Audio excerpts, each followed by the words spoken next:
Roswell, Alien Interview. The letter from Mrs. McElroy. Dear Lawrence, I'm typing this letter to you on my old Underwood typewriter that I bought after I was discharged from the Army. Somehow it seems like a fitting contrast to the subject of this letter and the documents you will find enclosed in this envelope. The last time I spoke to you was about 8 years ago. During your brief telephone interview with me, you asked me to assist you with the research for the Oz Factors book you were writing because you suspected that I might know something that would help your investigation into the possibility that extraterrestrial beings may have influenced the history of Earth. When we spoke, I told you that I did not have any information that I could share with you about anything. Since then, I have read your book and found it very interesting and compelling. You are obviously a man who has done his homework and who could understand my experiences. I've been thinking a lot about your allusion to the old philosopher whom you paraphrased in our conversation, "With great power comes great responsibility." Although I didn't think power is pertinent in my life or to my reasons for sending you the enclosed documents, you certainly did get me thinking about my responsibility. I have reconsidered my position for a variety of reasons, not the least of which is my realization that you are right. I do have a responsibility to myself at least. I cannot possibly tell you all the personal hell of ethical irresolution and spiritual ambivalence I have endured since 1947. I do not want to keep playing the game of maybe I should have or maybe I shouldn't have through the rest of eternity. Many men have been killed to extinguish the possibility of revealing the knowledge I have helped to withhold from society until now. Only a small handful of people on earth have seen and heard what I have had the burden of keeping secret for 60 years. All those years I thought that I had been entrusted with a great deal of confidence by the powers that be in our government. Although I have often felt that power is greatly misguided to protect mankind from certain knowledge that not only do intelligent extraterrestrial life forms exist, but they have and continue to aggressively monitor and invade the lives of everyone on Earth every day. Therefore, I think the time has come to pass along my secret knowledge to someone I think will understand it. I don't think it would be responsible of me to take the knowledge I have into the silent afterlife beyond reach of recognition. I think there is a greater good to be served than protecting the vested interests for whom this information is considered a matter of national security, whatever that means, and therefore justification for making it top secret. Also, I am now 83 years old. I have decided to leave this body, which has outlasted its usefulness to me, using a painless method of self-administered euthanasia. I have very few months to live and nothing to fear or lose. So I have moved away from Montana, where my husband and I lived for most of our life, to spend our remaining days in a lovely rented upstairs bedroom in a house in the homeland of my husband's family in County Meath, Ireland. I will die not far from the great mound at Noth and Doth, the fairy mound of darkness. These are sacred cairns, or massive stone structures that were erected about 3700 BCE and engraved with indecipherable hieroglyphs about the same time as the pyramids or other inexplicable stone monuments were being built all over the earth. I am also not far from the hill of Tara, that was once the ancient seat of power in Ireland, where 142 kings are said to have reigned in prehistoric and historic times. In ancient Irish religion and mythology, this was the sacred place of dwelling for the gods and was the entrance to the other world. St. Patrick came to Tara to conquer the ancient religions of the pagans. He may have suppressed the religious practices in the area, but he certainly did not have any impact on the gods who brought these civilizations to Earth, as you will discover when you read the documents enclosed. Therefore, this is a fitting location for my departure from this unholy world and final release from the burdens of this life. The crystal clear perspective of hindsight has revealed a higher purpose to me, assisting the survival of the planet, all living beings and life forms in our galaxy.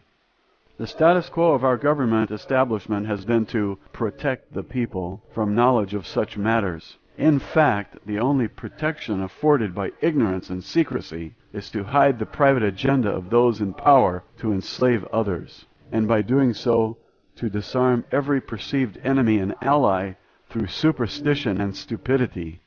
Therefore, I have enclosed the original and only existing copies of my personal notes and reflections on a matter which I have kept hidden from everyone, even my own family. I have also enclosed my copies of typed transcripts created by the stenographer who transcribed all of my interviews with the alien saucer pilot after each interview was finished. I do not have any copies of the tape recordings that were made of my interview reports. No one until now knows that I was able to secretly retain copies of the official interview transcripts. Now I'm entrusting these documents to your discretion to impart to the world in any form or manner you see fit. My only request is that you do so in a way that will not threaten your life or well-being, if possible. If you were to incorporate these notes of my experiences into a work of fiction, such as a novel, the factual nature of the material could be easily dismissed or discredited by any agency for whom the national security is used as a personal shield against scrutiny and justice. In doing so, you could disavow any knowledge of their true origin and claim that it is a fictitious work of your imagination. Whoever said that truth is stranger than fiction was right as rain. For most people, all of this will be unbelievable. Unfortunately, beliefs are not a reliable criteria for reality. Also, I'm sure that if you were to show these notes to anyone that would prefer physical, economic, or spiritual slavery over freedom, the subject matter contained in them would seem quite objectionable. If you attempted to publish the documents as a matter of factual reporting in a newspaper or on the evening TV news, they would be rejected out of hand as the work of a kook. The very nature of these documents make them unbelievable and therefore discreditable. Conversely, the release of this information is potentially catastrophic for certain political, religious, and economic vested interests. These documents contain information which is quite relevant to your interest and investigations into alien encounters and paranormal experience. To use your analogy in the Oz Factors book, I can honestly say that the few factual reports that have been made by others about alien influences are only a gentle breeze in the eye of the apocalyptic hurricane swirling around Earth. There really are wizards and wicked witches and flying monkeys in this universe. This information, which has been suspected and or speculated upon by so many for so long, has been constantly denied by mainstream media, academia, and the military-industrial complex that President Eisenhower warned us about in his farewell address. As you know, in July 1947, the Roswell Army Airfield, RAAF, issued a press release stating that personnel from the field's 509th Bomb Group had recovered a crashed flying disc from a ranch near Roswell, New Mexico, sparking intense media interest. Later that same day, the commanding general of the 8th Air Force stated that Major Jesse Marcel, who was involved with the ordinary recovery of the debris, had recovered only the tattered remnants of a weather balloon. The true facts of the incident have been suppressed by the United States government since then. You may not know that I was enlisted in the U.S. Women's Army Air Force, WAC, Medical Corps, which was a part of the U.S. Army back then. I was assigned to the 509th Bomb Group as a flight nurse at the time of the incident. When the news that there had been a crash was received at the base, I was asked to accompany Mr. Cavett, the county intelligence officer, to the crash site as the driver of his vehicle and to render any needed emergency medical assistance to any survivors if necessary. Therefore, I briefly witnessed the wreckage of an alien spacecraft as well as the remains of the several alien personnel aboard the craft who were already dead. When we arrived, I learned that one of the personnel on board the craft had survived the crash and was conscious and apparently uninjured. The conscious alien was similar in appearance but not the same as the others. None of the other personnel present could communicate with the survivor, as the being did not communicate verbally or by any recognizable signs. However, while I examined the patient for injuries, I immediately detected and understood that the alien being was attempting to communicate with me by mental images or telepathic thought, which projected directly from the mind of the being. I immediately reported this phenomenon to Mr. Cavett, as no other person present could perceive these thoughts and the alien seemed able and willing to communicate with me. It was decided after a brief consultation with a senior officer that I would accompany the surviving alien back to the base. This was partly due to the fact that I was a nurse and could attend to the physical needs of the alien, as well as serve as a non-threatening communicator and companion. After all, I was the only woman at the site and the only one who was not armed. I was thereafter assigned permanently to serve as a companion of the alien at all times. My duty was to communicate with and interview the alien and to make a complete report of all that I had discovered to command authorities. Subsequently, I was supplied with specific lists of questions provided to me by military and non-military personnel, which I was to interpret for the alien and record the responses to the questions provided. I also accompanied the alien at times during medical testing and the many other examinations to which the alien was subjected by staff from numerous government agencies. I was given a promotion in rank to Senior Master Sergeant to improve my security rating and to increase my pay grade from $54 a month to $138 per month for this very unusual assignment. I performed these duties from July 7 through August 1947, at which time the alien died or departed the body, as you will read about in my notes. Although I was never left entirely alone with the alien, as there were always military personnel, intelligence agency people, and a variety of other officials present from time to time, I did have uninterrupted access to and communication with the alien being for nearly 6 weeks. Hereinafter is an overview and summary of my personal recollections of conversations with the alien craft pilot, whom I came to know by the identity of AIRL. I feel that it is my duty at this time, in the best interest of the citizens of Earth, to reveal what I have learned from my interaction with AIRL during those 6 weeks, on the anniversary of her death or departure 60 years ago. Although I served as a nurse in the Army Air Force, I am not a pilot or technician. Further, I did not have any direct contact with the spacecraft or other materials recovered from the crash site at that time or thereafter. To that degree, it must be taken into consideration that my understanding of the communications I had with AIRL are based on my own subjective ability to interpret the meaning of the thoughts and mental images I was able to perceive. Our communication did not consist of spoken language in the conventional sense. Indeed, the body of the alien had no mouth through which to speak. Our communication was by telepathy. At first I could not understand AIRL very clearly. I could perceive images, emotions, and impressions, but it was difficult for me to express these verbally. Once AIRL learned the English language, she was able to focus her thoughts more precisely using symbols and meanings of words I could understand. Learning the English language was done as a favor to me. It was more for my own benefit than hers. By the end of our interview sessions, and increasingly since then, I have become more comfortable with telepathic communication. I have become more adept at understanding AIRL's thoughts as though they are my own. Somehow, her thoughts became my thoughts. Her emotions are my emotions. However, this is limited by her willingness and intention to share her own personal universe with me. She is able to be selective about what communication I am allowed to receive from her. Likewise, her experience, training, education, relationships, and purposes are uniquely her own. This is the symbol of the domain.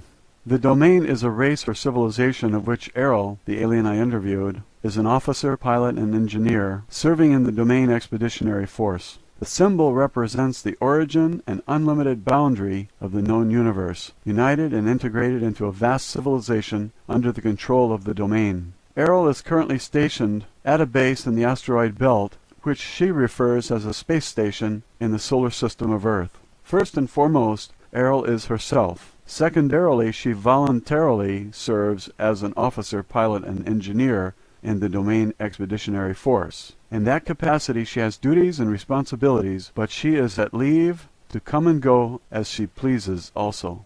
Please accept this material and make it known to as many people as possible. I repeat that it is not my intention to endanger your life with the possession of this material, nor do I really expect you to believe any of it either. However, I do sense that you can appreciate the value that such knowledge may have to those who are willing and able to face the reality of it. Mankind needs to know the answers to questions which are contained in these documents. Who are we? Where did we come from? What is our purpose on Earth? Is mankind alone in the universe? If there is intelligent life elsewhere, why have they not contacted us? It is vital that people understand the devastating consequences to our spiritual and physical survival if we fail to take effective action to undo the long-standing and pervasive effects of alien intervention on Earth. Perhaps the information in these documents will serve as a stepping stone to a better future for mankind. I hope that you can be more clever, creative, and courageous in the distribution of this information than I have been. May the gods bless you and keep you.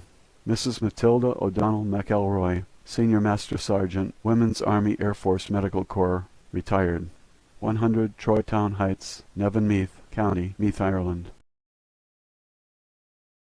Chapter 1. My first interview with the alien. Matilda O'Donnell McElroy personal note. By the time the alien had been returned to the base, I had already spent several hours with her.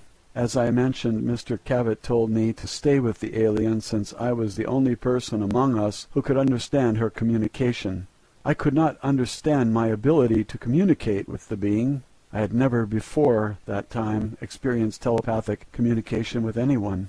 The non-verbal communication I experienced was like the understanding you might have when a child or dog is trying to get you to understand something, but much, much more direct and powerful. Even though there were no words spoken or signs made, the intention of the thoughts were unmistakable to me. I realized later that although I received the thought, I did not necessarily interpret its meaning exactly. I think that the alien being was not willing to discuss technical matters due to the nature of her position as an officer and pilot with the duty to maintain the security and confidentiality required by her own unit or organization. Any soldier who is captured by the enemy in the line of duty has a responsibility to withhold vital information, even in the face of interrogation or torture, of course. But in spite of that, I have always felt that the alien being was not really trying to hide anything from me. I just never got that feeling. Her communication always seemed honest and sincere to me, but I suppose you can never know for sure. I definitely feel that I shared a unique bond with the alien. It was a kind of trust or empathy that you have with a patient or a child. I think it was because the alien could understand that I was really interested in her and had no harmful intention. Nor would I allow any harm to come to her if I could prevent it. This was true too. I refer to the alien as her. Actually, the being was not sexual in any way, either physiologically or psychologically. She did have a rather strong feminine presence and demeanor. However, in terms of psychology, the being was asexual and had no internal or external reproductive organs. Her body was more like the body of a doll or robot. There were no internal organs as the body was not constructed of biological cells. It did have a kind of circuit system or electrical nervous system that ran throughout the body, but I could not understand how it worked. In stature and appearance, the body was quite short and petite, about 40 inches tall. The head was disproportionately large relative to arms, legs, and torso, which were thin. There were 3 fingers on each of 2 hands and feet, which were somewhat prehensile. The head had no operational nose or mouth or ears. I understand that a space officer does not need these, as space has no atmosphere to conduct sound. Therefore, sound-related sensory organs are not built into the body, nor does the body need to consume food, hence the absence of a mouth. The eyes were quite large. I was never able to determine the exact degree of visual acuity of which the eyes were capable, but I observed that her sense of sight must have been extremely acute. I think the lens of the eyes, which were very dark and opaque, may have also been able to detect waves or particles beyond the visual spectrum of light. I suspect that this may have included the full range of the electromagnetic spectrum, or more, but I don't know this for sure. When the being looked at me, her gaze seemed to penetrate right through me, as though she had X-ray vision. I found this a little embarrassing at first, until I realized she had no sexual intentions.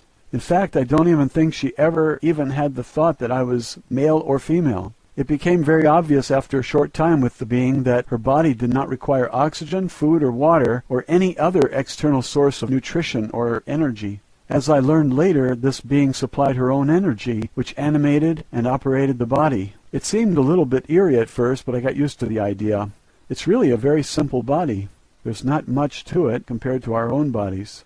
AIRL explained to me that it was not mechanical, like a robot, nor was it biological. It is animated directly by her as a spiritual being.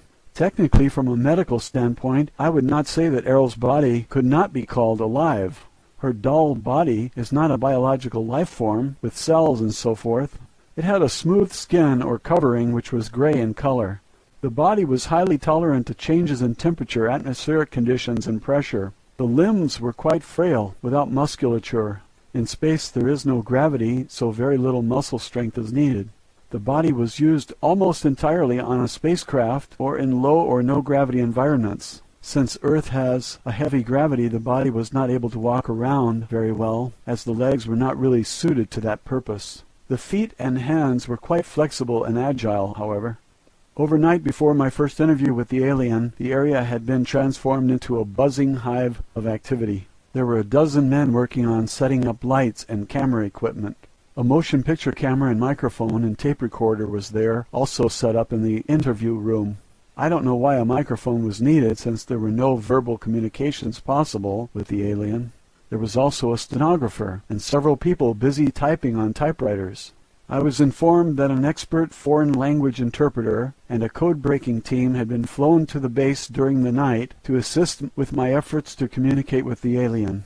There were also several medical personnel, specialists in various fields, to examine the alien, and a professor of psychology was there to help formulate questions and interpret the answers. As I was just a nurse, I was not considered to be a qualified interpreter, even though I was the only one there who could understand anything the alien was thinking. There were many subsequent conversations between us. Each interview resulted in an exponential increase in the understanding between us, as I will discuss later on in my notes. This is the first transcript with the answers to a list of questions provided to me by the intelligence officer at the base, which I debriefed to the stenographer immediately following the interview. Official transcript of interview, top secret. Official transcript of the U.S. Army, Air Force Roswell Army Airfield, 509th Bomb Group. Subject, alien interview, July 9th, 1947. Question, are you injured? Answer, no. Question, what medical assistance do you require? Answer, none. Question, do you need food or water or other sustenance? Answer, no. Question, do you have any special environmental needs such as air temperature, atmospheric chemical content, air pressure, or waste elimination? Answer, no, I am not a biological being. Question, does your body or spacecraft carry any germs or contamination that might be harmful to humans or other Earth life forms? Answer, no germs in space. Question, does your government know you are here? Answer, not at this time. Question, are others of your kind going to come looking for you? Answer, yes.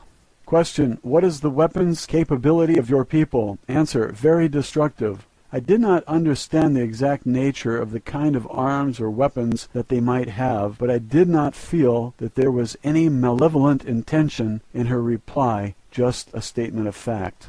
Question, why did your spacecraft crash? Answer, it was struck by an electrical discharge from the atmosphere, which caused us to lose control. Question, why was your spacecraft in this area? Answer, investigation of burning clouds, radiation, explosions. Question, how does your spacecraft fly? Answer, it is controlled through mind, responds to thought commands. Mind or thought command are the only English language words I can think of to describe the thought. Their bodies, and I think the spacecraft, are connected directly to them through some kind of electrical nervous system that they control with their own thoughts. Question, how do your people communicate with each other? Answer, through mind, thought. The words mind and thought combined together are the closest English language words I can think of to describe the idea at this time. However, it is very obvious to me that they communicate directly from the mind, just as she is communicating with me. Question, do you have a written language or symbols for communication? Answer, yes. Question, what planet are you from? Answer, the home, birthplace world of the domain. Since I am not an astronomer, I have no way of thinking in terms of stars, galaxies, constellations, and directions in space. The impression I received was of a planet in the center of a huge cluster of galaxies that is to her like home or birthplace. The word domain is the closest word I can think of to describe her concept, images, and thoughts about where she is from. It could as easily be called the territory or the realm. However, I'm sure that it was not just a planet or a solar system or a cluster of stars, but an enormous number of galaxies. Question, will your government send representatives to meet with our leaders? Answer, no. Question, what are your intentions concerning Earth? Answer, preserve, protect property of the domain. Question, what have you learned about Earth governments and military installations? Answer, poor, small, destroyed planet. Question, why haven't your people made your existence known to the people of Earth? Answer, watch, observe, no contact. I got the impression that contact with people on Earth was not permitted, but I could not think of a word or idea that communicated the impression I got exactly. They are just observing us. Question: have your people visited Earth previously? Answer: periodic, repeating observations. Question: how long have you known about Earth? Answer: long before humans. I'm not sure if the word prehistoric would be more accurate, but it was definitely a very long period of time before human beings evolved. Question: what do you know about the history of civilization on Earth? Answer: small interest, attention, small time. The answer to this question seemed very vague to me. However, I perceived that her interest in Earth history is not very strong, or that she did not pay much attention to it. Or maybe, I don't know, I really didn't get an answer to the question. Question: can you describe your home world to us? Answer: place of civilization, culture, history, large planet, wealth, resources always, order, power, knowledge, wisdom, 2 stars, 3 moons. Question: what is the state of development of your civilization? Answer: ancient, trillions of years, always, above all others, plan, schedule, progress, win, high goals, ideas. I used the number trillions because I am sure that the meaning was a number larger than many billions. The idea of the length of time she communicated is beyond me. It's really closer to the idea of infinity in terms of Earth years. Question: do you believe in God? Answer: we think. It is. Make it continue. Always. I am sure that the alien being does not understand the concept of God or worship as we do. I assume that the people in her civilization were all atheists. My impression was that they think very highly of themselves and are very prideful indeed. Question: what type of society do you have? Answer: order, power, future always, control, grow. These are the closest words I can use to describe the idea she had about her own society or civilization. Her emotion when communicating her response to this question became very intense, very bright and emphatic.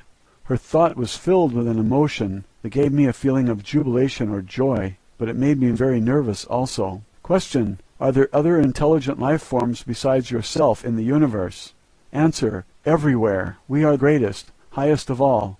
Due to her small stature, I'm sure that she did not mean tallest or biggest. Again, her prideful nature showed through in the feeling that I received from her. Matilda O'Donnell McElroy, personal note. This was the conclusion of the first interview.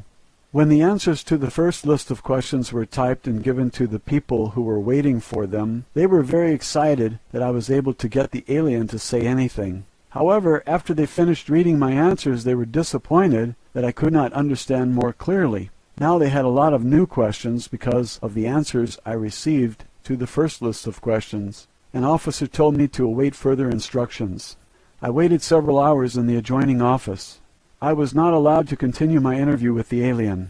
However, I was always well treated and allowed to eat and sleep and use the restroom facilities whenever I wanted. Eventually, a new list of questions was written for me to ask the alien. I gathered that quite a few other agents, government and military officials had arrived at the base by this time.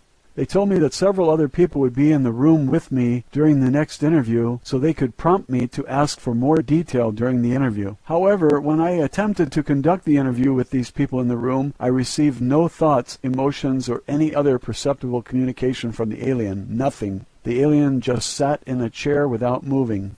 We all left the interview room. The intelligence agent became very agitated about this. He accused me of lying or making up the answers to the first questions. I insisted that all my answers were honest and as accurate as I could make them.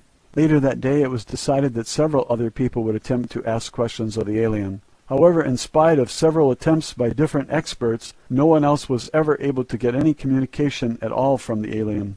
Over the next several days, a psychic research scientist from back east was flown to the base to interview the alien. Her name was Gertrude something or other. I don't remember the last name. On another occasion, an Indian clairvoyant named Krishnamurti came to the base to try to communicate with the alien. Neither one was successful at getting the alien to communicate anything. I was personally not able to communicate telepathically with either of these people either, although I did not think that Mr. Krishnamurti was a very kind and intelligent gentleman. Finally, it was decided that I should be left with the alien by myself to see if I could get any answers. Chapter 2, my second interview. In the next interview, I was told to ask the alien only one question. Official transcript of interview. Top secret. Official transcript of the U.S. Army Air Force, Roswell Army Airfield, 509th Bomb Group. Subject, alien interview, July 10th, 1947. Question. Why have you stopped communicating? Answer. No stop. Others. Hidden. Covered. Secret fear. The alien cannot communicate with them because they were afraid of her or did not trust her. And it is clear to me that the alien is not aware that some people have secret intentions toward her and are hiding their real thoughts. It is equally obvious to me that the alien does not have even a tiny bit of fear of us, or anything else for that matter. Matilda O'Donnell McElroy, personal note. I pondered the words I chose to convey the meaning of the alien's thoughts very carefully before reporting to the stenographer and the people who were waiting anxiously in the other room. Personally, I never suffered any fear or misapprehension about the alien whatsoever. I was very, very curious and excited to learn anything and everything I could about her and from her. However, like the aliens, I did not have much trust or confidence in the agents or authorities who were controlling my interviews. I had no idea what their intentions toward her might be. However, I am sure that the military officers were very, very nervous about having an alien spacecraft and pilot on their hands. At that moment, my greatest worry was how to more clearly understand the thoughts and ideas of the alien. I think that I was doing pretty well as a telepathic receiver, but not as good as a telepathic sender. I wanted desperately to figure out a better way to communicate with the alien, in a way that would enable the growing legion of government officials to understand her more directly, without having to rely on my interpretation of her thoughts. I did not feel very well qualified to act as an interpreter, yet I was the only person with whom the alien would communicate, so it was up to me to get the job done.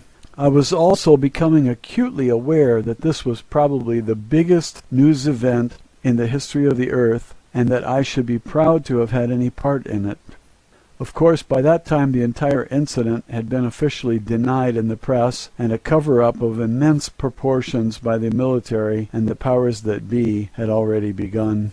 However, I was beginning to feel the pressure of the responsibility for being the first person on Earth, as far as I knew, to communicate with an extraterrestrial life form. I think I know how Columbus must have felt when he discovered a new world the size of a continent on one small planet, but I was able to discover an entirely new unexplored universe. While I waited for my next instructions from my superiors, I went to my quarters under escort of several heavily armed MPs. Several other men dressed in black suits and ties accompanied me also.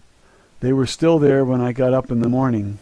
After breakfast, which was brought to me in my own quarters, they escorted me back to the office at the base that was used for the interview. Roswell, alien interview. Chapter 3. My third interview. Matilda O'Donnell McElroy, personal note. The third interview and all subsequent interviews that I had with the alien were observed and recorded, as I mentioned above, by dozens of other people. Although they were not physically present, a special room had been constructed with a window of one-way glass through which the interview could be observed from an adjoining room without intruding on the alien. The alien had been moved into a newly constructed room and was seated in an ordinary overstuffed living room chair covered with a flowery fabric. I'm sure that someone had been sent into town to buy a chair from the nearest available furniture store. The alien's body was about the same size as a very thin 5-year-old child, so she was dwarfed by the chair. Since her body was not biological, it didn't need any food, air, or heat, and apparently she didn't sleep either. There were no eyelids or eyebrows above her eyes, so the eyes didn't close. I don't think anyone could tell whether she was sleeping or awake as long as she was sitting upright in the chair. Unless she moved her body or gestured with her hand, it would be hard to tell whether she was even alive or not unless you could perceive her thoughts. Eventually, I learned that the alien was not identified by her body, but by her personality, so to speak. She was known by her fellow aliens as AIRL. This is the closest word I can use to describe the name using the English alphabet.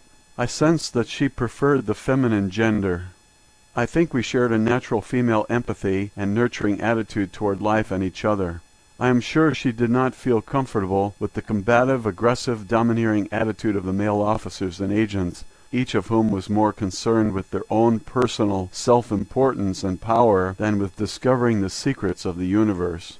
When I entered the room, she was very pleased to see me. I felt a very genuine sense of recognition, relief, and a warm feeling from her. It was like the eager excitement and unconditional platonic affection one feels from a dog or a child, yet with a calm and reserved control. I must say that I was surprised that I felt the same sort of affection for the alien being, especially since we had spent so little time with each other. I was pleased that I was able to continue my interviews with her in spite of all the attention it was getting from the stream of government and military people arriving at the base. It was very obvious that the people who wrote the next series of questions for me wanted to learn how to communicate with the alien themselves without having to go through me. Here are the answers to the new list of questions. Official transcript of interview, top secret. Official transcript of the U.S. Army Air Force Roswell Army Airfield 509th Bomb Group. Subject, alien interview, July 11th, 1947. Question, can you read or write any Earth languages? Answer, no. Question, do you understand numbers or mathematics? Answer, yes, I'm an officer, pilot, engineer. Question, can you write or draw symbols or pictures that we may be able to translate into our own language? Answer, uncertain. Question, are there any other signs or means of communication you can use to help us understand your thoughts more clearly? Answer, no. Matilda O'Donnell McElroy, personal note. I was very sure that this was not true, but I understand clearly that AIRL was not willing to communicate in writing or drawing or sign language. My feeling was that she was following orders like any soldier who had been captured, not to reveal any information that might be useful to an enemy, even under torture. She was only able and willing to reveal non-confidential or personal information or name, rank, and serial number. Official transcript of interview, top secret. Official transcript of the U.S. Army Air Force Roswell Army Airfield 509th Bomb Group. Subject, alien interview, July 11th, 1947, second session. Question, can you show us on a map of the stars which is the star of your home planet? Answer, no. This is not because she does not know the directions from Earth to her home planet. She was unwilling to reveal the location. It was also due to the fact that the star system of her home planet does not exist on any star map on Earth. It's too far away. Question, how long will it take your people to locate you here? Answer, unknown. Question, how long would it take your people to travel here to rescue you? Answer, minutes or hours. Question, how can we make them understand that we do not intend to harm you? Answer, intentions are clear. See in your mind. Images, feelings. Question, if you are not a biological entity, why do you refer to yourself as feminine? Answer, I am a creator, mother, source. Matilda O'Donnell McElroy, personal note. These questions only took me a few minutes to complete. I realized then that we may be in for some serious trouble if the alien was not willing to cooperate or reveal any information that the military or intelligence agencies or scientists consider to be useful to them. I was also sure that the alien was very certain of the actual intentions of the people who wrote these questions, as she could read their minds just as easily as she could read my thoughts and communicate with me telepathically. Because of these intentions, she was unwilling and unable to cooperate with any of them in any way under any circumstances. And I am equally sure that since she is not a biological life form, that there was no kind of torture or coercion that would change her mind. Roswell, Alien Interview, Chapter 4. The Language Barrier. Matilda O'Donnell McElroy, personal note. After I explained what I thought were the reasons for the no answer to the intelligence agents. There was a great deal of upset and turmoil. A very heated discussion took place between some of the intelligence officers, military officials, psychologists, and the language interpreters. This lasted for several hours. It was finally decided that I should be allowed to continue to interview the alien, provided I could get a satisfactory answer from her to the following question. Official transcript of interview, top secret. Official transcript of the U.S. Army Air Force, Roswell Army Airfield, 509th Bomb Group. Subject, alien interview, July 11, 1947, third session. Question. What assurance or proof do you require from us that will make you feel safe enough to answer our questions? Answer. Only she speaks, only she hears. Only she questions, no others. Must learn, know, understand. Matilda O'Donnell McElroy, personal note. When I returned to the interview room to report the alien response to this question, I received a grim and skeptical reception from the assembled intelligence agents and military personnel. They could not understand what the alien meant by this. I admitted that I really couldn't understand what she meant either, but I was doing the best that I could to articulate her telepathic intentions. I told the officials that perhaps the communication problem had to do with my inability to understand the telepathic language of the alien clearly enough to be satisfactory. I was so discouraged at that point I almost felt like giving up. And now there was even more arguments than before. I was sure I was going to be removed from my position in spite of the fact that the alien refused to communicate with anyone else, or that no one else had been found who could communicate with her. Fortunately, a very clever fellow named John Newble, who was a Japanese language specialist from the Navy, had an explanation and a solution to the problem. He explained that first the problem had very little to do with the inability of the alien to communicate. It had more to do with her unwillingness to communicate with anyone other than myself.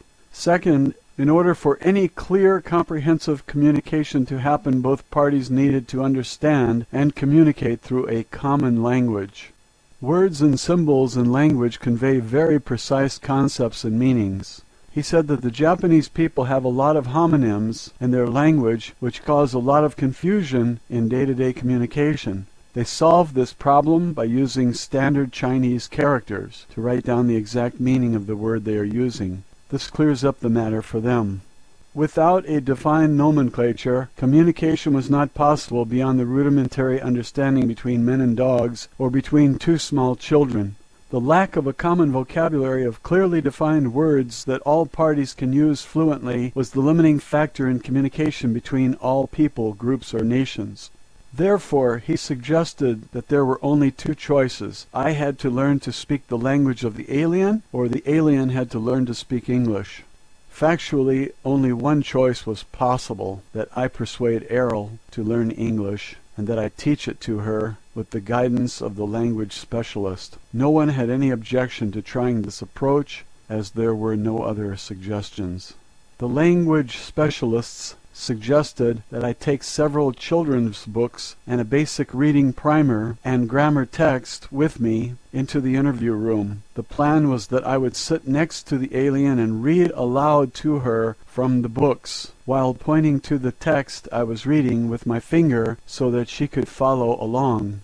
The theory was that the alien could eventually be taught to read just as a child is taught to read, by word and sound association with the written word, as well as instruction in fundamental grammar. They also assumed, I think, that if the alien was intelligent enough to communicate with me telepathically and fly a spacecraft across the galaxy, that she could probably learn to speak a language as quickly as a 5-year-old or faster. I returned to the interview room and proposed this idea to AIRL. She did not object to learning the language, although she did not make any commitment to answer questions either. No one else had a better idea, so we went ahead. Roswell, Alien Interview, Chapter 5, Reading Lessons, Matilda O'Donnell McElroy, Personal Note. I began the reading lessons with the first pages of a book that had been used to teach pioneer children in the 1800s on the frontiers of America. It is called McGuffey's Eclectic Reader, primer through 6th. Since I am a nurse and not a teacher, the language expert who gave me the books also gave me an extensive briefing, a course that took an entire day, on how to use the books to teach the alien. He said the reason he chose these particular books was because the original 1836 version of these books were used for 3/4 of a century to teach about 4/5 of all American school children how to read. No other books ever had so much influence over American children for so long. McGuffey's educational course begins in the primer by presenting the letters of the alphabet to be memorized in sequence. Children were then taught step by step to use the building blocks of the language to form and pronounce words using the phonics method, which involves teaching children to connect sounds with letters. Each lesson begins with a study of the words used in the reading exercise, and with markings to show the correct pronunciation for each word. I discovered that the stories in the first and second readers picture children in their relationship with family members, teachers, friends, and animals.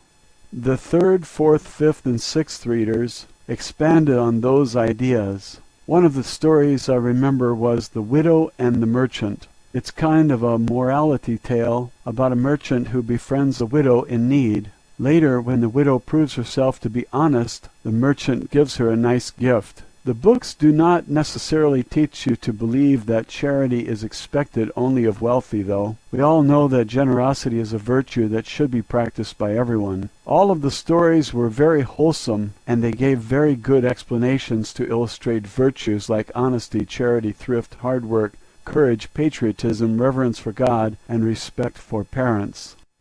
Personally, I would recommend this book to anyone. I also discovered that the vocabulary used in the book was very advanced compared to the relatively limited number of words people use commonly in our modern age. I think that we have lost a lot of our own language since our founding fathers wrote the Declaration of Independence over 200 years ago. As instructed, I sat next to AIRL in the interview room, reading aloud to her from each successive book in the series of the McGuffey Readers. Each of the books had excellent, simple illustrations of the stories and subjects being taught, although they are very outdated by today's standards. Nonetheless, AIRL seemed to understand and absorb every word, sound, syllable, and meaning as we progressed. We continued this process for 14 hours a day for 3 consecutive days without interruption, except for a few meals and rest breaks on my part.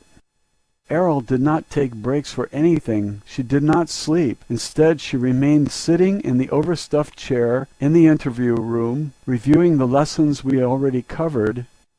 When I returned each morning to begin where we'd left off, she had already memorized the previous lessons and was well into the next pages. This pattern continued to accelerate until it became pointless for me to continue reading to her. Although AIRL did not have a mouth to speak with, she was now able to think at me in English. At the end of these lessons, AIRL was able to read and study by herself. I showed her how to use a dictionary to look up new words she encountered. AIRL consulted the dictionary continually after that. From then on, my job was acting as a courier for her, requesting that reference books be brought to her in a steady stream. Next, Mr. Newble brought in a set of the Encyclopedia Britannica. AIRL especially enjoyed this because it had a lot of pictures. After that, she requested many more picture books and reference books with photographs and drawings, because it was much easier to understand the meaning if she could see a picture of the thing she was studying. Over the next 6 days, books were brought in from libraries all over the country, I presume, because it wasn't more than a few more days before she had read through several hundred of them. She studied every subject I could imagine, and many other very technical things I never wanted to know anything about, like astronomy, metallurgy, engineering, mathematics, various technical manuals, and so forth. Later she began to read fiction books, novels, poetry, and the classics of literature. AIRL also asked to read a great many books on the subjects in the humanities, especially history. I think she must have read at least 50 books about human history and archaeology. Of course, I made sure that she received a copy of the Holy Bible also, which she read from cover to cover without comment or questions. Although I continued to stay with AIRL for 12 to 14 hours each day, most of that time during the following week had been spent without much communication between us, except for an occasional question she asked me.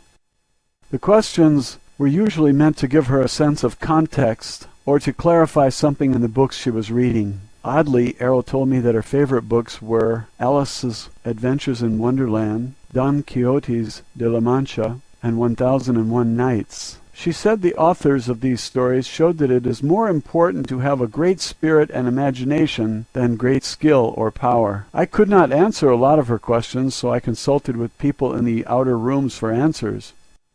Most of these had to do with technical and scientific things. A few of her questions were about the humanities. The depth of complex understanding and subtlety of her questions showed that she had a very penetrating intellect. Personally, I think she had already known a lot more about the culture and history of Earth than she was willing to admit when we started. I would soon discover how much more.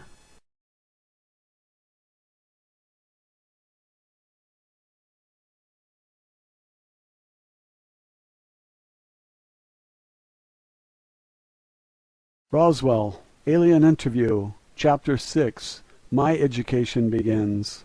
Matilda O'Donnell McElroy personal note. By the 15th day after rescuing AIRL from the crash site, I was able to communicate fluidly and effortlessly with her in English. She had absorbed so much more written material by this time that her academic education far exceeded my own. Although I graduated from high school in Los Angeles in 1940 and attended college for 4 years of pre-medical and nursing training, the variety of my own reading had been fairly limited. I had not studied most of the subjects to which AIRL had now been exposed, especially considering her acute understanding, very intense study habits, and a nearly photographic memory. She was able to recall long passages from books she read. She was especially fond of sections of her favorite stories from classic literature like The Adventures of Huckleberry Finn, Tales from Gulliver's Travels, and Peter Pan, and The Legend of Sleepy Hollow. By this time AIRL had become the teacher and I was the student. I was about to learn what men of Earth don't know and have no way of knowing.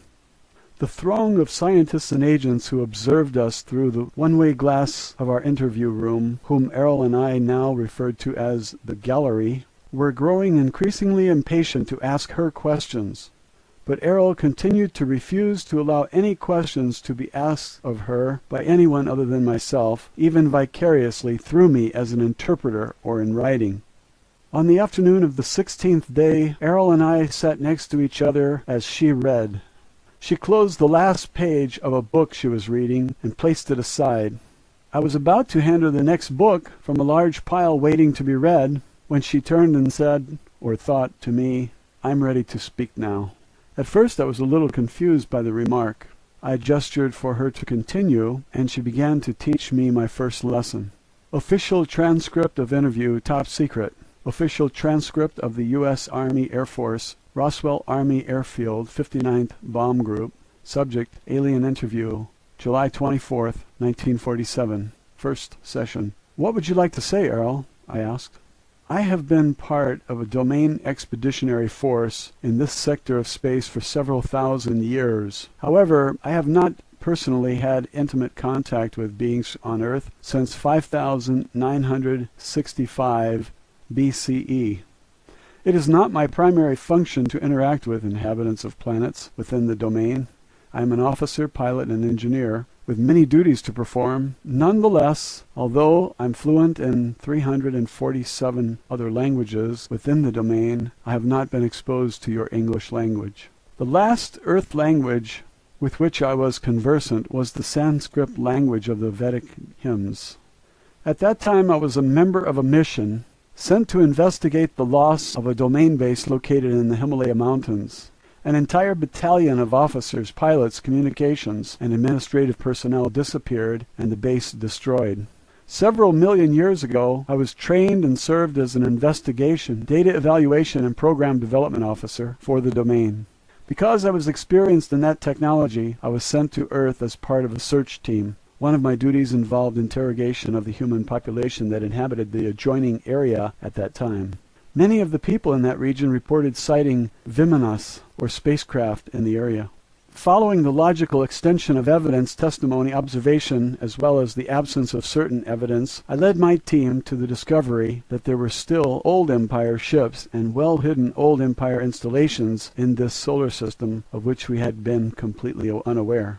You and I were unable to communicate in your language because I personally have not been exposed to your language. However, now that I have scanned the books and the material you provided me, this data has been relayed to our space station in this region and processed by our communications officer through our computers. It has been translated into my own language and relayed back to me in a context that I can think with. I have also received additional information from the files stored in our computers about the English language and domain records concerning Earth civilization. Now I'm prepared to give you certain information that I feel will be of great value to you. I will tell you the truth. Although truth is relative to all other truth, I wish to share with you, as honestly and accurately as possible, truth as I see it, within the boundaries of my integrity to myself, to my race, and without violating my obligations to the organization I serve and have sworn to uphold and protect. Okay, I thought. Will you answer questions from the gallery now? No, I will not answer questions. I will provide information to you that I think will be beneficial to the well-being of the immortal, spiritual beings who comprise humanity, and that will foster the survival of all the myriad life forms and the environment of Earth, as it is a part of my mission to ensure the preservation of Earth. Personally, it is my conviction that all sentient beings are immortal spiritual beings. This includes human beings. For the sake of accuracy and simplicity, I will use a made-up word, is-be, because the primary nature of an immortal being is that we live in a timeless state of is, and the only reason for their existence is that they decide to be. No matter how lowly their station in a society, every is-be deserves the respect and treatment that I myself would like to receive from others. Each person on Earth continues to be an is-be, whether they are aware of the fact or not. Matilda O'Donnell McElroy, personal note.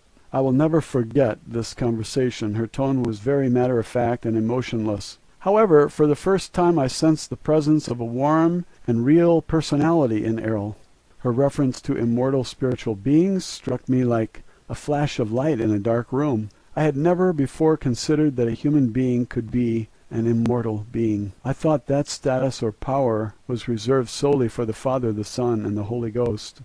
And because I am a devout Catholic and subject to the word of the Lord Jesus and the Holy Father, I have never thought of a woman as an immortal spiritual being either, not even the Holy Mother Mary.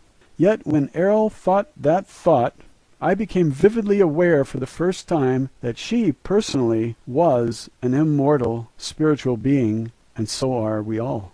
AIRL said that she sensed that I was confused about the idea. She said she would demonstrate to me that I am also an immortal spiritual being. She said, "Be above your body." Immediately I realized that I was outside of my body, looking down from the ceiling at the top of my body's head. I was also able to see the room around me, including AIRL's body, sitting in the chair next to my own body. After a moment I realized the simple but shocking reality that I am not a body. In that moment a black veil lifted, and for the first time in my life, and for a very long time into the past, I realized that I am not my soul, but that I am me, a spiritual being. This was an unexplainable epiphany, but one that fills me with joy and relief I cannot recall having experienced ever before.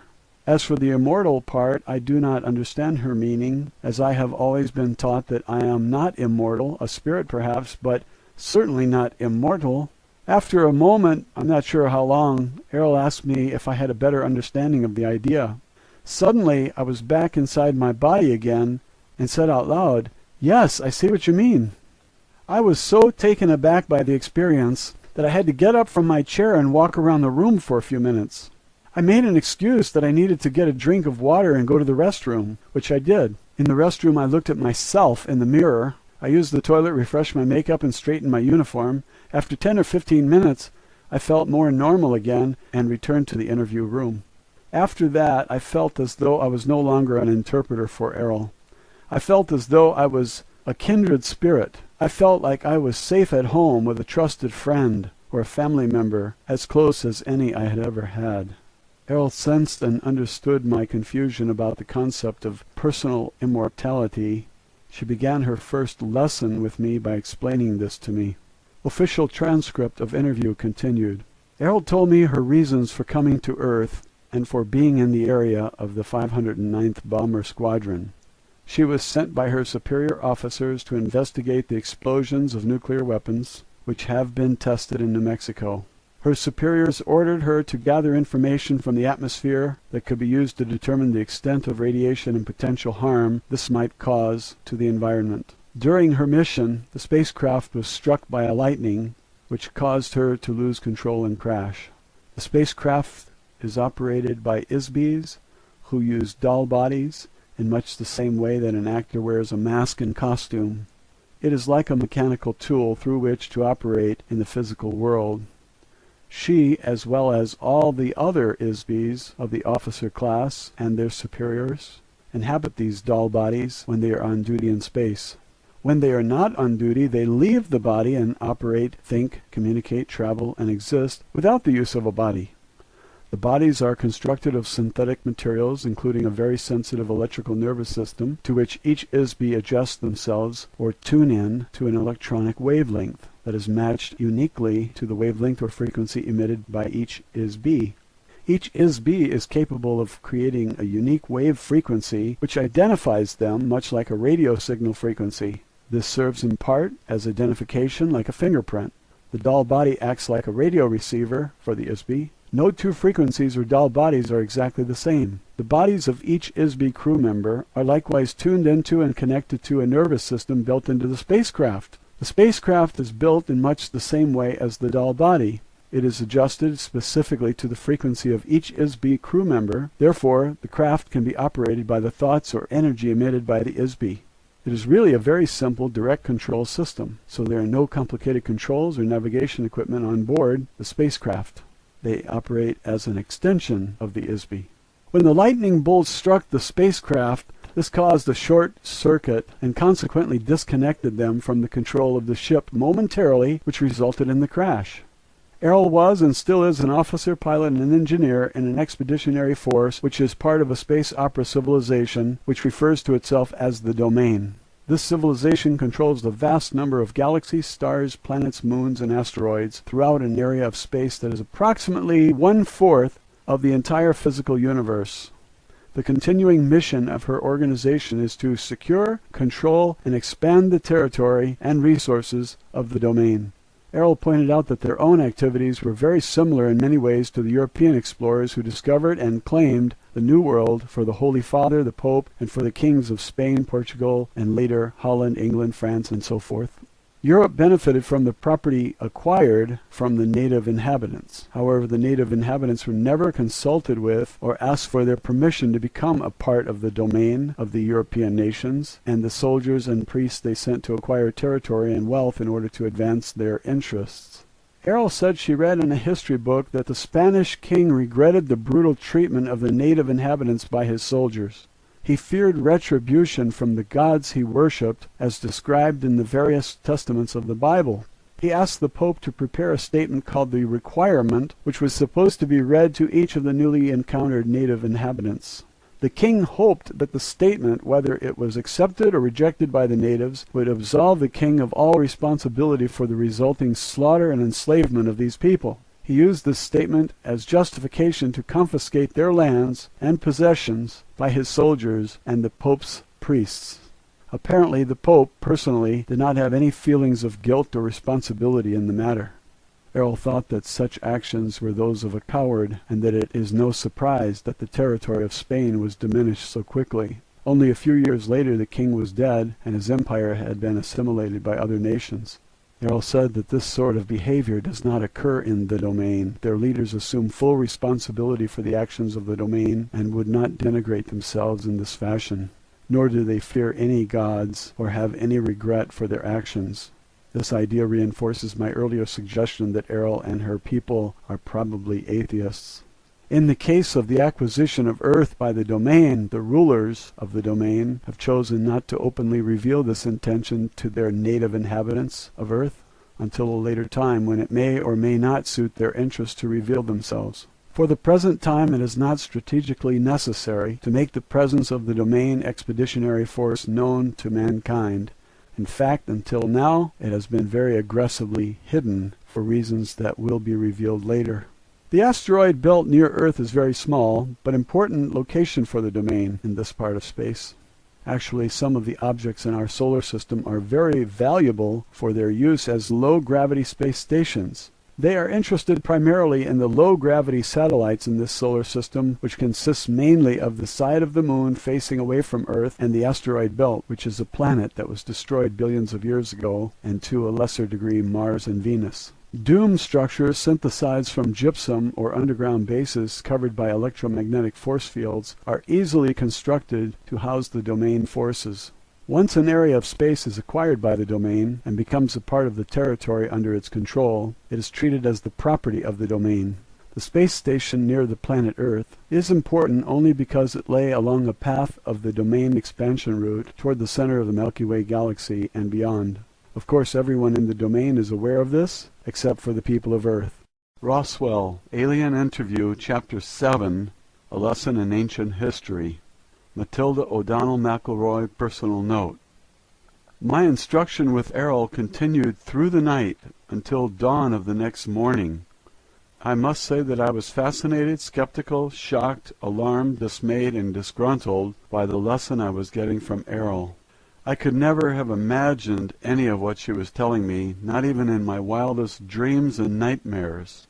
The next afternoon, after I had slept, showered, and eaten, I was debriefed about my interview session the previous evening by members of the gallery who recorded my account of what AIRL told me. There was a stenographer present for the session as usual, to whom I debriefed after each interview, and there were also 6 or 7 men who asked for clarification of my statements. As always, there was constant pressure applied to me to use my influence with AIRL to persuade her to answer specific questions prompted by members of the gallery.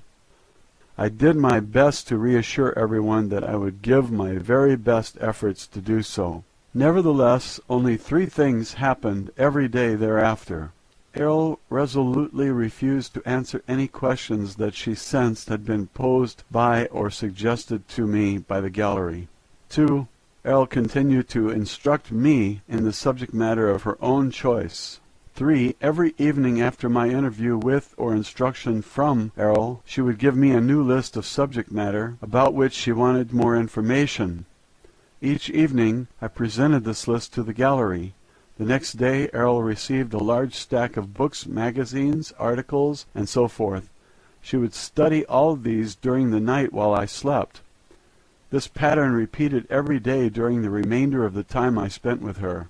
The subject matter of my next interview or lesson from AIRL continued with a brief history of Earth, our solar system, and nearby space from the perspective of the domain. Official transcript of interview, top secret. Official transcript of the U.S. Army Air Force Roswell Army Airfield 509th Bomb Group.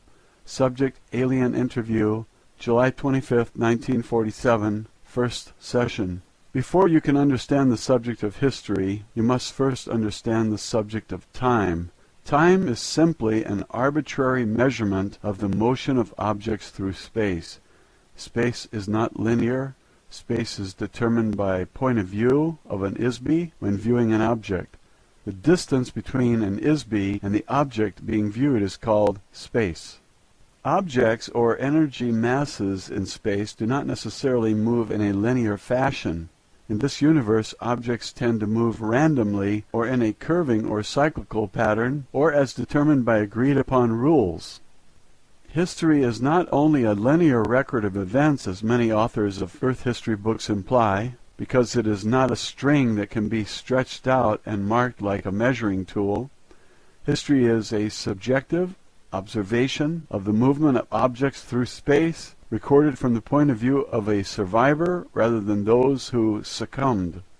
Events occur interactively and concurrently, just as the biological body has a heart that pumps blood while the lungs provide oxygen to the cells, which reproduce using energy from the sun and chemicals from plants at the same time as the liver strains toxic wastes from the blood and eliminates them through the bladder and the bowels. All of these interactions are concurrent and simultaneous. Although time runs consecutively, events do not happen in an independent linear stream.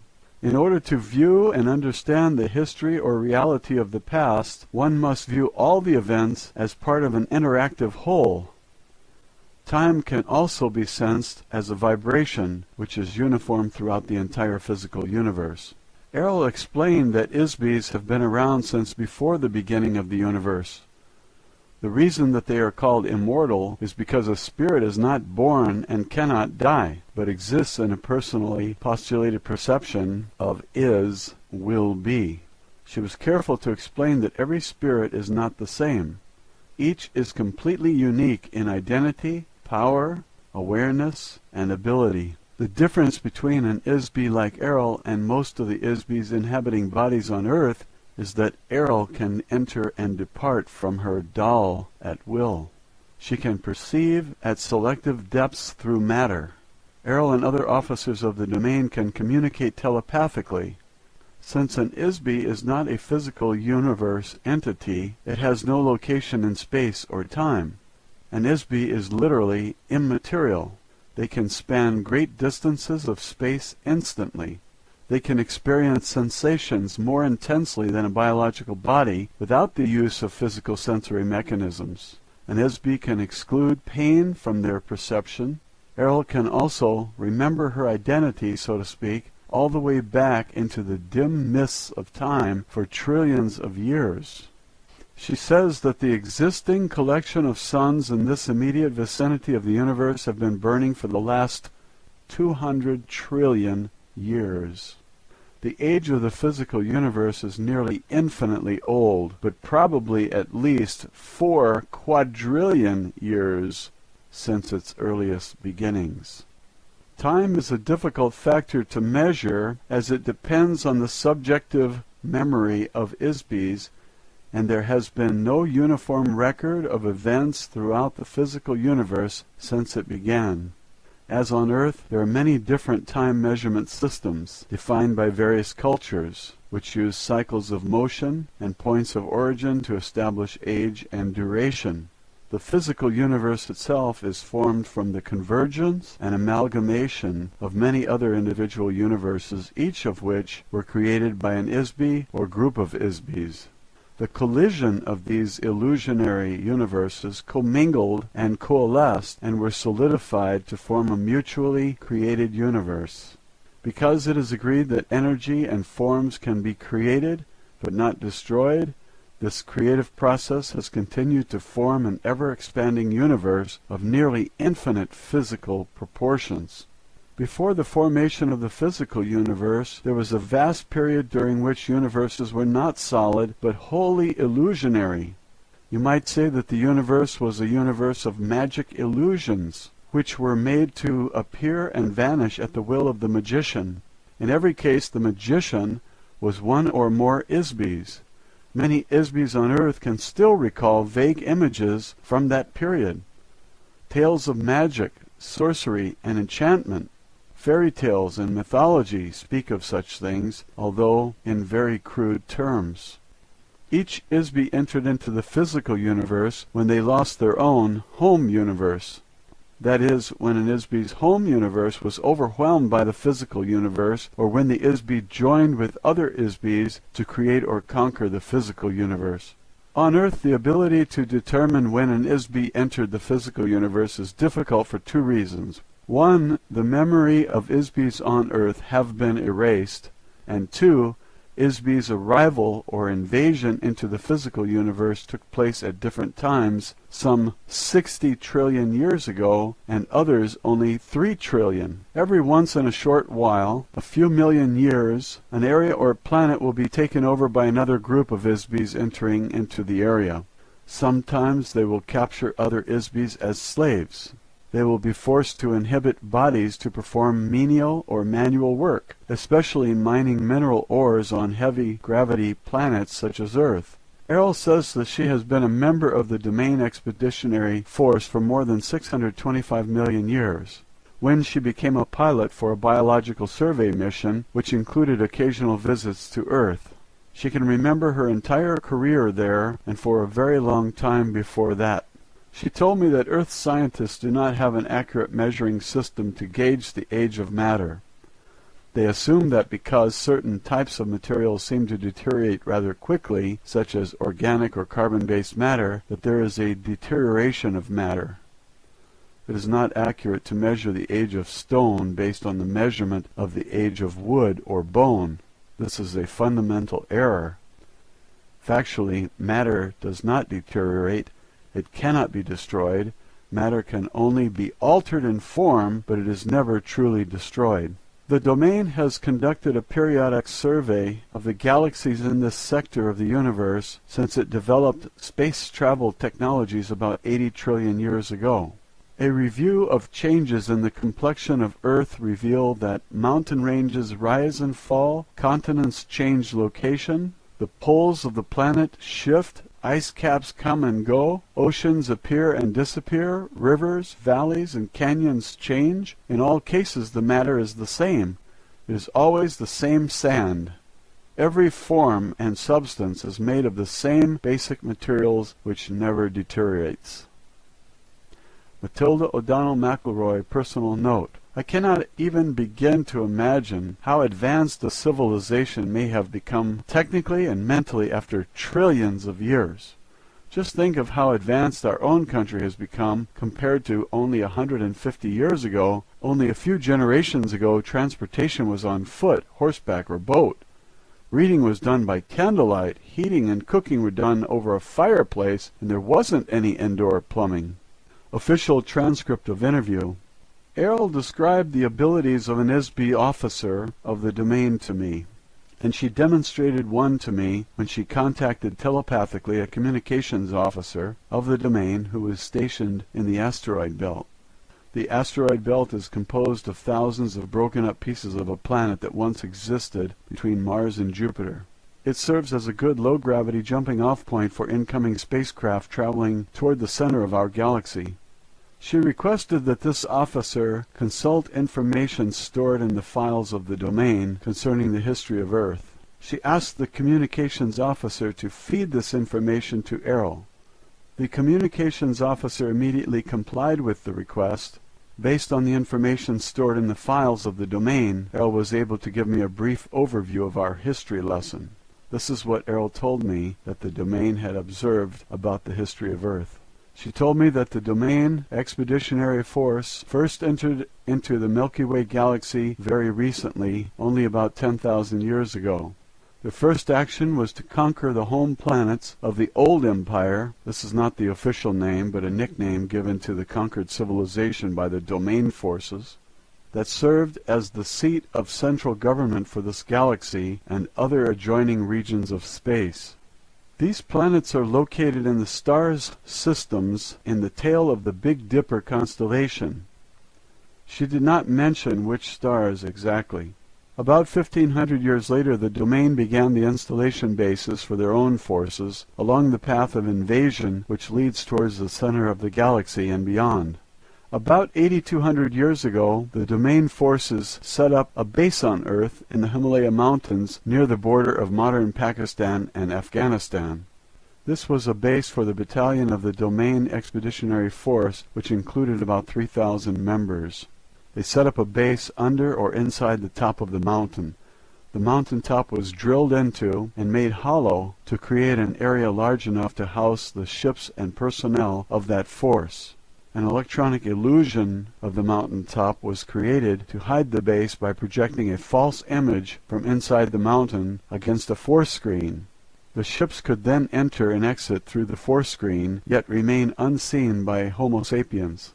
Shortly after they settled there, the base was surprised by an attack from a remnant of the military forces of the old empire. Unbeknownst to the domain, a hidden underground base on Mars, operated by the old empire, had existed for a very long time. The domain base was wiped out by a military attack from the Mars base, and the ISBs of the domain expeditionary force were captured. You can imagine that the domain was very upset about losing such a large force of officers and crew, so they sent other crews to Earth to look for them. Those crews were also attacked. The captured ISBs from the domain forces were handled in the same fashion as all other ISBs who have been sent to Earth. They were each given amnesia, had their memories replaced with false pictures and hypnotic commands, and sent to Earth to inhabit biological bodies. They are still a part of the human population today. After a very persistent and extensive investigation into the loss of their crews, the domain discovered that Old World Empire has been operating a very extensive and very carefully hidden base of operations in this part of the galaxy for millions of years. No one knows exactly how long. Eventually the spacecraft of the old empire forces and the domain engaged each other in open combat in the space of the solar system. According to AIRL, there was a running battle between the old empire forces and the domain until about 1235 AD, when the domain forces finally destroyed the last of the spacecraft of the old empire force in this area. The domain expeditionary force lost many of its own ships in this area during that time also. About 1,000 years later, the old empire base was discovered by accident in the spring of 1914 AD. About 1,000 years later, the old empire base was discovered by accident in the spring of 1914 AD. The discovery was made when the body of the Archduke of Austria was taken over by an officer of the domain expeditionary force. This officer, who was stationed in the asteroid belt, was sent to Earth on a routine mission to gather reconnaissance.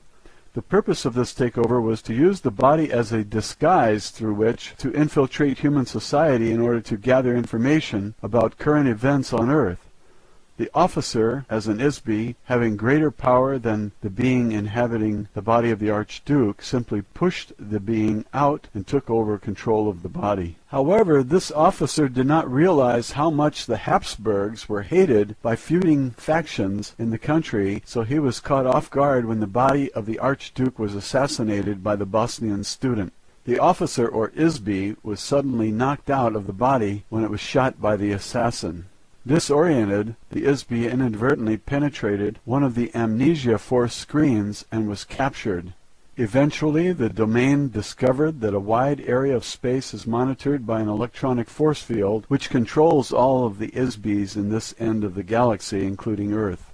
The electronic force screen is designed to detect ISBs and prevent them from leaving the area.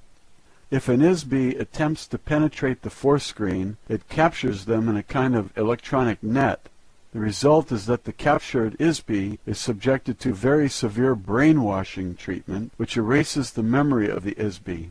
This process uses a tremendous electrical shock, just like the Earth psychiatrists use electrical shock therapy to erase the memory and personality of a patient and to make them more cooperative.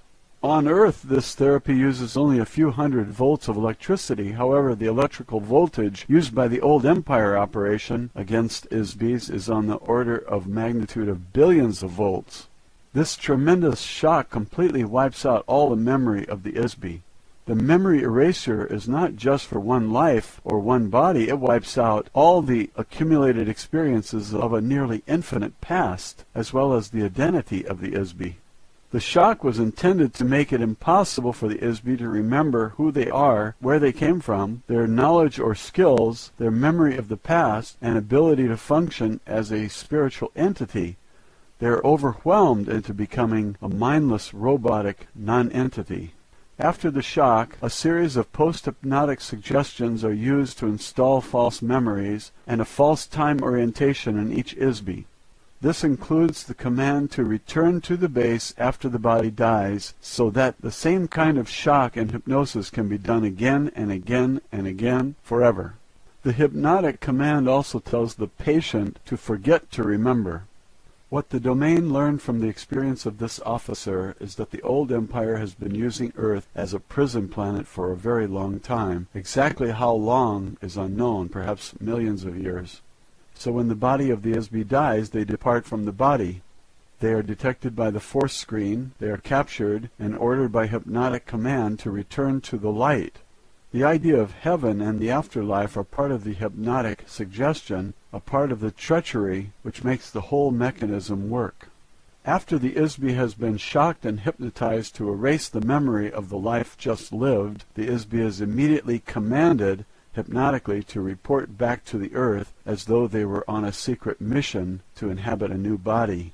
Each ISB is told that they have a special purpose for being on Earth, but of course there is no purpose for being in a prison, at least not for the prisoner.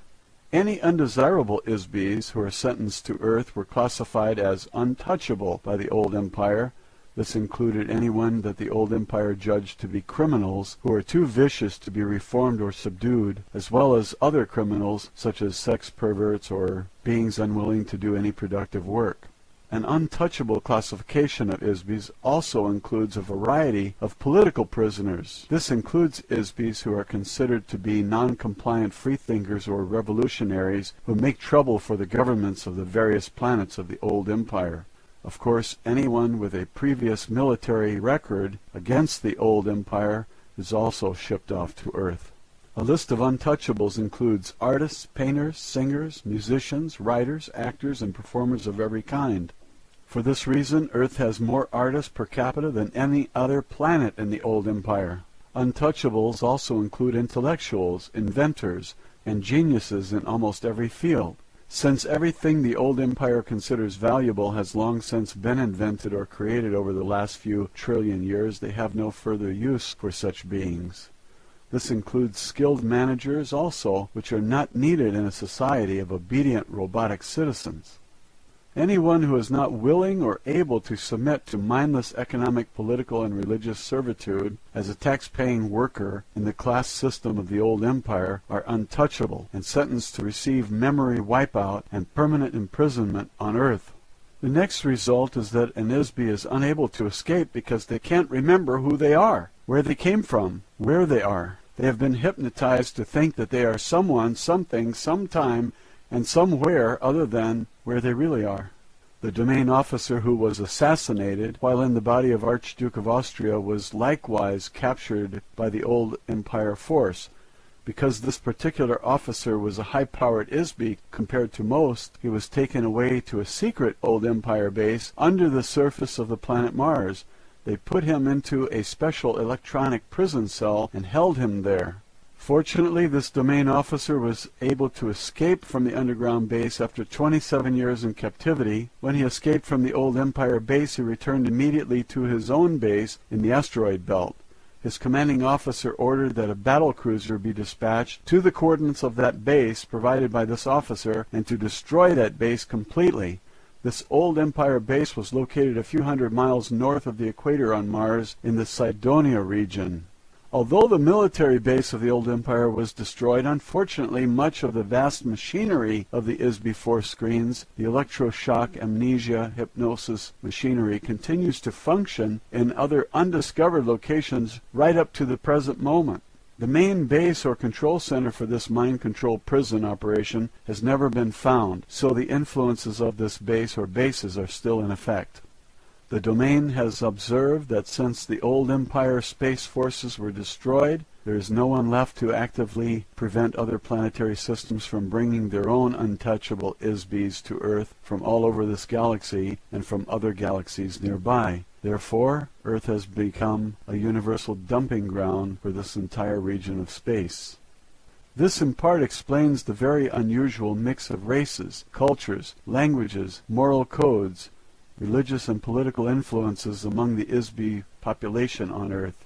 The number and variety of heterogeneous societies on Earth are extremely unusual on a normal planet. Most Sun-type 12 Class 7 planets are inhabited by only one humanoid body type or race, if any. In addition, most of the ancient civilizations of Earth and many of the events of Earth have been heavily influenced by the hidden hypnotic operation of the old Empire base. So far, no one has figured out exactly where and how this operation is run, or by whom, because it is so heavily protected by screens and traps. Furthermore, there has been no operation undertaken to seek out, discover, and destroy the vast and ancient network of electronics machinery that create the ISB force screens at this end of the galaxy. Until this has been done, we are not able to prevent or interrupt the electric shock operation, hypnosis, and remote thought control of the old Empire prison planet. Of course, all the crew members of the Domain Expeditionary Force now remain aware of this phenomena at all times while operating in this solar system space, so as to prevent detection and the capture by old Empire traps. Roswell, Alien Interview, Chapter 8, A Lesson in Recent History. Matilda O'Donnell McElroy, personal note. This interview taught me a history lesson I will never read in any textbook written on Earth. The Domain has a much different view of events than we do. Official transcript of interview, top secret. Official transcript of the U.S. Army Air Force, Roswell Army Airfield, 509th Bomb Group. Subject, Alien Interview, July 26, 1947, first session. The Domain Expeditionary Force has observed the resurgence in science and culture of the Western world since 1150 AD, when the remaining remnants of the space fleet of the old empire in this solar system were destroyed. The influence of the remote control hypnosis operation diminished slightly after that time, but still remains largely in force. Apparently a small amount of damage was done to the old world remote mind control operation, which resulted in a small decrease in the power of this mechanism. As a result, some memory of technologies that ISBs already knew before they came to Earth started to be remembered.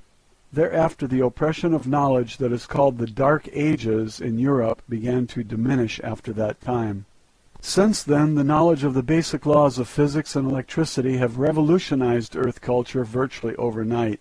The ability to remember technology by many of the geniuses in the ISB population of Earth was partially restored, when not so actively suppressed as it was before 1150 AD. Sir Isaac Newton is one of the best examples of this. In only a few decades, he single-handedly reinvented several major and fundamental scientific and mathematic principles. The men who remembered these sciences already knew them before they were sent to Earth. Ordinarily, no one would ever observe or discover as much about science and mathematics in a single lifetime, or even a few hundred lifetimes. These subjects have taken civilians billions and billions of years to create. ISBs on Earth have only just begun to remember small fragments of all the technologies that exist throughout the universe.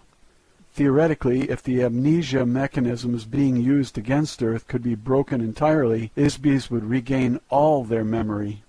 Unfortunately, similar advances have not been seen in the humanities, as the ISBs of Earth continue to behave very badly toward each other.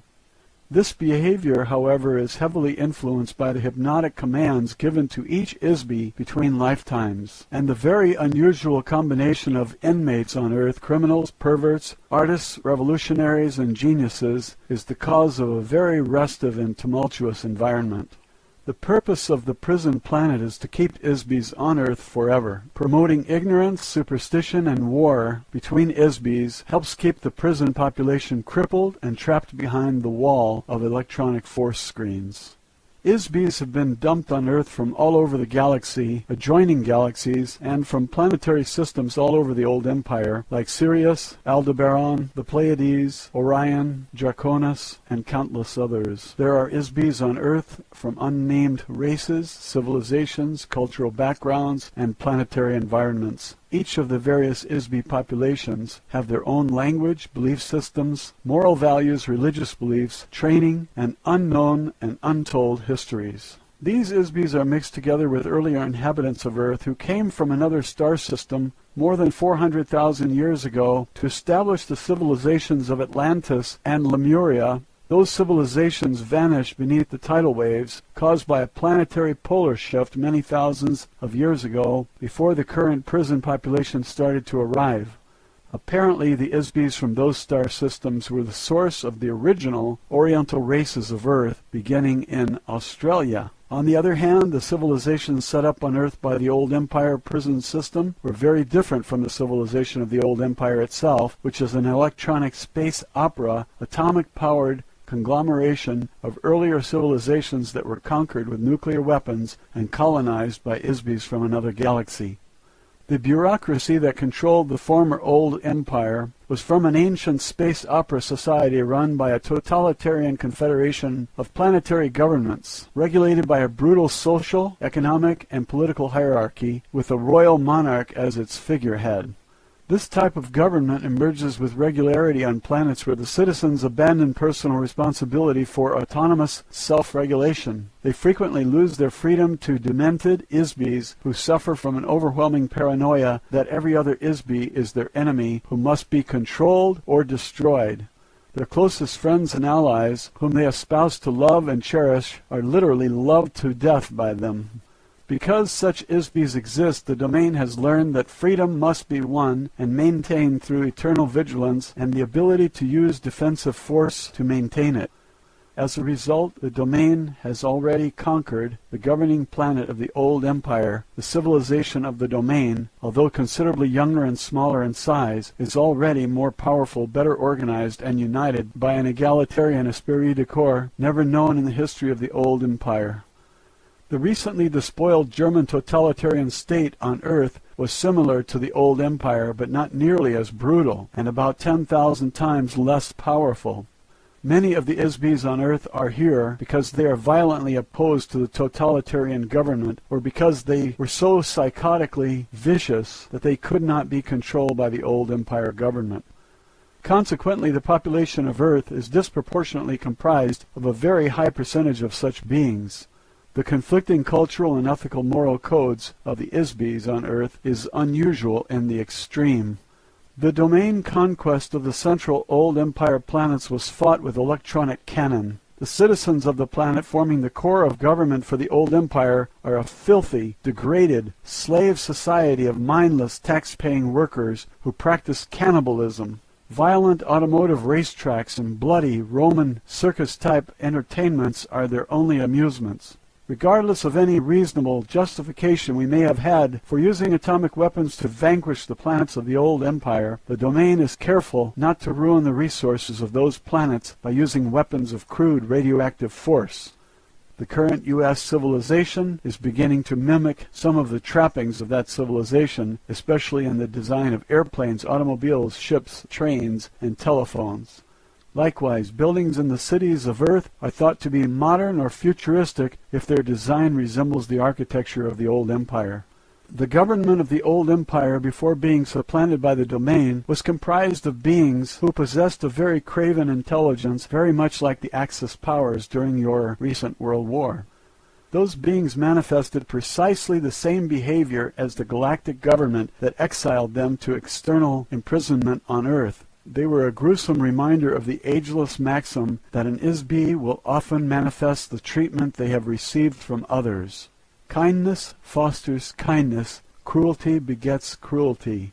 One must be able and willing to use force tempered with intelligence to prevent harm to the innocent. However, extraordinary understanding, self-discipline, and courage are required to effectively prevent brutality without being overwhelmed by the malice that motivated the brutality.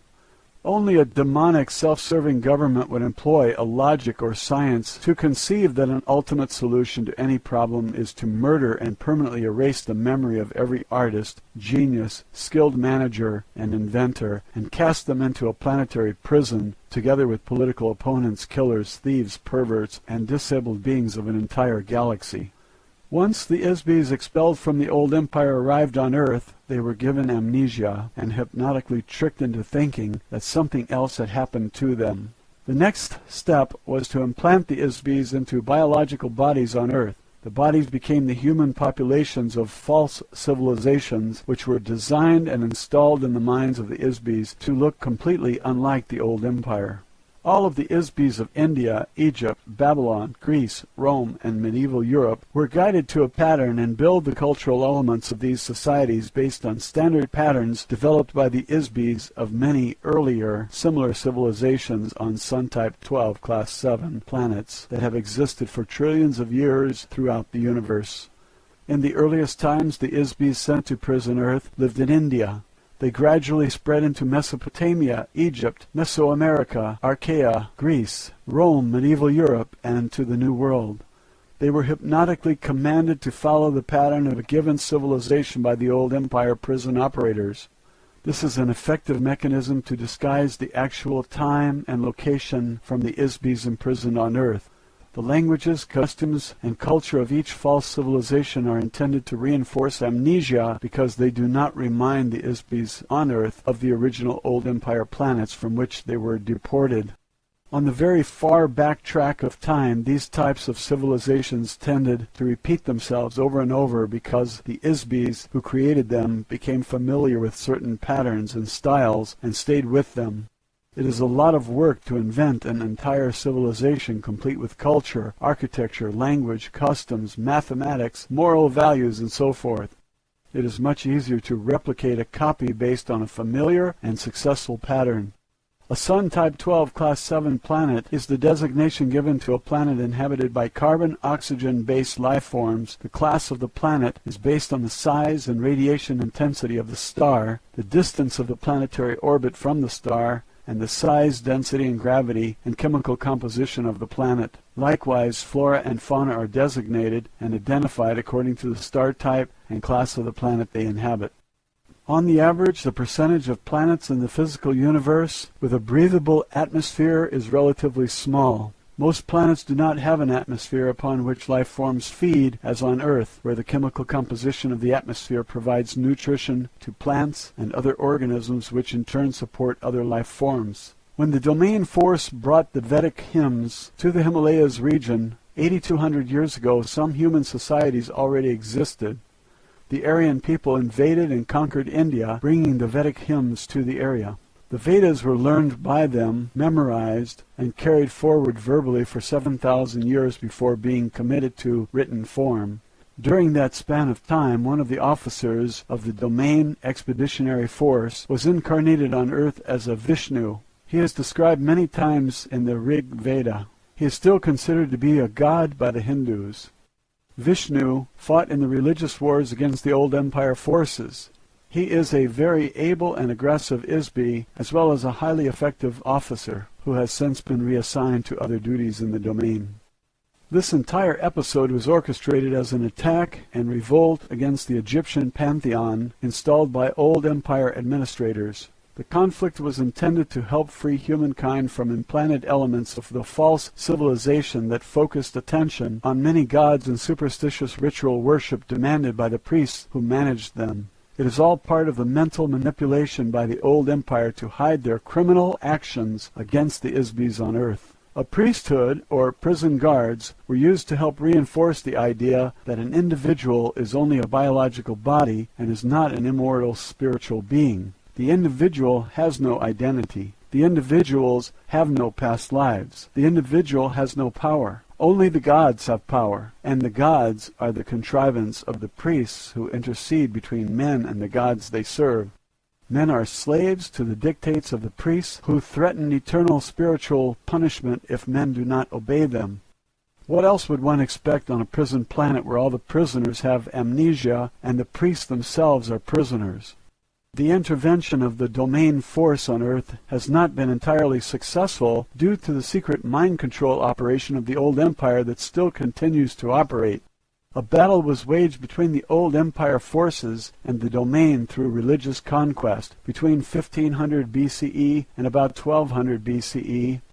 The domain forces attempted to teach the concept of an individual, immortal spiritual being to several influential beings on Earth.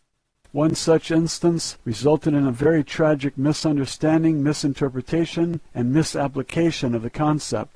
The idea was perverted and applied to mean that there is only one Isby instead of the truth that everyone is an Isby. Obviously, this was a gross incomprehension and an utter unwillingness to take responsibility for one's own power. The old empire priests managed to corrupt the concept of the individual immortality into the idea that there is only one all-powerful Isby and that no one else is or is allowed to be an Isby. Obviously, this is the work of the old empire amnesia operation. It is easy to teach this altered notion to beings who do not want to be responsible for their own lives. Slaves are such beings. As long as one chooses to assign responsibility for creation, existence, and personal accountability for one's own thoughts and actions to others, one is a slave. As a result, the concept of a single monotheistic God resulted and was promoted by many self-proclaimed prophets such as the Jewish slave leader Moses, who grew up in the household of the Pharaoh Amenhotep III, and his son Akhenaten, and his wife Nefertiti, as well as his son Tutankhamun.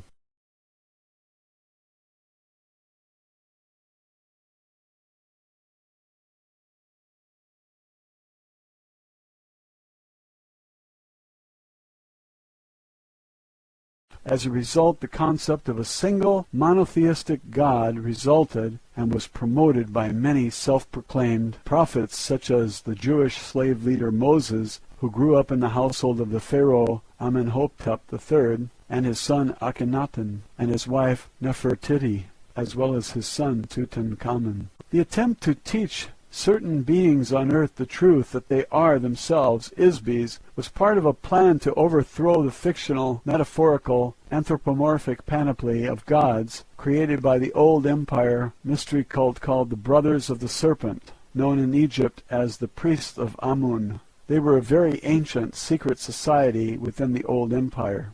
The pharaoh, Akhenaten, was not a very intelligent being and was heavily influenced by his personal ambition for self-glorification. He altered the concept of the individual spiritual being and embedded the concept in the sun god Aten. His pitiful existence was soon ended.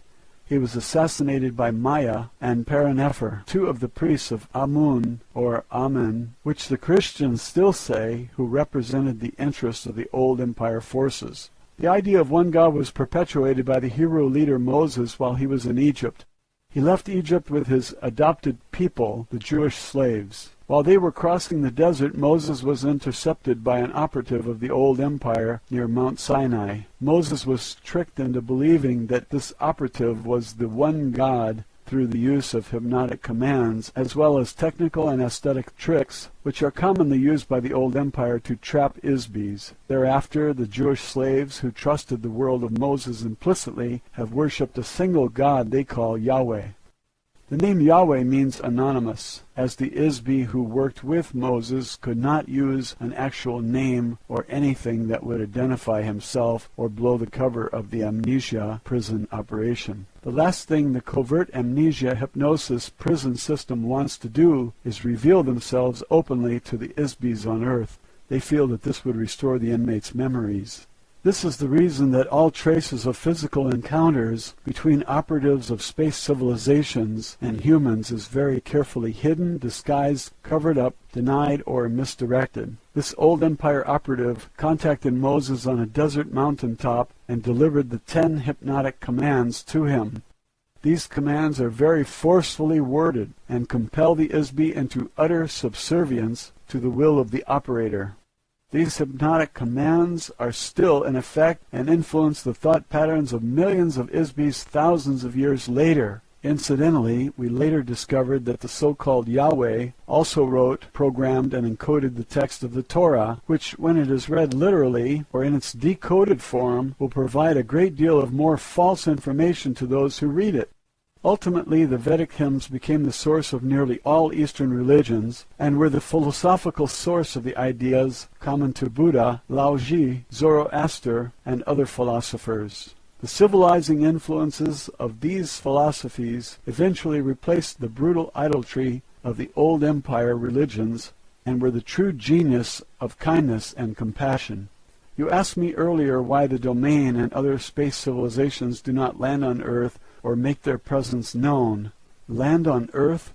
Do you think we are crazy or want to be crazy? It takes a very brave ISBE to come down through the atmosphere and land on Earth because this is a prison planet with a very uncontrolled psychotic population, and no ISBE is entirely proof against the risk of entrapment, as with the members of the Domain Expeditionary Force who were captured in the Himalayas 8,200 years ago.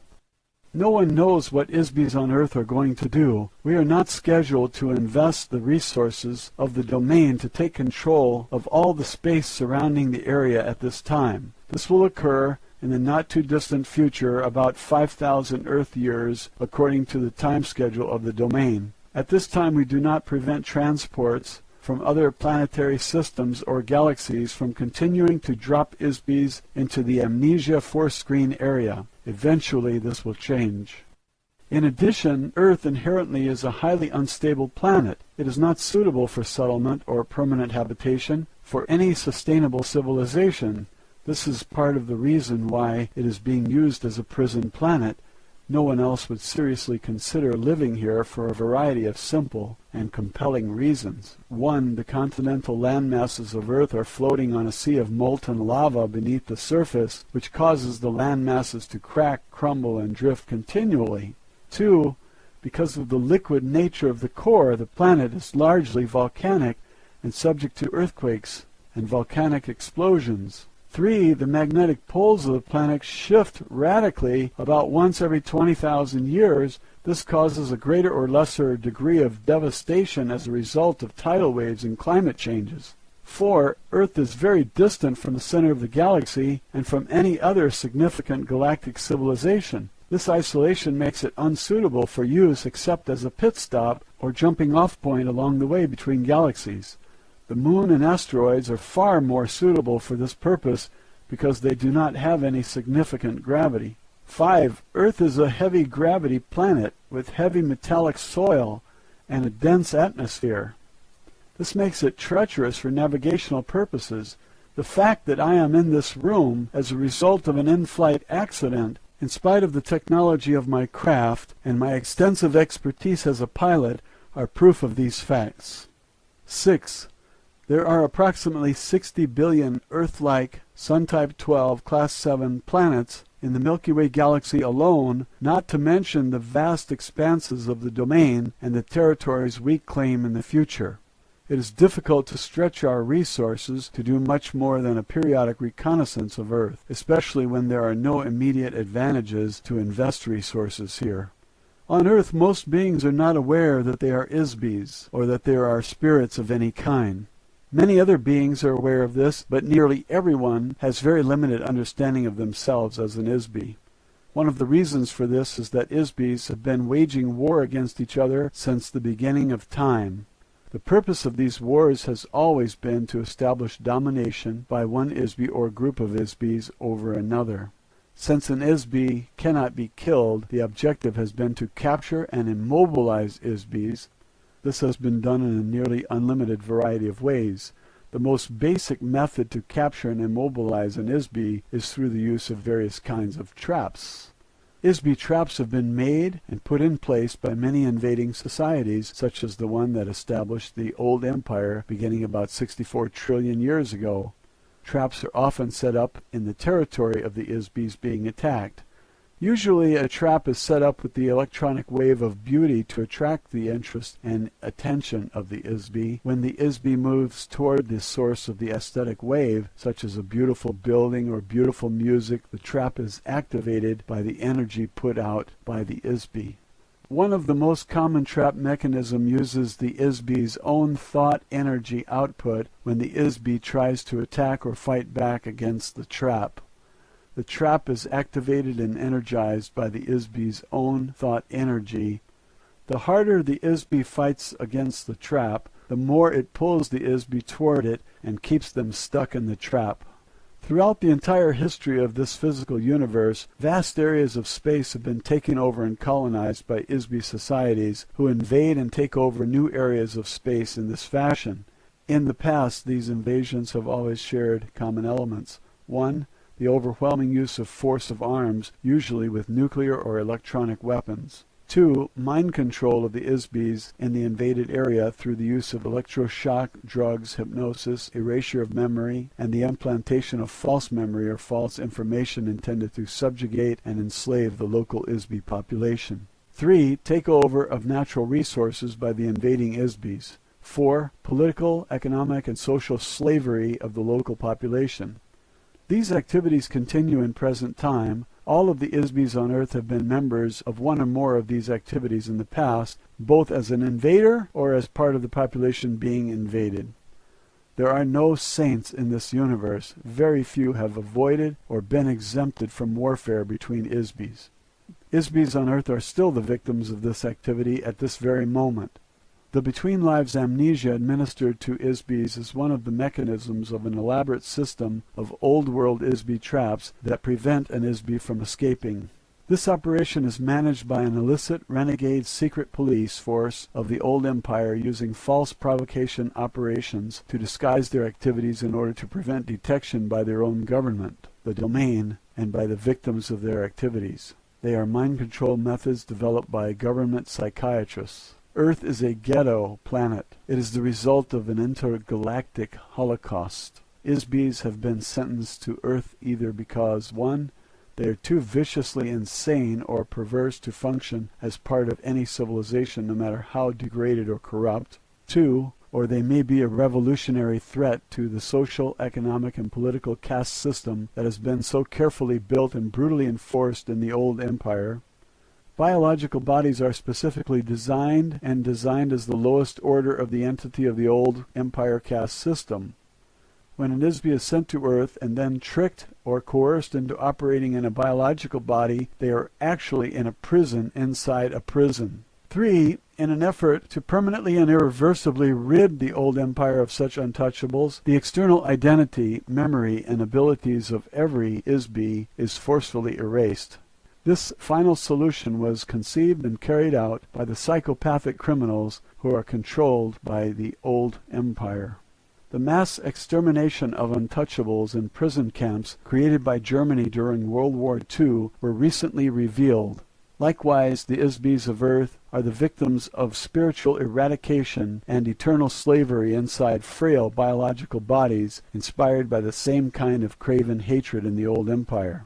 The kind and creative inmates of Earth are continuously tortured by butchers and lunatics who are controlled by the old empire prison operators. The so-called civilizations of Earth, far from the age of useless pyramids to the age of nuclear holocaust, have been a colossal waste of natural resources, a perverted use of intelligence, and an overt oppression of the spiritual essence of every single ISB on the planet. If the domain sent ships to every corner of the universe in search of hell, their quest could end on Earth. What greater brutality can be inflicted on anyone than to erase the spiritual awareness, identity, ability, and memory that is in the essence of oneself? The domain has as yet been unable to rescue the 3,000 ISBs of the Expeditionary Force Battalion either. They are forced to inhabit biological bodies on Earth. We have been able to recognize and track most of them for the past 8,000 years. However, our attempts to communicate with them are usually futile, as they are unable to remember their true identity. The majority of lost members of the domain force have followed the general progression of Western civilization from India into the Middle East, then to Chaldea and Babylon, into Egypt, through Archaea, Greece, Rome, into Europe, to the Western Hemisphere, and then around the world. The members of the Lost Battalion and many other ISBs on Earth could be valuable citizens of the domain, not including those who are vicious criminals or perverts. Unfortunately, there has been no workable method conceived to emancipate the ISBs from Earth. Therefore, as a matter of common logic as well as the official policy of the domain, it is safer and more sensible to avoid contact with the ISB population of Earth until such time as the proper resources can be allocated to locate and destroy the old empire force screen and amnesia machinery and develop a therapy to restore the memory of an ISB. Roswell, Alien Interview. Chapter 9. A Timeline of Events. Matilda O'Donnell McElroy, personal note. For this interview, I took written notes because AIRL gave me a lot of dates and names that I couldn't possibly remember without writing them down.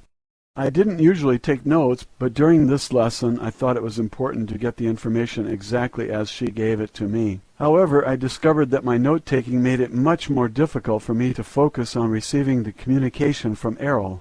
I was sometimes so distracted by my own writing that I lost the train of her thought, so I had to ask her to repeat herself several times.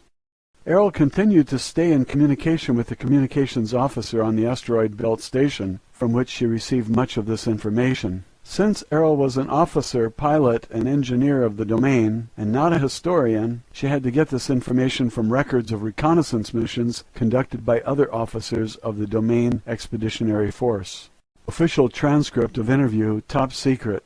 The actual history of Earth is very bizarre. It's so nonsensical that it is incredible to anyone on Earth who attempts to investigate it. A myriad of vital information is missing from it. A huge conglomeration of non sequitur relics and mythology has been arbitrarily introduced into it. The volatile nature of the Earth itself cyclically covers, drowns, mixes, and shreds physical evidence. These factors, combined with amnesia, post-hypnotic suggestions, false facades, and cover manipulation, make a reconstruction of the factual origins and history of Earth civilizations virtually indecipherable. Any investigator, no matter how brilliant, is doomed to wallow in a quagmire of inconclusive assumptions, unworkable hypotheses, and perpetual mystery. Since the domain does not suffer these afflictions, having the advantage of memory, longevity, and an exterior point of view, I will add some clarification to your fragmentary knowledge of the history of Earth. These are some of the dates and events that are not mentioned in Earth history textbooks. These dates are significant because they provide some information concerning the influences of the old empire and of the domain on Earth. Although I have attended several briefings by our mission control personnel on the general background of the Earth within the past few hundred years, I will rely principally on data gathered from records captured after our invasion of the old Empire planetary headquarters. Since that time, the Domain Expeditionary Force has tracked the general progress of events on Earth. As I mentioned, in some cases the domain has chosen to intervene in certain affairs on Earth in order to ensure the success of our long-term expansion plans. Although the domain has no interest in Earth per se, or the population of ISBEs on this planet, it does serve our interests to ensure that the resources of Earth are not destroyed or spoiled. To that end, certain officers of the domain have been sent to Earth on reconnaissance missions from time to time to gather information. However, the following dates and events have been extrapolated from the accumulated information in the data files of the domain, at least those that are accessible to me through the Space Station Communications Center. 208,000 BCE. The establishment of the old empire, whose headquarters were located near one of the tail stars of the Ursa Major Big Dipper constellation of this galaxy. The old empire invasion force conquered the area with nuclear weapons sometime earlier. After the radioactivity subsided and the cleanup and restoration were completed, it received the immigration of beings from another galaxy into this galaxy. Those beings set up a society that kept going until about 10,000 years ago, when it was superseded by the domain. Very recently, Earth civilization has come to resemble aspects of that civilization, now that it has fallen out of its immediate control. In particular, the appearance and technology of transportation, such as planes, trains, ships, fire engines, and automobiles, as well as what you consider to be modern or futuristic architecture, which emulate the design of buildings in the major cities of the old empire.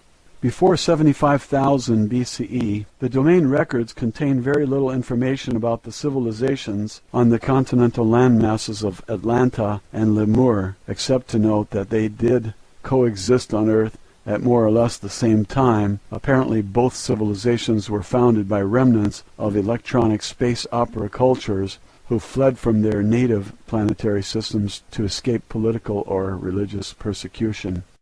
The domain knows that a long-standing edict of the old empire prohibits unauthorized colonization of planets. Therefore, it is possible that their destruction was caused by police or military forces who pursued the colonists as criminals and destroyed them. Although this seems a likely supposition, no conclusive evidence exists that explains the complete destruction and disappearance of two entire electronic civilizations. Another possibility is that a massive submarine volcanic eruption in the region of Lake Toba in Sumatra and Mount Krakatoa in Java caused the destruction of Lemur. The floodwaters caused by the eruption overwhelmed all the land masses, including the highest mountains. Survivors of the destruction of the civilization, the Lemurians, are the earliest ancestors of the Chinese. Australia and the ocean areas to the north were the center of the Lemurian civilization and are the source of the Oriental races. Both civilizations possessed electronics, flight, and similar technologies of space opera cultures. Apparently, the volcanic eruption expelled such a significant mass of molten rock that the resulting vacuum beneath the crust of Earth caused great areas of the land masses to sink below the oceans. The continental areas occupied by both civilizations were covered with volcanic matter and then submerged, leaving very little evidence that they ever existed except for legends of a global flood which prevail in every culture of the earth, and for survivors who are the genus of the Oriental races and cultures. That kind of colossal volcanic explosion fills the stratosphere with toxic gases which are carried around the whole planet. The usual refuse of these volcanic eruptions can easily cause a rain that lasts 40 days and 40 nights due to atmospheric pollution, as well as an extensive period during which radiation from the sun is deflected back into space and causes global cooling. Certainly such an event would cause an ice age, extinctions of life forms, and many other relatively long-term changes lasting thousands of years. Due to the myriad types of naturally occurring global cataclysmic events which are indigenous to Earth, it is not a suitable planet for habitation by ISBs. In addition, there have been occasional global cataclysms caused by ISBs, such as the one that destroyed the dinosaurs more than 70 million years ago. That destruction was caused by an intergalactic warfare, during which time Earth and many other neighboring moons and planets were bombarded by atomic weapons. Atomic explosions cause atmospheric fallout much like that of volcanic eruptions. Most of the planets in this sector of the galaxy have been uninhabitable deserts since then. Earth is undesirable for many other reasons: heavy gravity and dense atmosphere, floods, earthquakes, volcanoes, polar shifts, continental drift, meteor impacts, atmospheric and climatic changes, to name a few. What kind of lasting civilization could any sophisticated culture propose to develop in such an environment? In addition, Earth is a small planet of a rim star of a galaxy. This makes Earth very isolated geographically from the more concentrated planetary civilizations which exist toward the center of the galaxy. These obvious facts have made Earth suitable for use only as a zoological or botanical garden, or for its current use as a prison, but not much else. Before 30,000 years BCE, Earth started being used as a dumping ground and prison for ISBs who were judged untouchable, meaning criminal or nonconformists. ISBs were captured, encapsulated in electronic traps, and transported to Earth from various parts of the old empire. Underground amnesia stations were set up on Mars and on Earth in the Rwenzori Mountains in Africa, in the Pyrenees Mountains of Portugal, and in steppes of Mongolia. These electronic monitoring points create force screens designed to detect and capture ISBs when the ISB departs the body at death. ISBs are brainwashed using extreme electronic force in order to maintain Earth's population in a state of perpetual amnesia. Further population controls are installed through the use of long-range electronic thought control mechanisms. These stations are still in operation, and they are extremely difficult to attack or destroy, even for the domain, which will not maintain a significant military force in this area until a later date. The pyramid civilizations were intentionally created as a part of the ISB prison system on Earth. The pyramid is alleged to be the symbol for wisdom. However, the wisdom of the old empire on planet Earth is intended to operate as part of the elaborate amnesia trap consisting of mass, meaning, and mystery. These are opposite to the qualities of an immortal spiritual being which has no mass or meaning. An ISBE is solely because it thinks that it is. Mass represents the physical universe, including objects such as stars, planets, gases, liquids, energy particles, and teacups. The pyramids were very, very solid objects, as were all the structures created by the old empire. Heavy, massive, dense, solid objects create the illusion of eternity. Dead bodies wrapped in linen, soaked in resin, placed inside engraved golden coffins, and entombed with earthly possessions amid cryptic symbols create an illusion of eternal life. However, dense, heavy physical universe symbols are the exact opposite of an ISBE. An ISBE has no mass or time. Objects do not endure forever. An ISBE is forever. Meaning. False meanings prevent knowledge of the truth. The pyramid cultures of Earth are a fabricated illusion. They are nothing more than false civilizations contrived by the old empire, mystery cult, called the Brothers of the Serpent.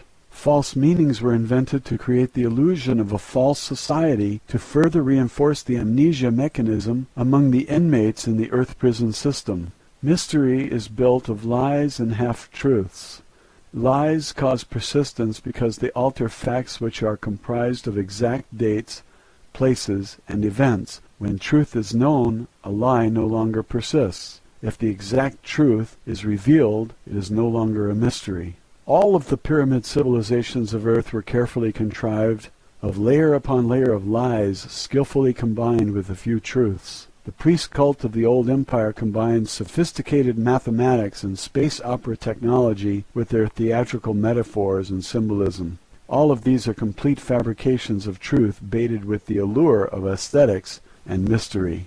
The intricate rituals, astronomical alignments, secret rites, massive monuments, marvelous architecture, artistically rendered hieroglyphs, and man-animal gods were designed to create an unsolvable mystery for the ISBE prison population on Earth. The mystery diverts attention away from the truth that ISBEs have been captured, given amnesia, and imprisoned on a planet far, far away from their home. The truth is that every single ISBE on Earth came to Earth from some other planetary system.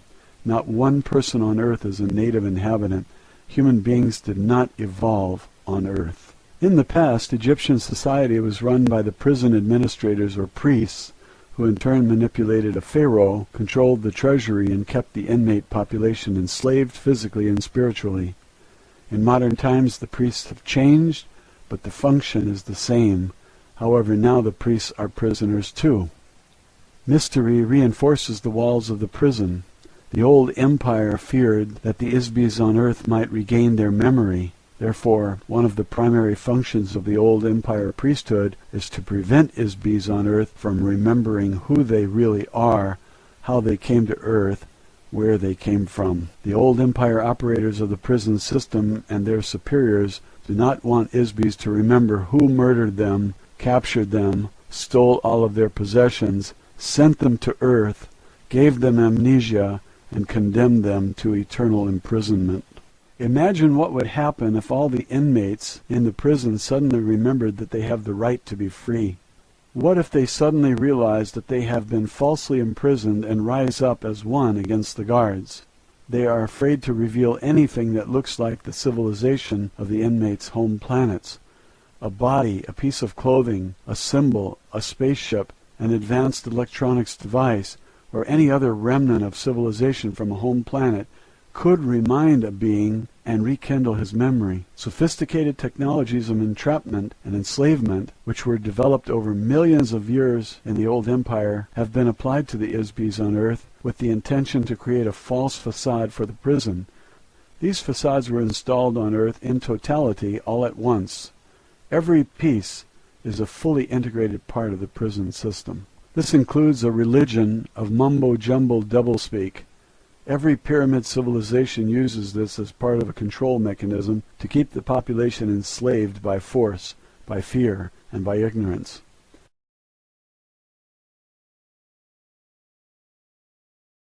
This includes a religion of mumbo-jumbo doublespeak.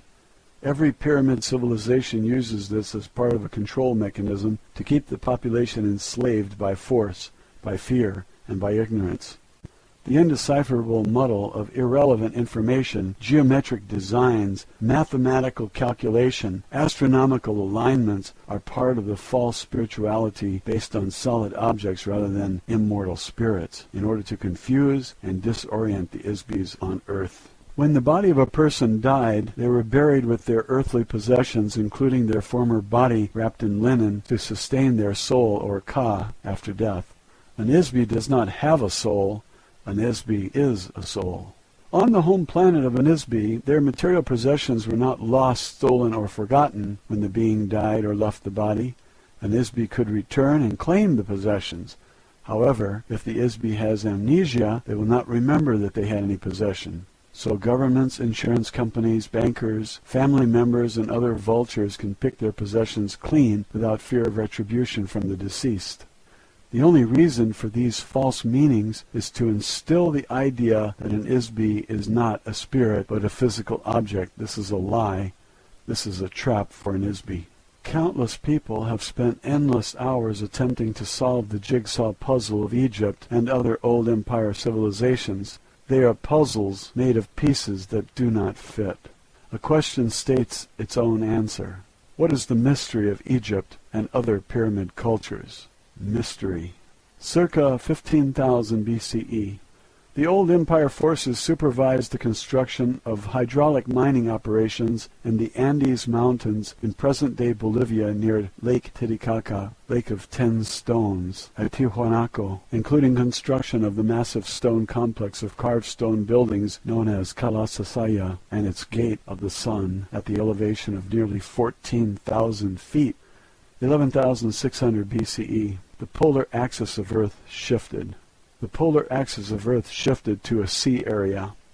The last ice age came to an end abruptly as the polar ice caps melted and the level of the ocean rose to submerge large sections of the land masses of Earth. The last remaining vestiges of Atlantis and Lemuria were covered by water.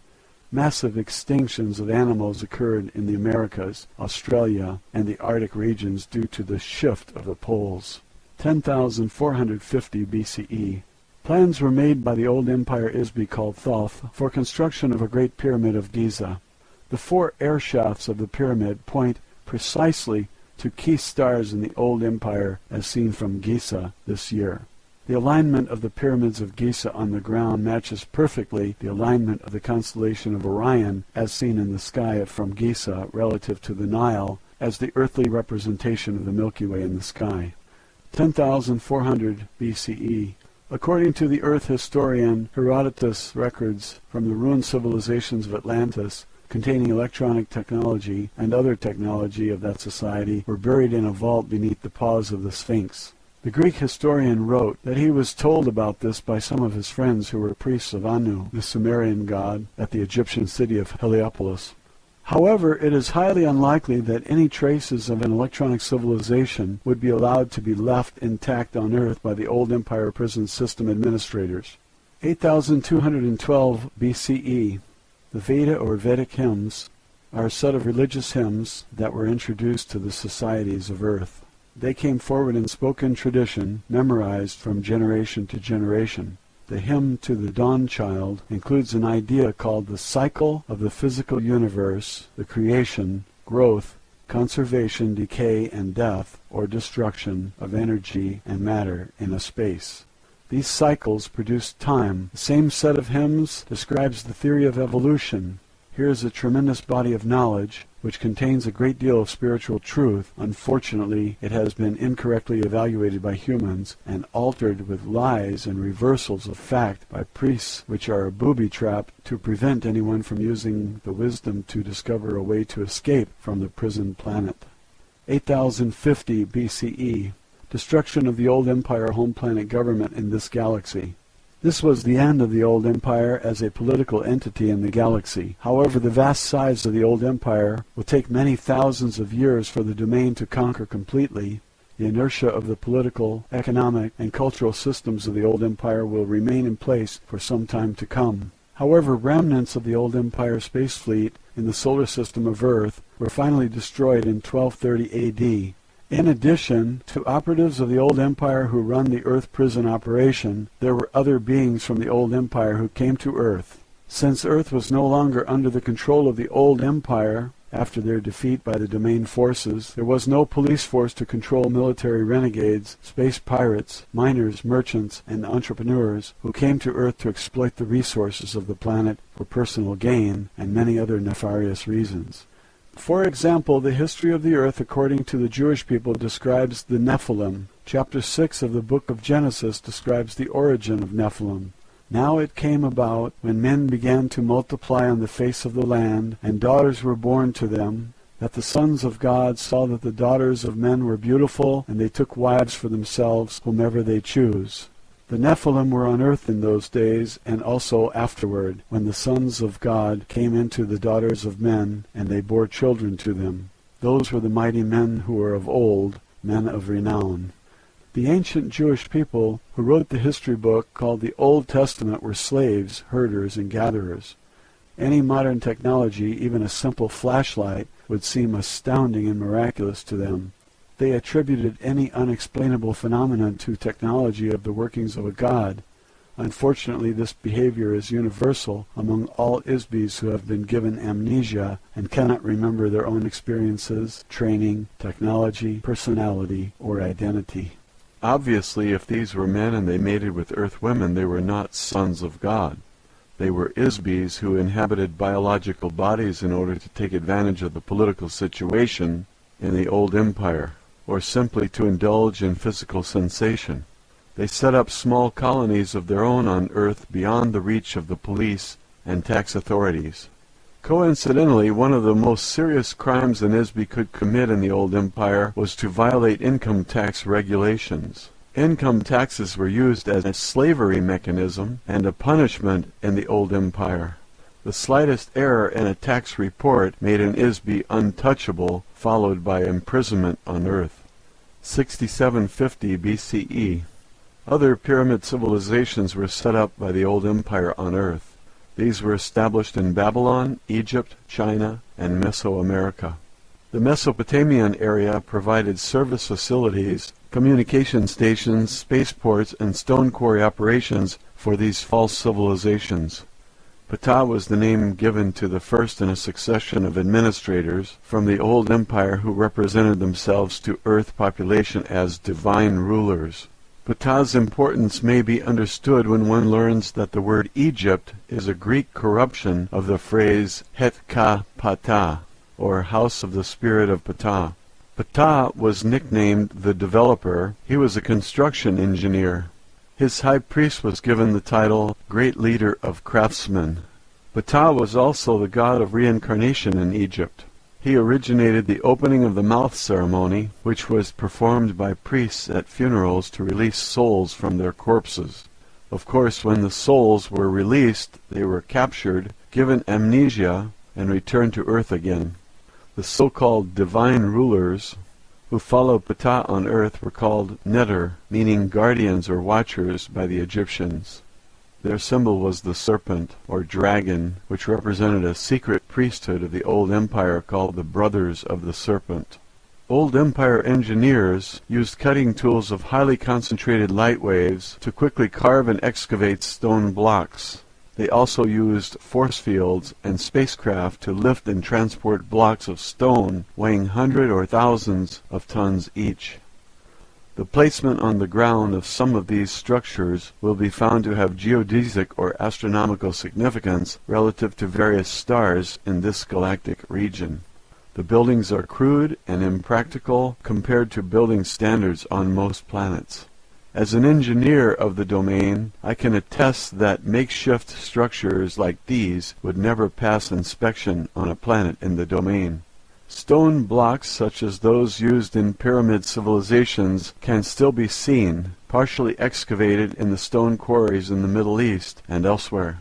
Most of the structures were hastily built props, much like the false facades of the Western town on a set of a motion picture. They appear to be real and to have some use or value, however they have no value, they have no useful purpose. The pyramids and all of the other stone monuments erected by the old empire could be called mystery monuments. For what reason would anyone waste so many resources to construct so many useless buildings, to create a mysterious illusion? The fact of the matter is that each one of the divine rulers were Isbis who served as operatives of the old empire. They were certainly not divine, although they were Isbis. 6248 BCE. The beginning of active warfare between the Domain Space Command and the surviving remnants of the old Empire space fleet in this solar system that lasted nearly 7,500 years. It began when an installation was established in the Himalaya Mountains by a battalion of the 3,000 officers and crew members of the Domain Expeditionary Force. The installation was not fortified, as the Domain was not aware that the old Empire maintained Earth as a prison planet. The Domain installation was attacked and destroyed by space forces of the old Empire, who continued to operate in the solar system of Earth. Isbis of the Domain battalion were captured, taken to Mars, given amnesia, and sent back to Earth to inhabit human biological bodies. They are still on Earth. 5965 BCE. Investigations into the disappearance of Domain forces in this solar system led to the discovery of old Empire bases on Mars and elsewhere. The Domain took over the planet Venus as a defensive position against the space forces of the old Empire. The Domain Expeditionary Force also monitors life forms on Venus, which has a very dense, hot, heavy atmosphere of sulfuric acid clouds. There are few life forms on Earth that can endure an atmospheric environment like Venus. The Domain also established secret installations or space stations in the Earth's solar system. This solar system has a planet that is broken up, the asteroid belt. It provides a very useful low-gravity platform for takeoff and landing of spacecraft. It is used as a galactic jump between the Milky Way and adjoining galaxies. There aren't any planets at this end of the galaxy that can serve as a good galactic entering spot for incoming transport and other ships. But this broken-up planet makes a very ideal space station. As a result of our war against the old Empire, this area of the solar system is now a valuable possession of the Domain. 3450 to 3100 BCE. The intervention into the affairs of Earth by the old Empire operatives, or divine gods, was disrupted at this time by the Domain forces. They were forced to replace themselves with human rulers. The first dynasty of human pharaohs, who united Upper and Lower Egypt, began with the rule of a pharaoh who coincidentally was named Men. He established a capital city called Men-Nefer, the beauty of men, in Egypt. This started the first succession of 10 human pharaohs and a period of 350 years of chaos that followed in the administrative ranks of the old empire. 3200 BCE. As I mentioned earlier, Earth was under attack between the Domain and the old empire forces during this period. Of course, this does not make any sense to archaeologists or historians on Earth, because the Egyptian period is a space opera era period. Since Earth historians have amnesia, they assume that this was only a religious period. Further, because the technology and civilizations installed on Earth during this period were pre-packaged, they did not evolve on Earth. Of course, there is no evidence anywhere on Earth of an evolutionary transition which resulted in sophisticated mathematics, language, writing, religion, architecture, cultural traditions in Egypt, or any of the pyramid civilizations.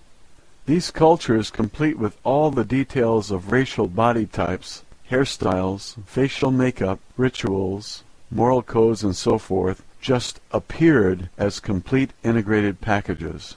The physical evidence suggests that all evidence of the intervention of the Domain or the old empire forces or any other extraterrestrial activity has been carefully cleaned up so as not to create suspicion.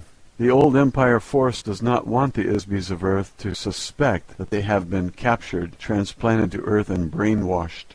So Earth historians continue to assume that Egyptian priests were not supposed to have ray guns or other technology of the old empire, and they suppose that there was nothing going on Earth except some priests walking around saying Amen, which the Christians still say.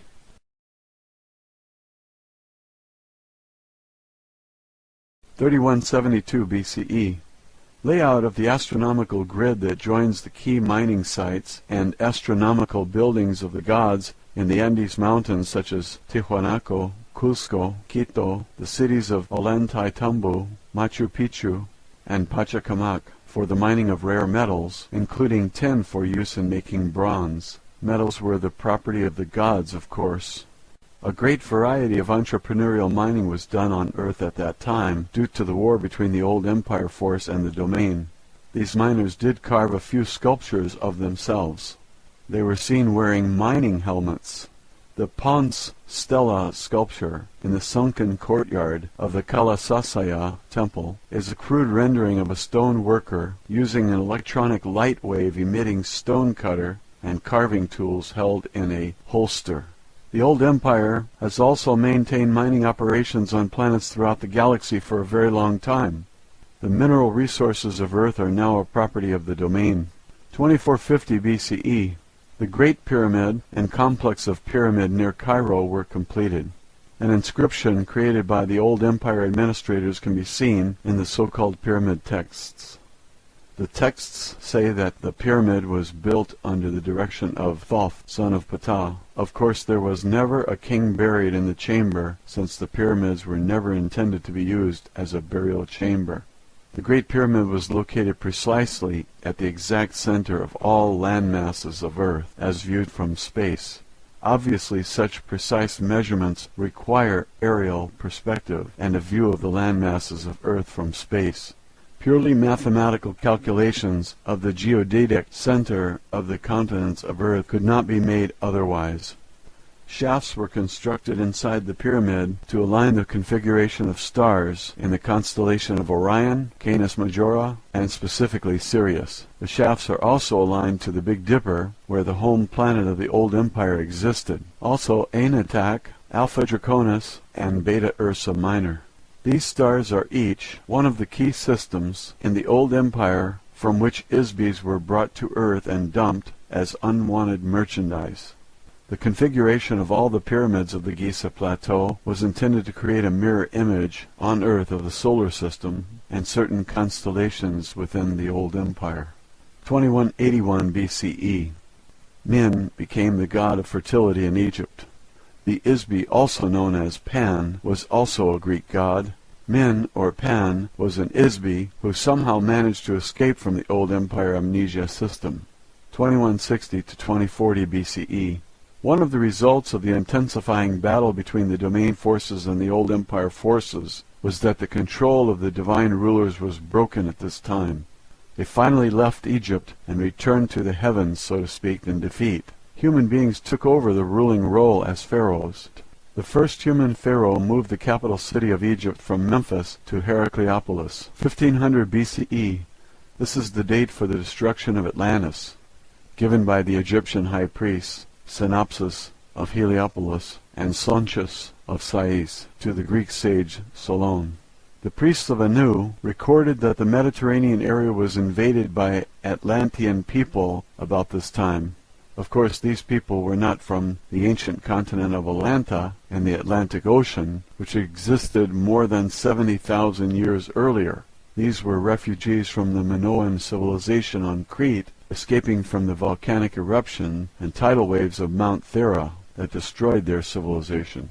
Plato's references to Atlantis were borrowed from the writings of the Greek philosopher Solon, who was given the information by the Egyptian priest who called Atlantis Kepchu, which also happens to be the Egyptian name for the people of Crete.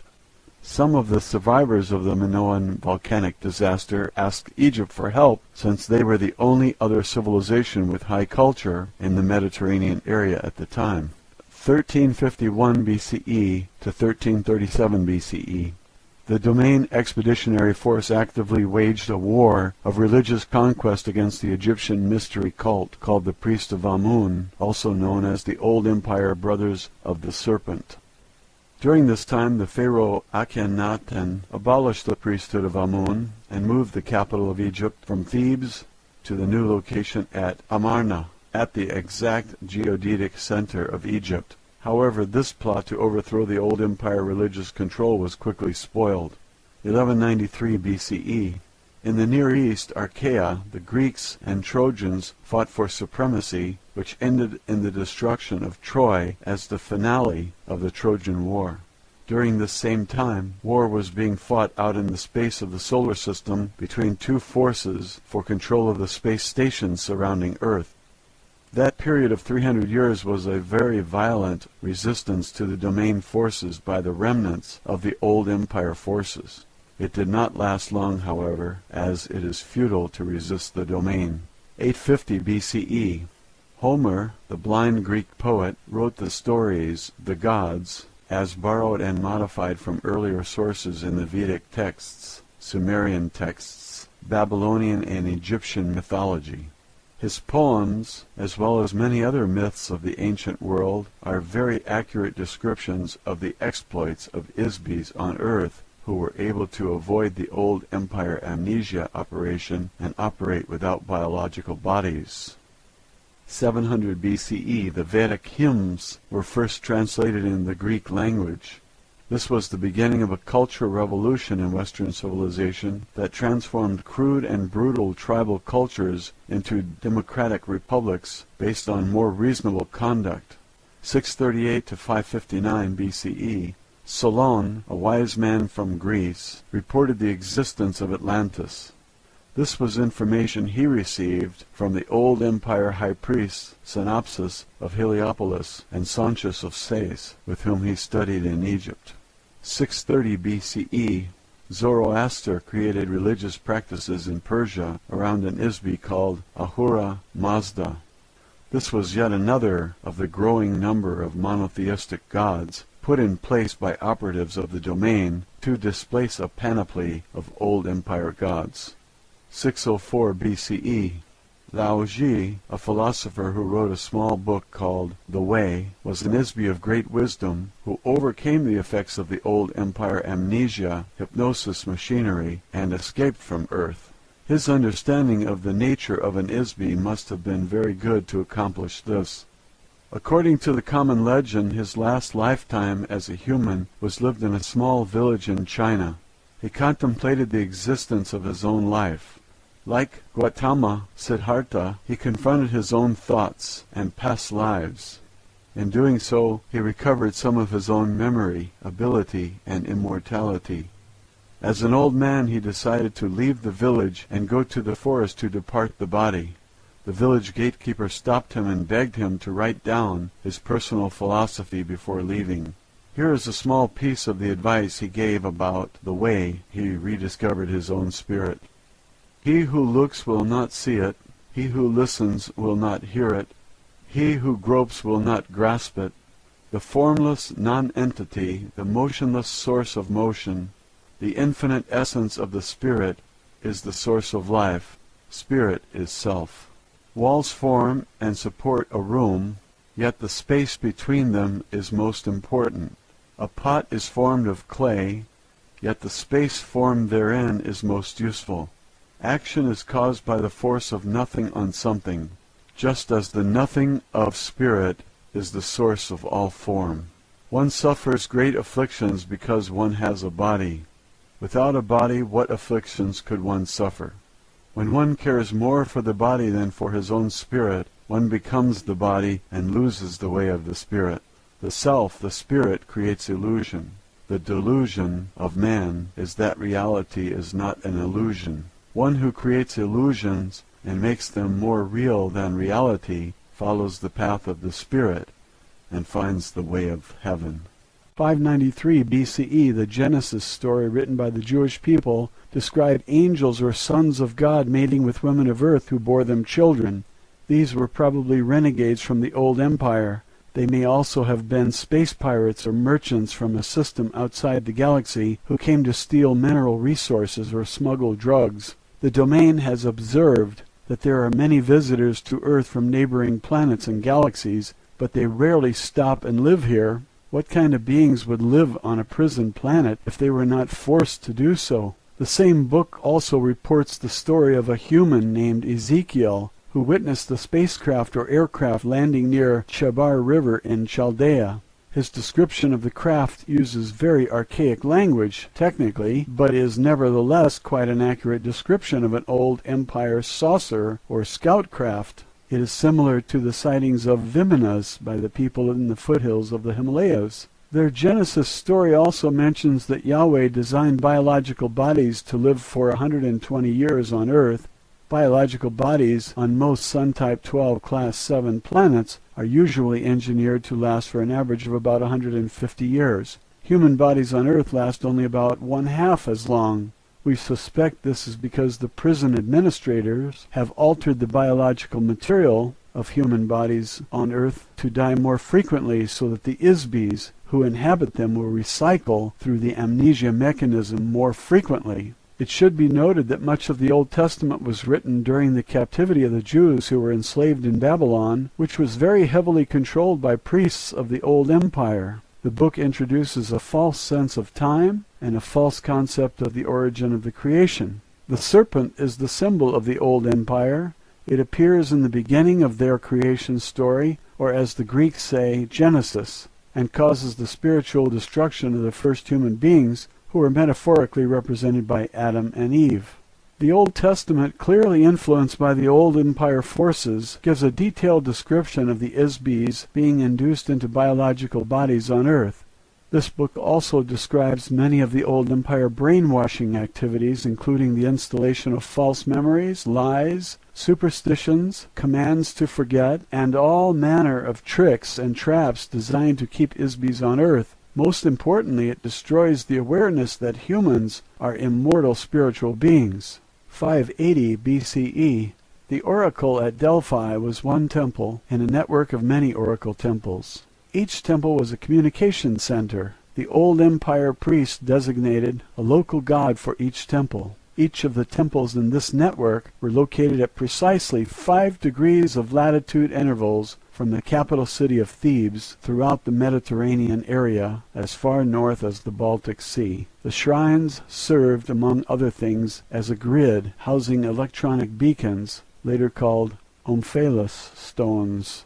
The grid arrangement of the oracle sites can only be seen from miles above the Earth. The original network of electronic communications beacons were displayed when the priesthood was dispersed and were replaced by carved stones. The symbol of the Old Empire priesthood is the python, dragon, or serpent.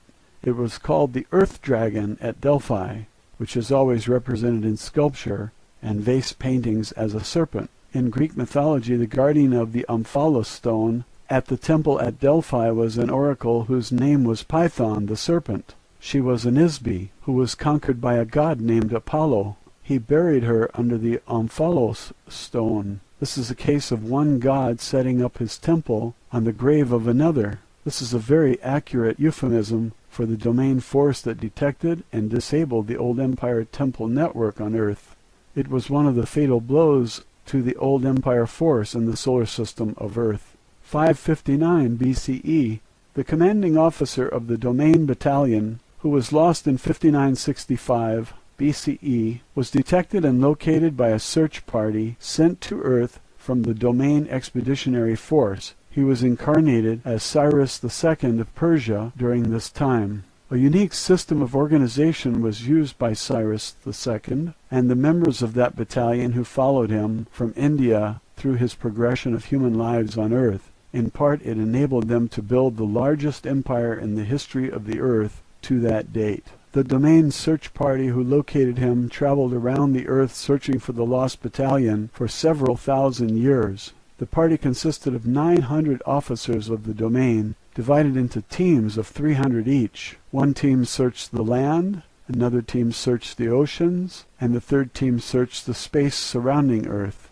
There are many reports made in various human civilizations concerning their activities, which humans did not understand, of course. The Domain Search Party devised a wise variety of electronic detection devices needed to track the electronic signature or wavelength of each of the missing members of the battalion. Some were used in space, others on land, and special devices were invented to detect Isbis underwater. One of these electronic detection devices is referred to as a tree of life. The device is literally a tool designed to detect the presence of life, which is an ISB. This was a large electronic screen generator designed to permeate wide areas. To the ancient humans on Earth, it resembled a sort of tree, since it consists of an interwoven lattice of electronic field generators and receivers. The electronic field detects the presence of ISBs, whether the ISB is occupying a body or if they are outside a body. A portable version of this detection device was carried by each of the members of the domain search party. Stone carvings in Sumeria showed winged beings using pine cone-shaped instruments to scan the bodies of human beings. They are also shown carrying the power unit for the scanner, which are depicted as stylized baskets or water buckets being carried by eagle-headed winged beings. Members of the aerial unit of the domain search party, led by Ahura Mazda, were often called winged gods in human interpretations. Throughout the Persian civilization there are a great many stone relief carving that depict winged spacecraft that they called a Faravahar. Members of the aquatic unit of the domain search party were called Ons by local humans. Stone carvings of the so-called Ons are shown wearing silver diving suits. They lived in the sea and appeared to the human population to be men dressed to look like fish.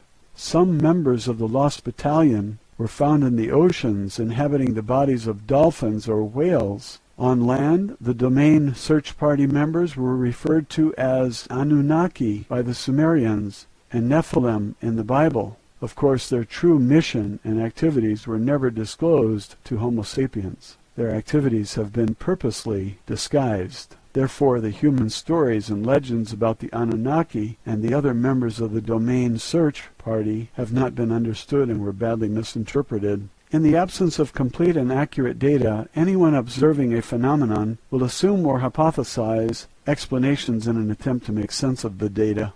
Therefore, although mythology and history may be based on factual events, they are likewise full of misunderstood and misinterpreted evaluations of the data and embellished with assumptions, theories, and hypotheses which are false. The space unit of the Domain Expeditionary Force are shown flying in a winged disc. This is an allusion to the spiritual power of the ISBs as well as to the spacecraft used by the Domain Search Party. The commander of the Lost Battalion, as Cyrus II, was an ISB who was regarded as a messiah on Earth by both the Jews and the Muslims. In less than 50 years he established a highly ethical and humanitarian philosophy which pervaded all of Western civilization.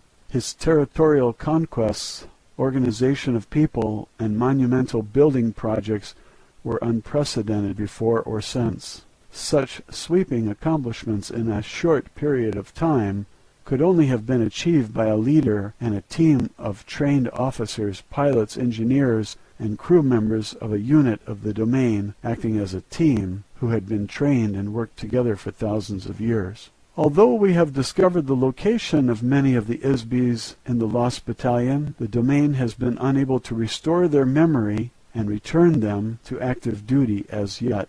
Of course, we cannot transport ISBs who are inhabiting biological bodies to the space stations of the domain since there is no oxygen in our spacecraft.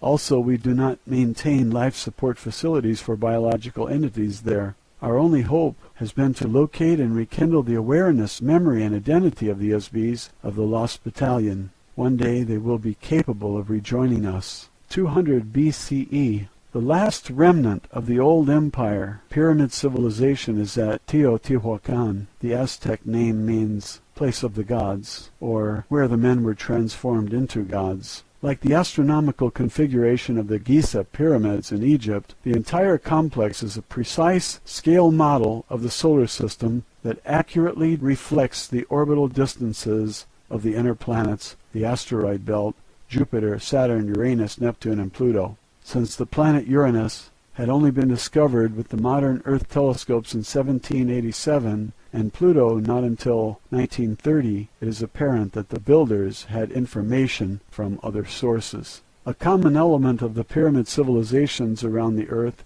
is the constant use of the image of the snake, dragon, or serpent. This is because the beings who planted these civilizations here want to create an illusion that the gods are reptilian. This is also part of an illusion designed to perpetuate amnesia. The beings who placed false civilizations on Earth are Isbis just like you. Many of the biological bodies inhabited by Isbis in the old empire are very similar in appearance to the bodies on Earth. The gods are not reptiles, although they often behave like snakes. 1034 to 1124 AD. The entire Arab world was enslaved by one man, Hassan ibn al-Sabah, the old man of the mountain. He established the Hashashin, who operated apart Mohammedanism, which controlled by terror and fear much of India, Asia Minor, and most of the Mediterranean basin. They became a priesthood that used an extremely effective mind control mechanism, an extortion tool that enabled the assassins to control the civilized world for several hundred years. Their method was simple. Young men were kidnapped and knocked unconscious with hashish. They were taken to a garden filled with beautiful black-eyed houris in a harem decorated with rivers of milk and honey. The young men were told that they were in paradise. They were promised they could return and live there forever if they sacrificed themselves as an assassin of whomever they were commanded to kill. The men were knocked out again and shoved out of the world to carry out the assassination mission. Meanwhile, the old man of the mountain sent a messenger to the caliph, or whatever wealthy ruler, from whom they demanded a payment, demanding camel loads of gold, spices, incense, or other valuables. If payment did not arrive on time, the assassin would be sent to kill the offending party. There was virtually no defense against the unknown assailant, who wanted nothing more than to carry out his mission, be killed, and return to heaven. This is a very crude example of how simple and effective a brainwashing and mind control operation can be when it is used skillfully and forcefully. It is a small-scale demonstration of how the amnesia mind control operation is used against the entire Isbi population of Earth by the old empire. 1119 AD, the Knights Templar was established as a Christian military unit after the First Crusade, but quickly transformed into the basis for the international banking system to accumulate money to conduct the agenda of operatives for vestiges of the old empire on Earth. 1135 to 1230 AD, the Domain Expeditionary Force completed the annihilation of the remaining remnants of the old empire space fleet operating in the solar system around Earth. Unfortunately, their long-established thought control operation remains largely intact. 1307 AD, the Knights Templar was disbanded by King Philip IV of France, who was deeply in debt to the order. He pressured Pope Clement V to condemn the order's members, have them arrested, tortured them into giving false confessions, and burned them at the stake in an effort to erase his debt by seizing all of their wealth. The majority of the Templars fled to Switzerland, where they established an international banking system which secretly controls the economy of Earth. Old empire operatives act as an unseen influence on international bankers. The banks are operated covertly as an on-combatant provocateur to covertly promote and finance weapons and warfare between the nations of Earth. Warfare is an internal mechanism of control over the inmate population. The purpose of the senseless genocide and carnage of wars financed by these international banks is to prevent the Isbis of Earth from sharing open communication, cooperate together in activities that might enable Isbis to prosper, become enlightened, and escape their imprisonment. Roswell, Alien Interview, Chapter 10, A Lesson in Biology. Matilda O'Donnell McElroy. Personal note: my debrief was also tape recorded as a backup, and to add clarification to the stenographic notes. I debriefed immediately after my interview so that everything that was said was still fresh in my mind. When I recounted these stories to the gallery stenographer, I was still reeling a bit. The perspective on Earth history from the point of view of the domain is very strange, to say the least. I wasn't sure if my uncomfortable feeling came from being disoriented or if it came from being reoriented. Either way, I felt unsteady and confused. Yet at the same time, there was a ring of truth to it. I was elated and incredulous at the same time. The stenographer looked askance at me more than a few times as she recorded the history lesson I passed on to her. I'm sure she thought I'd lost my mind. Maybe she was right. However, if my mind had been filled with hypnotic suggestions and false memories by the old empire, as AIRL suggested, perhaps losing my mind would be a good idea. I didn't have much time to ponder my personal thoughts about these things at the time. It was my duty to get all the information I could from AIRL and pass it on to the stenographer as soon as AIRL was finished. My job was not to analyze the information, just report it as accurately as possible. The analysis would be left to the men in the gallery, or whomever else was receiving copies of the transcripts. I also delivered a list of books and materials requested by AIRL to the agent in the gallery room so these could be gathered and delivered to AIRL. Each night after I left AIRL, she spent the rest of the night reading or scanning the materials which had been delivered to her. The members of the gallery each received a transcript of the stenographic dictation to study, each looking for information that was of interest to them. In the morning after breakfast, I reported back to the interview room to continue my interviews or lessons with AIRL.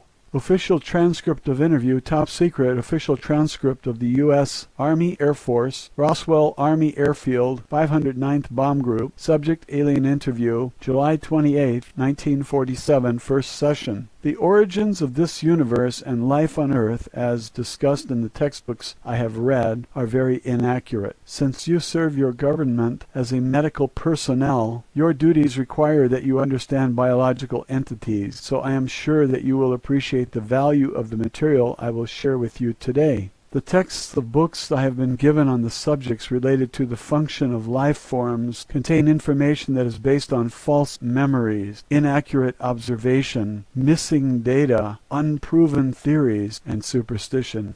For example, just a few hundred years ago, your physicians practiced bloodletting as a means to release supposed ill humors from the body in an attempt to relieve or heal a wide variety of physical and mental afflictions. Although this has been corrected somewhat, many barbarisms are still being practiced in the name of medical science. In addition to the application of incorrect theories concerning biological engineering, many primary errors that Earth scientists make are the result of an ignorance of the nature and relative importance of ISBs as the source of energy and intelligence which animate every life form.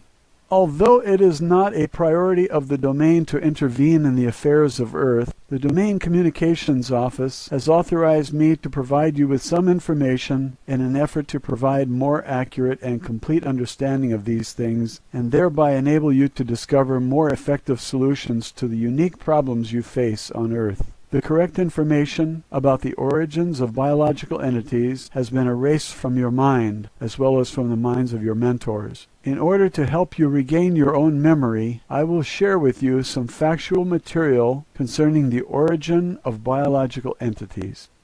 I asked AIRL if she was referring to the subject of evolution. AIRL said, no, not exactly. You will find evolution mentioned in the ancient Vedic hymns. The Vedic texts are like folk tales or common wisdoms and superstitions gathered throughout the systems of the domain. These were compiled into verses like a book of rhymes. For every statement of truth, the verses contain many half-truths, reversals of truth, and fanciful imaginings blended without qualification or distinction. The theory of evolution assumes that the motivational source of energy that animates every life form does not exist. It assumes that an inanimate object or chemical concoction can suddenly become alive or animate accidentally or spontaneously, or perhaps an electrical discharge into a pool of chemical ooze will magically spawn a self-animated entity.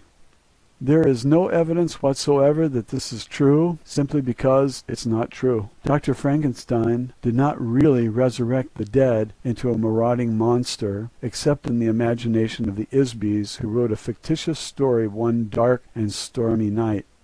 No Western scientist ever stopped to consider who, what, where, when, or how this animation happens. Complete ignorance, denial, or unawareness of the spirit as the source of life force required to animate inanimate objects or cellular tissue is the sole cause of failures in Western medicine. In addition, evolution does not occur accidentally. It requires a great deal of technology, which must be manipulated under the careful supervision of ISBEs. Very simple examples are seen in the modification of farm animals or in the breeding of dogs. However, the notion that human biological organisms evolved naturally from earlier ape-like forms is incorrect. No physical evidence will ever be uncovered to substantiate the notion that modern humanoid bodies evolved on this planet.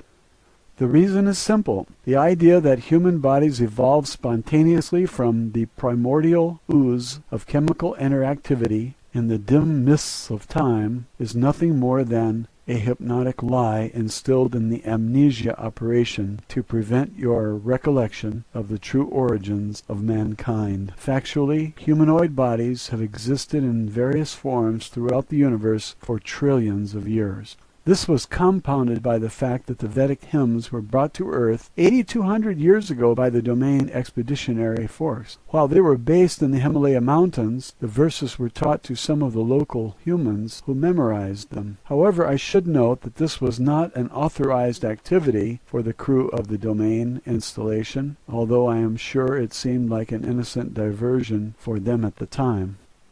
The verses were passed along verbally from one generation to the next for thousands of years in the foothills and eventually spread throughout India. No one in the domain credits any of the material in the Vedic hymns as factual material any more than you would use Grimm's fairy tales as a guide for rearing children. However, on a planet where all of the ISBEs have had their memory erased, one can understand how these tales and fantasies could be taken seriously. Unfortunately, the humans who learned the Vedic verses passed them along to others, saying that they came from the gods. Eventually, the content of the verses were adopted verbatim as truth. The euphemistic and metaphorical content of the Veda were accepted and practiced as dogmatic fact. The philosophy of the verses were ignored, and the verses became the genesis of nearly every religion practiced on the planet except Hinduism.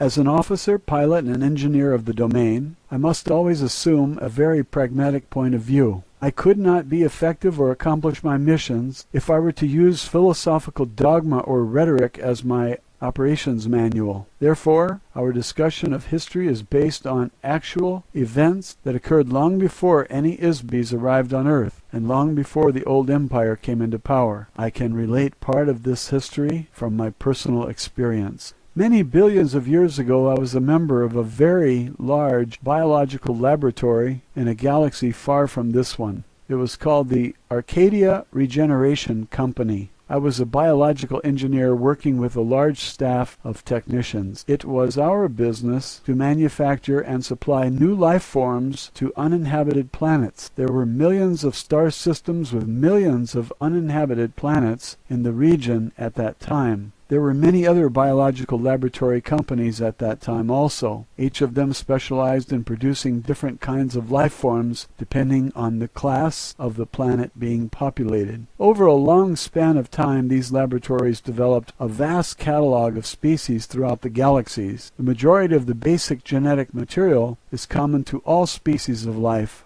Therefore, most of their work was concerned with manipulating alterations of the basic genetic pattern to produce variations of life forms that would be suitable inhabitants for various planetary classes.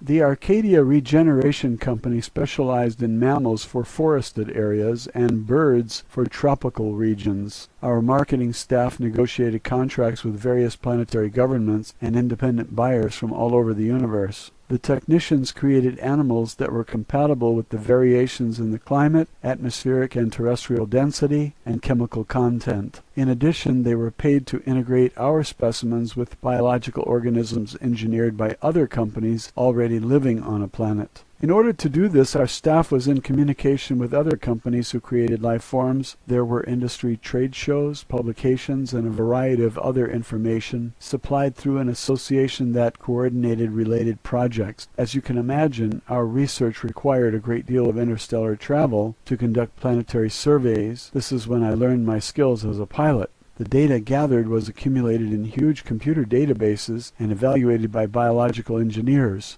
A computer is an electronic device that serves as an artificial brain or complex calculating machine. It is capable of storing information, making computations, solving problems, and performing mechanical functions. 1947. In most of the galactic systems of the universe, very large computers are commonly used to run the routine administration, mechanical services, and maintenance activities of the entire planet or planetary system. Based on the survey data gathered, designs and artistic renderings were made for new creatures. Some designs were sold to the highest bidder. Other life forms were created to meet the customized requests of our clients. The design and technical specifications were passed along an assembly line through a series of cellular, chemical, and mechanical engineers to solve the various problems. It was their job to integrate all the component factors into a workable, functional, and aesthetic finished product. Prototypes of these creatures were then produced and tested in artificially created environments. Imperfections were worked out, modifications made, and eventually a new life form was endowed or animated with a life force or spiritual energy before being introduced into the actual planetary environment for final testing. After a new life form was introduced, we monitored the interaction of these biological organisms with the planetary environment and with other indigenous life forms. Conflicts resulting from the interaction between incompatible organisms were resolved through negotiation between ourselves and other companies. The negotiations usually resulted in compromises requiring further modification to our creatures or to theirs, or both. This is the part of science or art you call eugenics. In some cases, changes were made in a planetary environment, but not often, as planet building is much more complex than making changes to an individual life form. Coincidentally, a friend and engineer with whom I used to work with at the Arcadia Regeneration Company a long time after I left the company told me that one of the projects they contracted to do in more recent times was to deliver life forms to Earth to replenish them after a war in this region of the galaxy devastated most of the life on the planets in this region of space. This would have been about 70 million years ago. The skill required to modify the planet into an ecologically interactive environment that will support billions of diverse species was an immense undertaking. Specialized consultants from nearly every biotechnology company in the galaxy were brought in to help with the project. What you now see on Earth is the huge variety of life forms left behind. Your scientists believe that the fallacious theory of evolution is an explanation for the existence of all life forms here. The truth is that all life forms on this and any other planet in this universe were created by companies like ours. How else can you explain the millions of completely divergent and unrelated species of life on land and in the oceans of this planet? How else can you explain the source of spiritual animation which defines every living creature? To say it is the work of God is far too broad. Every Isby has many names and faces in many times and places. Every Isby is a god. When they inhabit a physical object, they are the source of life. For example, there are millions of species of insects. About 350,000 of these are species of beetles. There may be as many as 100 million species of life forms on Earth at any given time. In addition, there are many times more extinct species of life on Earth than there are living life forms. Some of these will be rediscovered in the fossil or geological records of Earth. The current theory of evolution of life forms on Earth does not consider the phenomena of biological diversity. Evolution by natural selection is science fiction. One species does not accidentally or randomly evolve to become another species, as the Earth textbooks indicate, without manipulation of genetic material by an Isby. A simple example of Isby intervention is the selective breeding of a species on Earth. Within the past few hundred years, several hundred dog breeds and hundreds of varieties of pigeons and dozens of koi fish have been evolved in just a few years, beginning with one original breed. Without active intervention by Isbys, biological organisms rarely change. The development of an animal like the duck-billed platypus required a lot of very clever engineering to combine the body of a beaver with the bill of a duck and make a mammal that lays eggs. Undoubtedly, some wealthy client placed a special order for it as a gift for some curious amusement. I'm sure that the laboratory of some biotechnical company worked on it for years to make it a self-replicating life form. The notion that the creation of any life form could have resulted from a coincidental chemical interaction moldering up from some primordial ooze is beyond absurdity. Factually, some organisms on Earth, such as proteobacteria, are modifications of a phylum designed primarily for the star Type 3 Class C planets. In other words, the domain designation for a planet with an anaerobic atmosphere nearest a large, intensely hot blue star, such as those in the constellation of Orion's belt in this galaxy. Creating life forms is very complex, highly technical work for ISBs who specialize in this field. Genetic anomalies are very baffling to Earth biologists who have had their memory erased. Unfortunately, the false memory implantations of the old empire prevent Earth scientists from observing obvious anomalies. The greatest technical challenge of biological organisms was the invention of self-generation or sexual reproduction. It was invented as the solution to the problem of having to continually manufacture replacement creatures for those that have been destroyed or eaten by other creatures. Planetary governments did not want to keep buying replacement animals. The idea was contrived trillions of years ago as a result of a conference held to resolve arguments between disputing vested interests within the biotechnology industry. The infamous Council of Yumi Krum was responsible for coordinating creature production. A compromise was reached after certain members of the council were strategically bribed or murdered to author an agreement which resulted in the biological phenomenon which we now call the food chain. The idea that a creature would need to consume the body of another life form as an energy source was offered as a solution by one of the biggest companies in the biological engineering business. They specialized in creating insects and flowering plants. The connection between the two is obvious. Nearly every flowering plant requires a symbiotic relationship with an insect in order to propagate. The reason is obvious. Both the bugs and the flowers were created by the same company. Unfortunately, the same company also had a division which created parasites and bacteria. The name of the company, roughly translated into English, would be Bugs and Blossoms. They wanted to justify the fact that the old valid purpose of the parasitic creatures they manufactured was to aid the decomposition of organic material. There was a very limited market for such creatures at that time. In order to expand their business, they hired a big public relations firm and a powerful group of political lobbyists to glorify the idea that life forms should feed from other life forms. They invented a scientific theory to use as a promotion gimmick. The theory was that all creatures needed to have food as a source of energy. Before that, none of the life forms being manufactured required any external energy. Animals did not eat other animals for food, but consumed sunlight, minerals, or vegetable matter only. Of course, Bugs and Blossoms went into the business of designing and manufacturing carnivores. Before long, so many animals were being eaten as food that the problem of replenishing them became very difficult.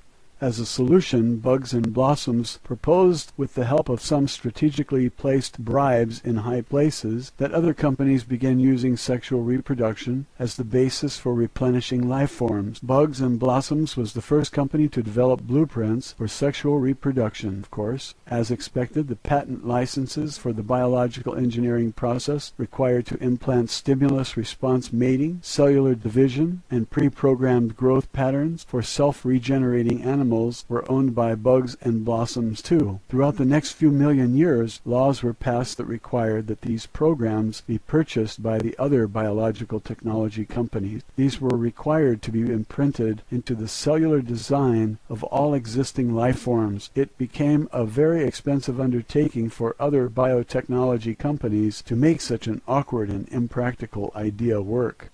This led to the corruption and downfall of the entire industry. Ultimately, the food and sex idea completely ruined the biotechnology industry, including Bugs and Blossoms. The entire industry faded away as the market for manufactured life forms disappeared. Consequently, when a species became extinct, there is no way to replace them because the technology of creating new life forms has been lost. Obviously, none of this technology was ever known on Earth and probably never will be. There are still computer files on some planets far from here which record the procedures for biological engineering. Possibly the laboratories and computers still exist somewhere. However, there is no one around doing anything with them. Therefore, you can understand why it is so important for the domain to protect the dwindling number of creatures left on Earth.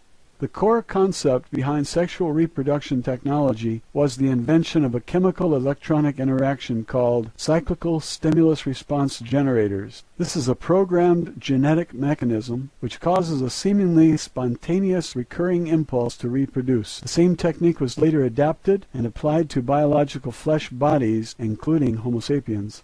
Another important mechanism used in the reproductive process, especially with Homo sapien-type bodies, is the implantation of a chemical electrical trigger mechanism in the body. The trigger which attracts ISBs to inhabit a human body, or any kind of flesh body, is the use of an artificially imprinted electronic wave which uses aesthetic pain to attract the ISB. Every trap in the universe, including those used to capture ISBs who remain free, is baited with an aesthetic electronic wave. The sensations caused by the aesthetic wavelength are more attractive to an ISB than any other sensation.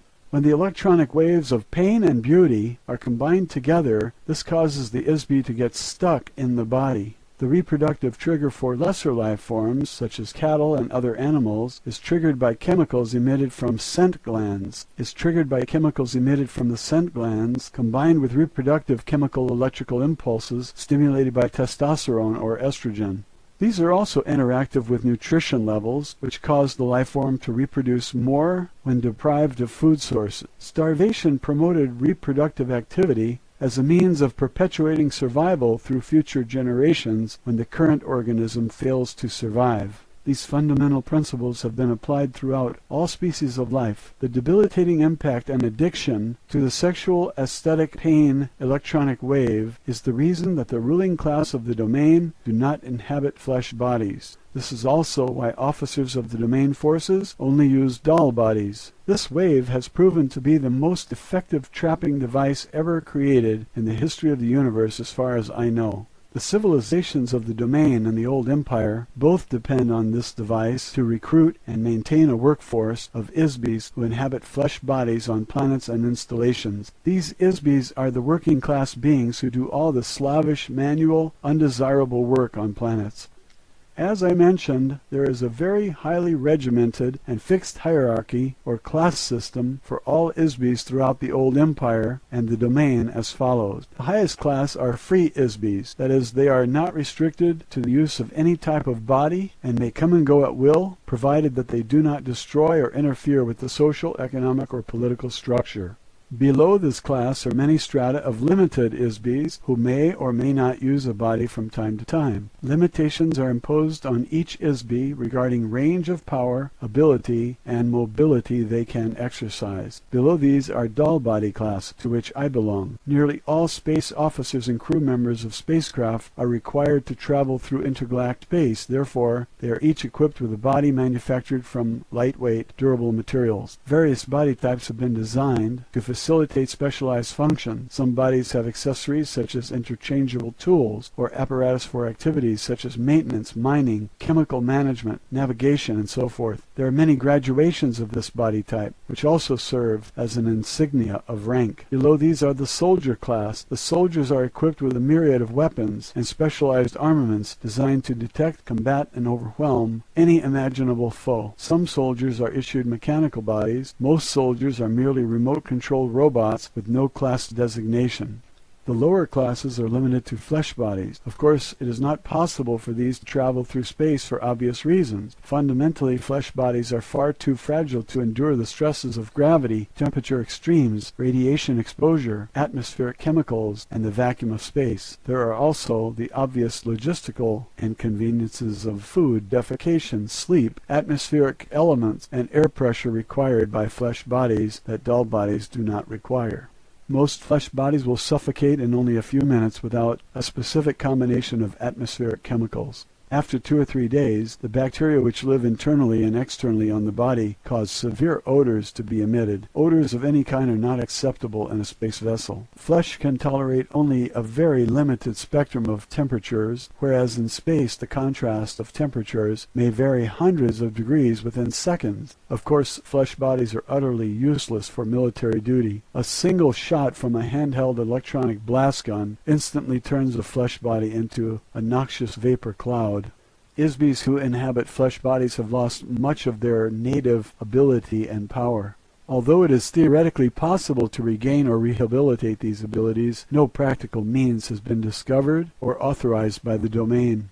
Even though spacecraft of the domain travel trillions of light years in a single day, the time required to traverse the space between galaxies is significant, not to mention the length of time to complete just one set of mission orders, which may require thousands of years. Biological flesh bodies live for only a very short time, only 60 to 150 years at most, whereas doll bodies can be reused and repaired almost indefinitely. The first development of biological bodies began in this universe about 74 trillion years ago. It rapidly became a fad for ISBs to create and inhabit various types of bodies for an assortment of nefarious reasons. Especially for amusement, this is to experience various physical sensations vicariously through the body. Since that time there has been a continuing de-evolution in the relationship of ISBs to bodies. As ISBs continue to play around with these bodies, certain tricks were introduced to cause ISBs to get trapped inside a body so they were unable to leave again.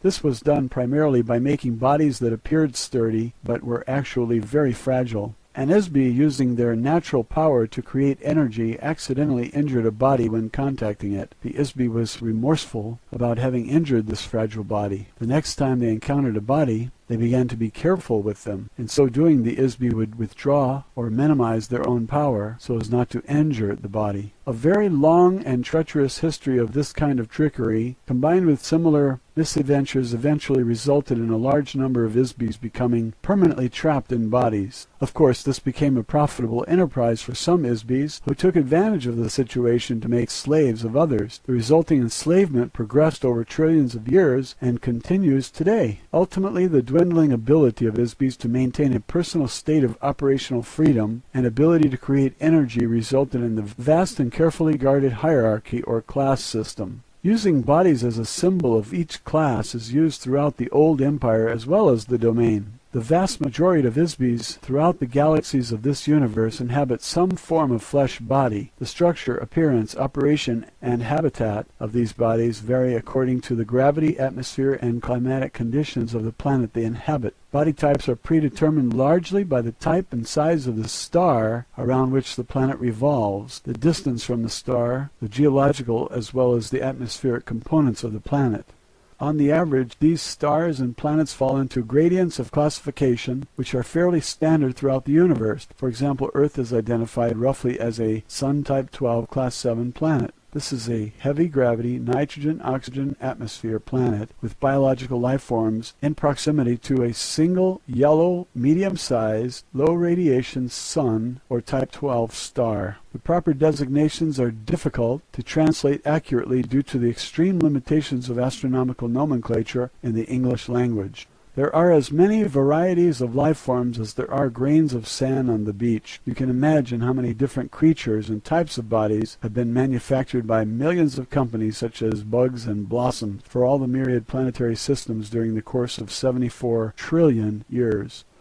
Matilda O'Donnell McElroy, personal note. When AIRL finished telling me this story, there was a long, silent pause while I muddled through all this in my mind. Had AIRL been reading science fiction books and fantasy stories during the night? Why would she tell me something so incredibly far-fetched? If there had not been a 40-inch tall alien with gray skin and 3 fingers on each hand and foot sitting directly across from me, I would not have believed a single word of it. In retrospect, over the 60 years since AIRL gave me this information, Earth doctors have begun to develop some of the biological engineering technology that AIRL told me about right here on Earth. Heart bypasses, cloning, test tube babies, organ transplants, plastic surgery, genes, chromosomes, and so on. One thing is for sure, I have never looked at a bug or flower in the same way since then, not to mention my religious belief in Genesis. Roswell Alien Interview, Chapter 11, A Lesson in Science. Matilda O'Donnell McElroy, personal note. The transcript of this interview is verbatim. There is nothing more I can add to it. It says everything. Official transcript of interview, top secret. Official transcript of the U.S. Army Air Force, Roswell Army Airfield, 509th Bomb Group. Subject, alien interview, July 29th, 1947, first session. Today, AIRL told me some very technical things. I took a few notes to remind myself so I can repeat what she said as closely as possible. She began with an analogy about scientific knowledge knowledge. Can you imagine how much progress could have been made on Earth if people like Johannes Gutenberg, Sir Isaac Newton, Benjamin Franklin, George Washington Carver, Nikola Tesla, Jonas Salk, and Richard Trevithick, and many thousands of similar geniuses and inventors were living today? Imagine what technical accomplishments might have been developed if men like these never died. What if they were never given amnesia and made to forget everything they knew? What if they continued to learn and work forever? What level of technology and civilization could be attained if immortal spiritual beings like these were allowed to continue to create in the same place at the same time for billions or trillions of years? Essentially, the domain is one civilization that has existed for trillions of years with relatively uninterrupted progress. Knowledge has been accumulated, refined, and improved upon in nearly every field of study imaginable and beyond imagining. Originally, the interaction of ISB illusions or inventions created the very fabric of the physical universe, the microcosm and the macrocosm. Originally, the interaction of ISB illusions or inventions created the very fabric of the physical universe, the microcosm and the macrocosm. Every single particle of the universe has been imagined and brought into existence by an ISB. Everything created from an idea, a thought, with no weight or size or location in space. Every speck of dust in space, from the size of the tiniest subatomic particle to the size of a sun or Magellanic cloud, the size of many galaxies, was created from the nothingness of a thought. Even the tiniest individual cells were contrived and coordinated to enable a microbial entity to sense and navigate through infinitesimally small spaces. These also came from an idea thought up by an ISB. You and every ISB on Earth have participated in the creation of this universe, even though you are now confined to a fragile body made of flesh. You live only 65 short rotations of your planet around a star. You have been given overwhelming electric shock treatments to wipe out your memory. You must learn everything all over again each lifetime, in spite of all these circumstances. You are who you are and will always be, and deep down you still know that you are and what you know. You are still the essence of you. How else could anyone understand the child prodigy? An ISB who plays concertos on a piano at 3 years of age without formal training? Impossible if they do not simply remember what they have already learned from thousands of lives spent in front of a keyboard in times untold or on planets far away. They may not know how they know, they just know. Humankind has developed more technology in the past 100 years than in the past 2,000 years. Why? The answer is simple. The influence of the old empire over the mind and over the affairs of mankind has been diminished by the domain. A renaissance of invention of Earth began in 1250 A.D. with the destruction of the old empire space fleet in the solar system. During the next 500 years, Earth may have the potential to regain autonomy and independence, but only to the degree that humankind can apply the concentrated genius of the ISBs on Earth to solve the amnesia problem. However, on a cautionary note, the inventive potential of the ISBs who have been exiled to this planet is severely compromised by the criminal elements of the Earth population, specifically politicians, warmongers, and irresponsible physicists who create unlimited weapons such as nuclear bombs, chemicals, disease, and social chaos. These have the potential to extinguish all life forms on Earth forever. Even the relatively small explosions that were tested and used in the past 2 years on Earth have the potential to destroy all life, if deployed in sufficient quantity. Larger weapons could consume all the oxygen in the global atmosphere in a single explosion. Therefore, the most fundamental problems that must be solved in order to ensure that Earth will not be destroyed by technology are social and humanitarian problems. The greatest scientific minds of Earth, in spite of mathematical or mechanical genius, have never addressed these problems. Therefore, do not look to scientists to save Earth or the future of humanity. Any so-called science that is solely based on the paradigm that existence is composed of energy and objects moving through space is not a science. Such beings utterly ignore the creative spark originated by an individual ISB and collective work of the ISBs who continually create physical universe and all universes. Every science will remain relatively ineffective or destructive negative to the degree that it omits or devaluates the relative importance of the spiritual spark that ignites all creation and life. Unfortunately, this ignorance has been carefully and forcefully instilled in human beings by the old empire to ensure that ISBs on this planet will not be able to recover their innate ability to create space, energy, matter, and time, or any other component part of universes. As long as awareness of the immortal, powerful, spiritual self is ignored, humanity will remain imprisoned until the day of its own self-destruction and oblivion.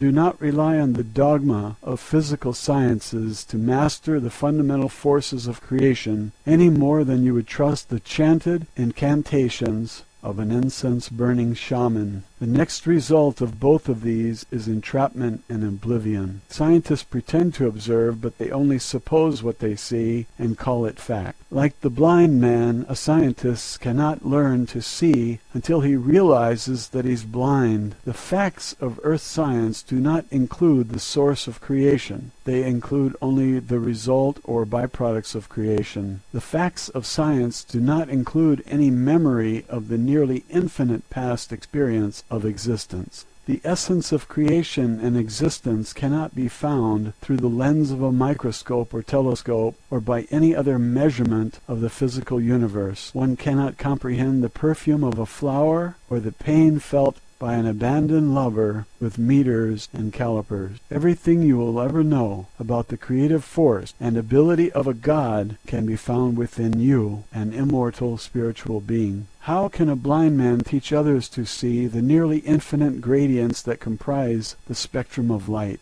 The notion that one can understand the universe without understanding the nature of an ISB is as absurd as conceiving that an artist is a speck of paint on his own canvas, or that the lace on a ballet shoe is the choreographer's vision, or the grace of a dancer, or the electric excitement of opening night.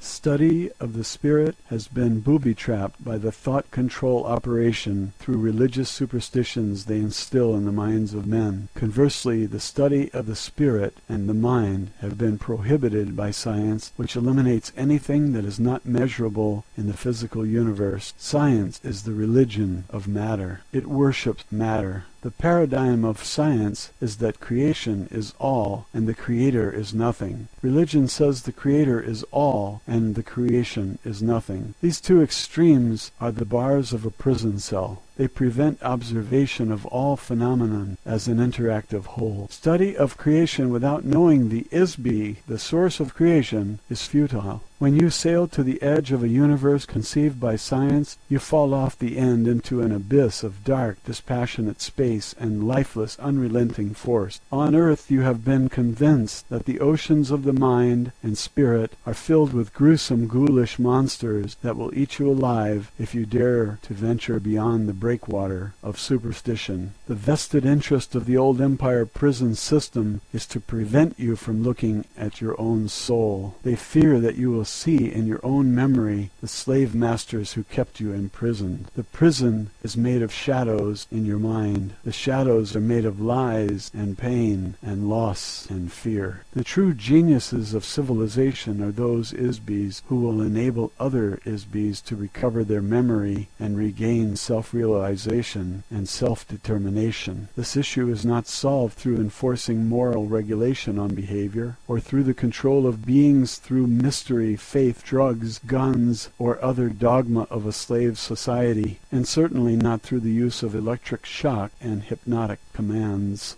The survival of Earth and every being on it depends on the ability to recover the memory of skills you have accrued through the trilenia, to recover the essence of yourself. Such an art, science, or technology has never been conceived in the old empire. Otherwise, they would not have restored to the solution that brought you to your current conditions on Earth. Neither has such technology ever been developed by the domain. Until recently, the necessity of rehabilitating an ISB with amnesia has not been needed. Therefore, no one has ever worked on solving this problem. So far, unfortunately, the domain has no solution to offer.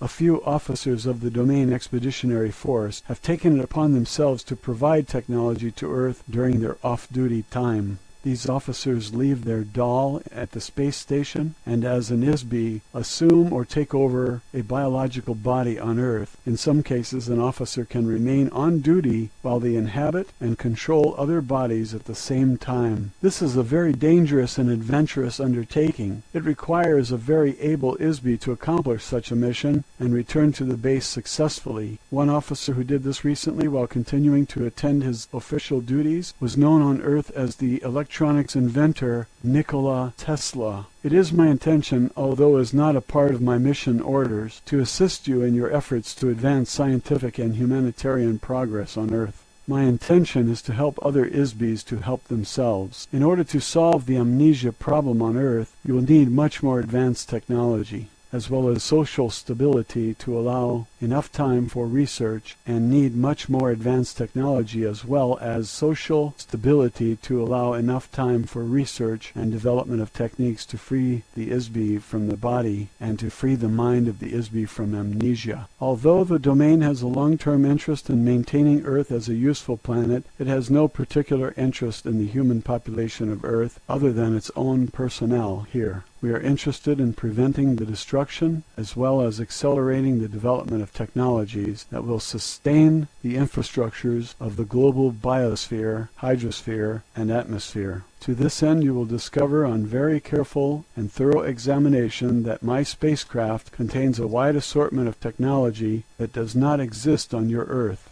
If you distribute pieces of this craft to various scientists for study, they will be able to reverse engineer some of the technology to the extent that Earth has the raw materials required to replicate these components. Some features will be indecipherable.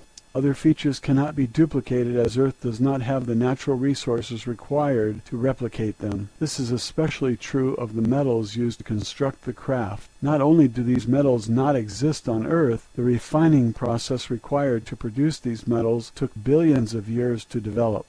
It is also true of the navigation system, which requires an ISB whose own personal wavelength has been specifically attuned to the neural network of the craft. The pilot of the craft must possess a very high order of energy, volition, discipline, training, and intelligence to manipulate such a craft. ISBs on Earth are incapable of this expertise because it requires the use of an artificial body specifically created for this purpose. Certain individual Earth scientists, some of whom are among the most brilliant minds in the history of the universe, will have their memory of this technology jogged when they examine the craft components, just as some of the scientists and physicists on Earth have been able to remember how to recreate electronic generators, internal combustion, and steam locomotion, refrigeration, aircraft, antibiotics, and other tools of your civilization. They will also rediscover other vital technology in my craft. The following are the specific systems embodied in my craft that contain useful components. There is an assortment of microscopic wiring or fibers within the walls of the craft that control such things as communications, information storage, computer function, and automatic navigation. The same wiring is used for light, sublight, and ultralight spectrum detection and vision. The fabrics of the interior of the craft are far superior to any on Earth at this time and have hundreds of thousands of applications. You will also find mechanisms for creating, amplifying, and channeling light particles or waves as a form of energy. As an officer, pilot, and engineer of the domain forces, I am not at liberty to discuss or convey the detailed operation or construction of the craft in any way other than what I have just disclosed. However, I am confident that there are many competent engineers on Earth who will develop useful technology with these resources. I am providing these details to you in the hope that the greater good of the domain will be served. Roswell, Alien Interview, Chapter 12, A Lesson in Immortality. Matilda O'Donnell McElroy, personal note.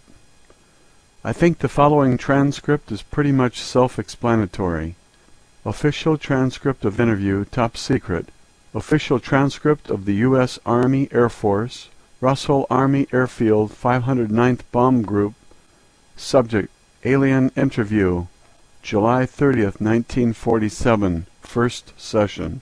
Immortal spiritual beings, which I refer to as ISBs for the sake of convenience, are the source and creators of illusions. Each one individually and collectively, in their original unfettered state of being, are an eternal, all-powerful, all-knowing entity. ISBs create space by imagining a location. The intervening distance between themselves and the imagined location is what we call space. An ISB can perceive the space and objects created by other ISBs. ISBs are not physical universe entities. They are a source of energy and illusion. ISBs are not located in space or time, but can create space, place particles in space, create energy, and shape particles into various forms, cause the motion of forms, and animate forms. Any form which is animated by an ISB is called life. An ISB can decide to agree that they are located in space or time, and that they themselves are an object, or any other manner of illusion created by themselves, or another, or other ISBs. The disadvantages of creating an illusion is that an illusion must be continually created. If not continually created, it disappears. Continual creation of an illusion requires incessant attention to every detail of the illusion in order to sustain it. A common denominator of ISBs seems to be the desire to avoid boredom. A spirit only, without interaction with other ISBs, and the unpredictable motion, drama, and unanticipated intentions and illusions being created by other ISBs, is easily bored. What if you could imagine anything, perceive everything, and cause anything to happen at will? What if you couldn't do anything else? What if you always knew the outcome of every game and the answer to every question? Would you get bored? The entire back-time track of ISBs is immeasurable, nearly infinite, in terms of physical universe time. There is no measurable beginning or end for an ISB. They simply exist in an everlasting now. Another common denominator of ISBs is that admiration of one's own illusions by others is very desirable. If the desired admiration is not forthcoming, the ISB will keep creating the illusion in an attempt to get admiration. One could say that the entire physical universe is made of unadmired illusions. The origins of this universe began with the creation of individual illusionary spaces. These were the home of the ISBs. Sometimes a universe is a collaborative creation of illusions by two or more ISBs. A proliferation of ISBs in the universe they create sometimes collide or become commingled or merge to an extent that many ISBs shared in the co-creation of a universe. ISBs diminish their ability in order to have a game to play. ISBs think that any game is better than no game. They will endure pain, suffering, stupidity, privation, and all manner of unnecessary and undesirable conditions just to play a game. Pretending that one does not know all, see all, and cause all is a way to create the conditions necessary for playing a game. Unknowns, freedoms, barriers, and/or opponents and goals. Ultimately, playing a game solves the problem of boredom. In this fashion, all the space, galaxy, suns, planets, and physical phenomena of this universe, including life forms, places, and events that have been created by ISBs and sustained by mutual agreement that these things exist. There are as many universes as there are ISBs to imagine, build, and perceive them, each existing concurrently with its own continuum. Each universe is created using its own unique set of rules as imagined, altered, preserved, or destroyed by one or more ISBs who created it. Time, energy, objects, and space, as defined in terms of the physical universe, may or may not exist in other universes. The domain exists in such a universe as well as in the physical universe. One of the rules of the physical universe is that energy can be created but not destroyed. So the universe will keep expanding as long as ISBs keep adding more new energy to it. It's nearly infinite. It is like an automobile assembly line that never stops running, and none of the cars are ever destroyed. Every ISB is basically good, therefore an ISB does not enjoy doing things to other ISBs which they themselves do not want to experience. For an ISB, there is no inherent standard for what is good or bad, right or wrong, ugly or beautiful. These ideas are all based on the opinion of each individual ISB. The closest concept that human beings have to describe an ISBE is as a god, all-knowing, all-powerful, infinite. So how does a god stop being a god? They pretend not to know. How can you play a game of hide and seek if you always know where the other person is hiding? You pretend not to know where the other players are hiding, so you can go off and seek them. This is how games are created. You have forgotten that you are just pretending. In so doing, ISBEs become entrapped and enslaved inside a maze of their own devising. How does one create a cage, lock one's own self inside the cage, throw away the key, and forget there is a key or cage, and forget there is an inside or outside, and even forget that there is a self? Create the illusion that there is no illusion, the entire universe is real, and that no other universe exists or can be created. On earth, the propaganda taught and agreed upon is that the gods are responsible and that human beings are not responsible. You are taught that only God can create universes, so the responsibility for every action is assigned to another ISBE or God, never oneself. No human being ever assumes personal responsibility for the fact that they themselves, individually and collectively, are gods. This fact alone is the source of entrapment for every ISBE. Roswell, Alien Interview, Chapter 13, A Lesson in the Future. Matilda O'Donnell McElroy, personal note. I think this transcript speaks for itself also. I relayed AIRL's exact communication as faithfully as possible. My superior officers became very alarmed about the possible military implications of what AIRL said in this interview.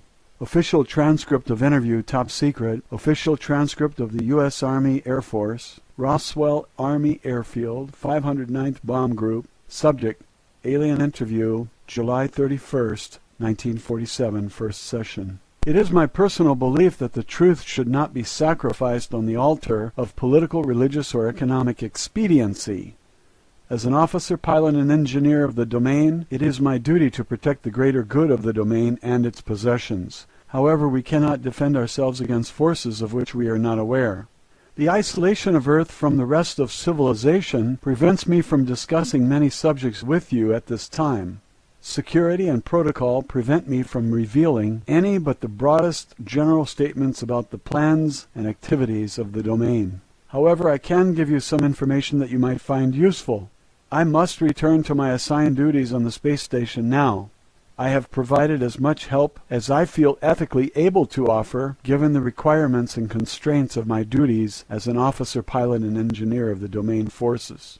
Therefore, I will depart as an ISBE from Earth within the next 24 hours. Editor's note: the following several paragraphs appear to be personal comments made by Matilda to the stenographer regarding her interview with AIRL. What this means is that AIRL will leave her doll with us, as her craft is damaged beyond repair. We can examine, dissect, and study the body at our leisure. She does not have any further use for it, nor does she have any personal feelings or attachments to it, as others are readily available for her to use.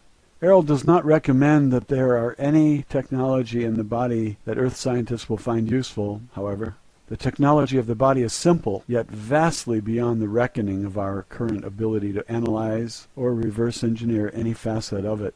The body is neither biological or mechanical, but a unique fabrication of materials and ancient technologies not found on any Earth-type planet. As AIRL mentioned previously, a very rigid and distinctive hierarchy of social, economic, and cultural classes exists throughout the domain, which has remained unvaried and inviolate for many millennia. The body type and function assigned to an ISBE officer varies specifically according to the rank, class, longevity, training level, command level, service record, and meritorious citations earned by each individual ISBE, as with any other military insignia. The body used by AIRL is specifically designed for an officer, pilot, and engineer of her rank and class. The bodies of her companions, which were destroyed in the crash, were not the same rank or class, but of a junior rank. Therefore, the appearance, features, composition, and functionality of those bodies were specialized and limited to the requirements of their duties. The junior officers whose bodies were damaged in the crash have left their bodies and returned to their duties in the space station. The damage suffered by their bodies was due primarily to the fact that they were officers of lower rank. They used bodies which were partially biological and therefore far less durable and resilient than hers. Editor's note: at this point the transcript appears to resume with statements made by AIRL. Although the domain will not hesitate to destroy any active vestiges of the old Empire operations wherever they are discovered, this is not our primary mission in this galaxy. I'm sure that the old Empire mind control mechanisms can be deactivated and destroyed eventually. However, it is not possible to estimate how long this may take, as we do not understand the extent of this operation at this time. We do know that the old Empire force screen is vast enough to cover this end of the galaxy at least. We also know from experience that each force generator and trapping device is very difficult to detect, locate, and destroy. Also, it is not the current mission of the Domain Expeditionary Force to commit resources to this endeavor. The eventual destruction of these devices may make it possible for your memory to be restored simply by virtue of not having it erased after each lifetime. Fortunately, the memory of an ISB cannot be permanently erased. There are many other active space civilizations who maintain various nefarious operations in this area, not the least of which is dumping unwanted ISBs on Earth. None of these craft are hostile or in violent opposition to the domain forces. They know better than to challenge us. For the most part, the domain ignores Earth and its inhabitants, except to ensure that the resources of the planet itself are not permanently spoiled. This sector of the galaxy was annexed by the domain and is the possession of the domain to do with or dispose of it as deems best. The moon of Earth and the asteroid belt have become a permanent base of operations for the domain forces. Needless to say, any attempt by humans or others to interfere in the activities of the domain in this solar system, even if it were possible, which it definitely is not, will be terminated swiftly. This is not a serious concern, as I mentioned earlier, since Homo sapiens cannot operate in open space. Of course, we will continue with the next steps of the domain expansion plan, which has remained on schedule for billions of years. Over the next 5,000 years, there will be increasing traffic and activity of the domain forces as we progress toward the center of this galaxy and beyond to spread our civilization through the universe. If humanity is to survive, it must cooperate to find effective solutions to the difficult conditions of your existence on Earth. Humanity must rise above its human form and discover where they are and that they are ISBs, and who they really are as ISBs in order to transcend the notion that they are merely biological bodies. Once these realizations have been made, it may be possible to escape your current imprisonment. Otherwise, there will be no future for the ISBs on Earth. Although there are no active battles or wars being waged between the domain and the old empire, there still exists the covert actions of the old empire taken against Earth through their thought control operation. When one knows that these activities exist, the effects can be observed clearly. The most obvious examples of these actions against the human race can be seen as incidents of sudden, inexplicable behavior. A very recent instance of this occurred in the United States military just before the Japanese attack on Pearl Harbor. Just 3 days before the attack, someone in authority ordered all the ships in Pearl Harbor to go into port and secure for inspection. The ships were ordered to take all the ammunition out of their magazines and store it below. On the afternoon before the attack, all of the admirals and generals were attending parties, even though 2 Japanese aircraft carriers were discovered standing right off Pearl Harbor. The obvious action to take would have been to contact Pearl Harbor by telephone to warn them of the danger of a fight starting and to put the ammunition back and order the ships to get out of port into the open sea. About 6 hours before the Japanese attack began, a U.S. Navy ship sank a small Japanese submarine right outside the harbor. Instead of contacting Pearl Harbor by telephone to report the incident, a warning message was put into top-secret code, which took about 2 hours to encode. Then it took another 2 hours to decode. The word of warning to Pearl Harbor did not arrive until 10 a.m. Pearl Harbor time, Sunday, 2 hours after the Japanese attack destroyed the U.S. fleet. How do things like this happen? If the men who were responsible for these obviously disastrous errors were stood up and asked bluntly to justify their actions and intentions, we would find out that they were quite sincere in their jobs. Ordinarily, they do the very best they can do for people and nations. However, all of a sudden, from some completely unknown and undetectable source, enters these wild, unexplainable situations that just can't exist. The old empire thought control operation is run by a small group of old baboons with very small minds. They are playing insidious games with no purpose and no goal other than to control and destroy ISBs who could otherwise manage themselves perfectly well if left alone. These types of artificially created incidents are being forced upon the human race by the operations of the mind-controlled prison system. The prison guards will always promote and support oppressive and totalitarian activities of ISBs on Earth. Why not keep the inmates fighting between themselves? Why not empower madmen to run the governments of Earth? The men who run the criminal governments of Earth mirror the commands given them by covert thought controllers of the old empire. The human race will continue to shadowbox with this for a long time, as long as it remains the human race. Until then, the ISBs on Earth will continue to live a series of consecutive lives over and over and over. The same ISB who lived during the rise and fall of civilizations in India, China, Mesopotamia, Greece, and Rome are inhabiting bodies in the present time in America, France, Russia, Africa, and around the world. In between each lifetime, an ISB is sent back again to begin all over, as though the new life was the only life they had ever lived. They begin anew in pain, in misery, and mystery. Some ISBs have been transported to Earth more recently than others. Some ISBs have been on Earth only a few hundred years, so they have no personal experience with the earlier civilizations of Earth. They have no experiences of having lived on Earth, so could not remember a previous existence here, even if their memory was restored. They might, however, remember lives they lived elsewhere, on other planets, and in other times. Others have been here since the first days of Lemuria.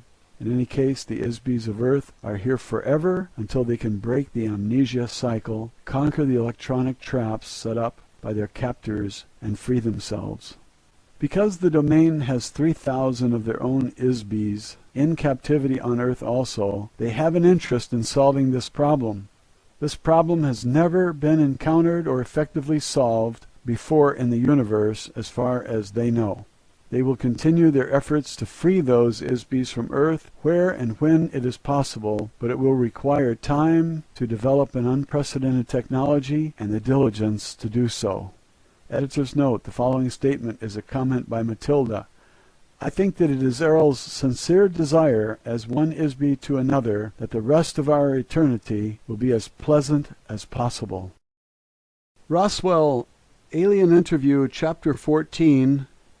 AIRL reviews the interview transcripts. Matilda O'Donnell McElroy, personal note.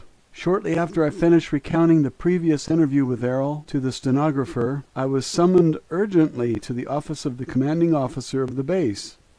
I was escorted by 4 heavily armed military policemen. When I arrived, I was asked to be seated in a very large makeshift office that had been arranged with a conference table and chairs. In the office were several dignitaries I had seen at various times in the gallery. I recognized a few of them because they were famous men. I was introduced to these men, which included Army Air Force Secretary Symington, General Nathan Twining, General Jimmy Doolittle, General Vandenberg, and General Northstadt. To my surprise, Charles Lindbergh was also in the office. Secretary Symington explained to me that Mr. Lindbergh was there as a consultant to the Chief of Staff of the U.S. Air Force.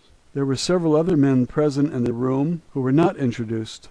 I assume these men were personal aides to the officers or agents of some intelligence service. All of this sudden attention, not only from the Secretary and generals, but from world-famous people as Mr. Lindbergh and Mr. Doolittle, made me realize how critically important my role as an interpreter for AIRL was, as seen through the eyes of others. Until this time I was not really aware of this except in a peripheral sense. I suppose this was because I was so absorbed in details of the extraordinary situation. Suddenly I began to grasp the magnitude of my role. I think that the presence of these men in that meeting was intended, in part, to impress me with this fact. The secretary instructed me not to be nervous. He said that I was not in any trouble. He asked me if I thought the alien would be willing to answer a list of questions they had prepared.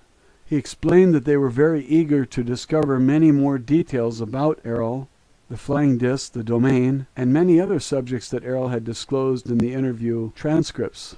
Of course, they were mainly interested in questions relating to the military security and the construction of the flying disc. I told them that I was very sure that AIRL had not changed her mind about answering questions, as nothing had changed that would cause her to trust the intentions of the men in the gallery. I repeated that AIRL had communicated everything that she was willing and at liberty to discuss already. In spite of this, they insisted that I would ask AIRL again if she would answer questions, and the answer was still no. I was to ask her if she would be willing to read the written copies of the transcripts of my interview translations.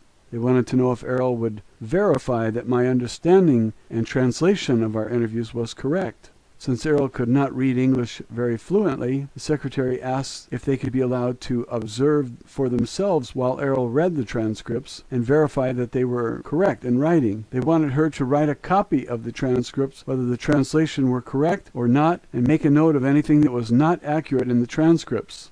Of course, I had no choice but to obey orders, and I did exactly what the secretary requested. I was given a copy of the transcripts with a signature page, which I was to show to AIRL.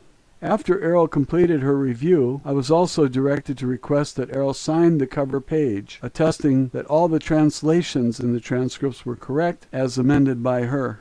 About an hour later, I entered the interview room, as instructed, with copies of the transcripts and signature page to deliver to AIRL, as the members of the gallery, including the generals, and Mr. Lindbergh also, I presume, and others watched through the glass of the gallery room. I went to my usual seat, sitting 4 or 5 feet across from AIRL. I presented the envelope of transcripts to AIRL and passed on the instructions I had received from the secretary telepathically. AIRL looked at me and looked at the envelope without accepting it. AIRL said, "If you have read them and they are accurate in your own estimation, there is no need for me to review them also. The translations are correct. You can tell your commander that you have faithfully conveyed a record of our communication." I assured AIRL that I had read them, and they were exact recordings of everything I told the transcription typist. "Will you sign the page then?" I asked. "No, I will not," said AIRL. "May I ask you why not?" I said. I was a little confused as to why she wasn't willing to do such a simple thing. "If your commander does not trust his own staff to make an honest and accurate report to him, what confidence will my signature on the page give him? Why will he trust an ink mark on a page made by an officer of the domain if he does not trust his own loyal staff?" I didn't quite know what to say to that. I couldn't argue with AIRL's logic, and I couldn't force her to sign the document either. I sat in my chair for a minute, wondering what to do next. I thanked AIRL and told her I needed to go ask my superiors for further instructions. I placed the envelope of the transcripts in the inside breast pocket of my uniform jacket, and I began to rise from my chair. At that moment, the door from the gallery room slammed open. 5 heavily armed military police rushed into the room. A man in a white laboratory coat followed closely behind them. He pushed a small cart that carried a box-shaped machine with a lot of dials on the face of it. Before I could act, 2 of the MPs grabbed AIRL and held her firmly down on the oversized chair she had been sitting on since the first day of our interviews together. The other 2 MPs grabbed my shoulders and pushed me back down on my chair and held me there. The other MP stood directly in front of AIRL, pointing a rifle directly at her, no more than 6 inches from her head. The man in the lab coat quickly wheeled the cart behind AIRL's chair. He deftly placed a circular headband over AIRL's head and turned back to the machine on the cart. Suddenly, he shouted the word, "Clear!" The soldiers who were holding AIRL released her. At that instant, I saw AIRL's body stiffen and shudder. This lasted for about 15 or 20 seconds. The machine operator turned a knob on the machine and AIRL's body slumped back into the chair. After a few seconds, he turned the knob again and AIRL's body stiffened as before. He repeated the same process several more times. I sat in my chair being held down all the while by the MPs, and I didn't understand what was going on. I was terrified and transfixed by what was happening. I couldn't believe it. After a few minutes, several other men wearing white lab coats entered the room. They briefly examined AIRL, who was now slumped listlessly in the chair. They mumbled a few words to each other. One of the men waved to the gallery window. A gurney was immediately rolled into the room by 2 attendants. These men lifted Errol's limp body onto the gurney, strapped her down across the chest and arms, and rolled it out of the room. I was immediately escorted out of the interview room by the MPs and taken directly to my quarters, where I was locked in my room with the MPs remaining at guard outside the door. After about half an hour there was a knock at the door of my quarters. When I opened it, General Twining entered, together with the machine operator in the white lab coat. The general introduced the man to me as Dr. Wilcox. He asked me to accompany him and the doctor. We left the room, followed by the MPs. After several twists and turns through the complex, we entered a small room where AIRL had been wheeled on the gurney. The general told me that AIRL and the domain were considered to be a very important military threat to the United States. AIRL had been immobilized so that she could not depart and return to her base, as she said she would do in the interview. It would be a very grave risk to national security to allow AIRL to report what she observed during her time at the base, so it had been determined that decisive action was needed to prevent this. The general asked me if I understood why this was necessary. I said that I did, although I most certainly did not agree that it was the least bit necessary, and I certainly did not agree with the surprise attack on AIRL and me in the interview room. However, I said nothing about this to the general because I was very afraid of what might happen to me and AIRL if I protested. Dr. Wilcox asked me to approach the gurney and stand next to AIRL. AIRL lay perfectly still and unmoving on the bed. I could not tell whether she was alive or dead. Several other men in white lab coats, who I assumed were also doctors, stood on the opposite side of the bed.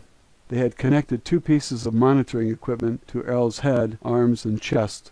One of these devices I recognized from my training as a surgical nurse as an EEG machine, which is used to detect electrical activity in the brain. The other device was a normal hospital room vital signs monitor, which I knew would be useless since AIRL did not have a biological body.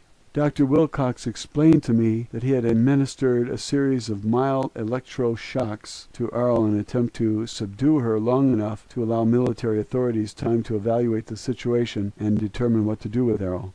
He asked me to attempt to communicate with AIRL telepathically. I tried for several minutes but couldn't sense any communication from AIRL. I couldn't even sense whether AIRL was present in the body any longer. "I think you must have killed her," I said to the doctor. Dr. Wilcox told me that they would keep AIRL under observation and I would be asked to return later to establish communication with AIRL again. Roswell, Alien Interview, Chapter 15, My Interrogation. Matilda O'Donnell McElroy, personal note. The next morning I was escorted from my quarters under guard of 4 MPs to the interview room. AIRL's overstuffed chair had been removed from the room and replaced by a small desk and several office chairs. I was asked to sit down and wait to be interviewed. After a few minutes, Dr. Wilcox came into the office together with another man wearing a plain business suit. The man introduced himself as John Reed. Dr. Wilcox explained to me that Mr. Reed had been flown in from Chicago at the request of my superior officers to conduct a lie detector test on me. My surprise at this statement was so obvious that Dr. Wilcox noticed that I was obviously taken aback and insulted at the insinuation that I had ever lied about anything.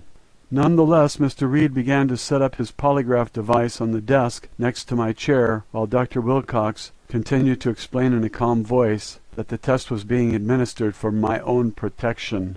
Since all the interviews with the alien had been conducted telepathically, and that AIRL had decided to read and attest that the typed transcripts were accurate, that the truth and accuracy of the statements contained in the transcripts depended entirely upon my personal word alone. There was no other reliable way to test the accuracy of the transcripts without submitting me to a battery of tests and psychological examinations to determine, in the opinion of experts, meaning himself, whether the transcripts should be taken seriously or not. The tone of his voice said very clearly, or dismissed as the delusional ranting of a mere woman. Mr. Reed proceeded to strap a rubber tube around my chest, as well as an ordinary blood pressure cutoff around my upper arm. Then he placed electrodes on the fingers and surfaces of my hands. He explained that he would be very objective during the interview because he had been thoroughly trained in scientific interrogation. This training was supposed to make his interrogation free of human error.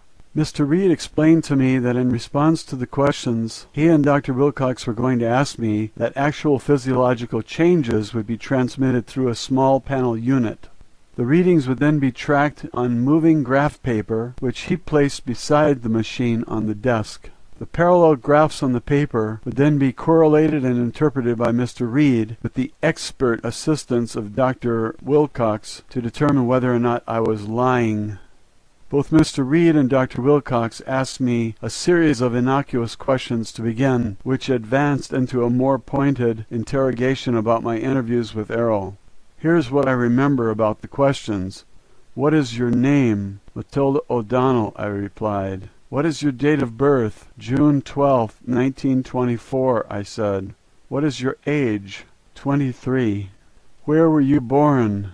"Los Angeles, California," I said, and so on and so forth. "Are you able to communicate by telepathy?" "No, I have never been able to do this with anyone except AIRL," I said. "Were any of the statements you made to the stenographer falsified?" "No," I answered. "Have you intentionally or unintentionally imagined or fabricated any of the communication you claim to have had with the alien?" "No, of course not," I said. "Are you intentionally attempting to deceive anyone?" "No." "Are you attempting to obstruct this test?" "No." "What color are your eyes?" "Blue." "Are you Catholic?" "Yes." "Would you tell the same stories to your parish priest in a Catholic church confessional that you told the stenographer here at the base?" "Yes." "Are you trying to hide anything from us?" "No, nothing." "Do you believe everything the alien communicated to you?" "Yes." "Do you consider yourself to be a gullible person?" "No." The questions continued in this manner for more than an hour. Finally, I was unhooked from the polygraph machine and allowed to return to my quarters, still under guard by the MPs. Later in the afternoon, I returned to the interview room. This time the desk was replaced by a hospital gurney. Dr. Wilcox was accompanied by a staff nurse this time. He asked me to lie down on the gurney. He said that he had been requested to ask me the same series of questions that I answered for the lie detector test. This time, however, I would respond to the questions under the influence of a truth serum known as sodium pentothal. As a trained surgical nurse, I was familiar with this barbiturate drug, as it was sometimes used as an anesthetic. Dr. Wilcox asked me if I had any objection to submitting to such a test. I told him I had nothing to hide. I cannot recall anything about this interview. I assumed that when I finished answering the questions, I was escorted back to my room by the MPs, with their assistance this time, as I was too wobbly and woozy from the drug to navigate by myself. However, I had a very peaceful sleep that night. Apparently neither of these interrogations yielded any suspicious results, as I was not asked any more questions after that. Thankfully, I was left alone during the rest of my time at the base. Roswell, Alien Interview, Chapter 16. AIRL departs. Matilda O'Donnell McElroy, personal note. I remained at the base, mostly confined to my quarters, for another 3 weeks after AIRL had been incapacitated by Dr. Wilcox. Once a day I was escorted to the room where AIRL lay on the bed, under continued surveillance by Dr. Wilcox and others. Each time I went to the room I was asked to try to communicate with AIRL again. Each time there was no response. This saddened me a great deal. As the days continued, I became increasingly more certain and distressed that AIRL was dead, if that is the right word for it. Every day I reread the transcripts of my interviews with AIRL, searching for a clue that might remind me of something or help me in some way to re-establish communication with AIRL. I still had the envelope in my possession with copies of the transcripts that AIRL was asked to sign. To this day, I don't understand why no one ever asked me to return them. I suppose they forgot about the copy of the transcripts in all the excitement.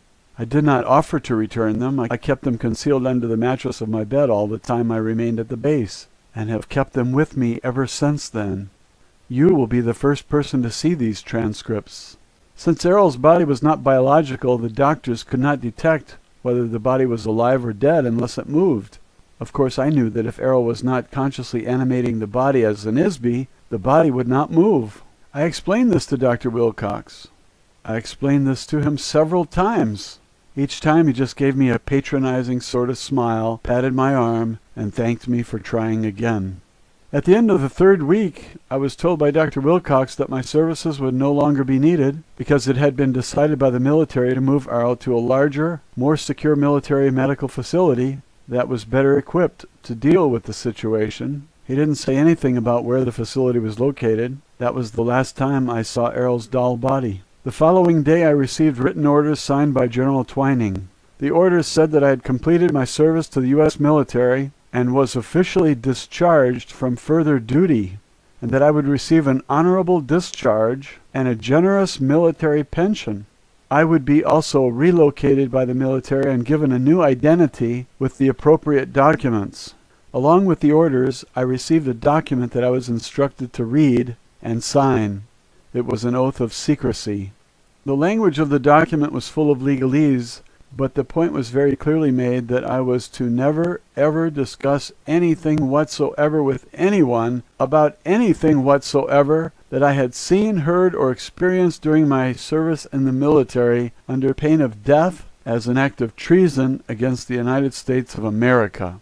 As it turned out, I was placed into a federal government witness protection program, except that I would be protected from the government by the government. In other words, as long as I stayed quiet, I could stay alive. The following morning, I was placed aboard a small military transport plane and flown to a relocation destination. After being shuttled to several locations for short periods, I eventually ended up in Glasgow, Montana, near Fort Peck. The night before I was scheduled to board the transport plane, I lay in bed, contemplating the whole affair and wondering what happened to Errol and to me. I suddenly heard Errol's voice.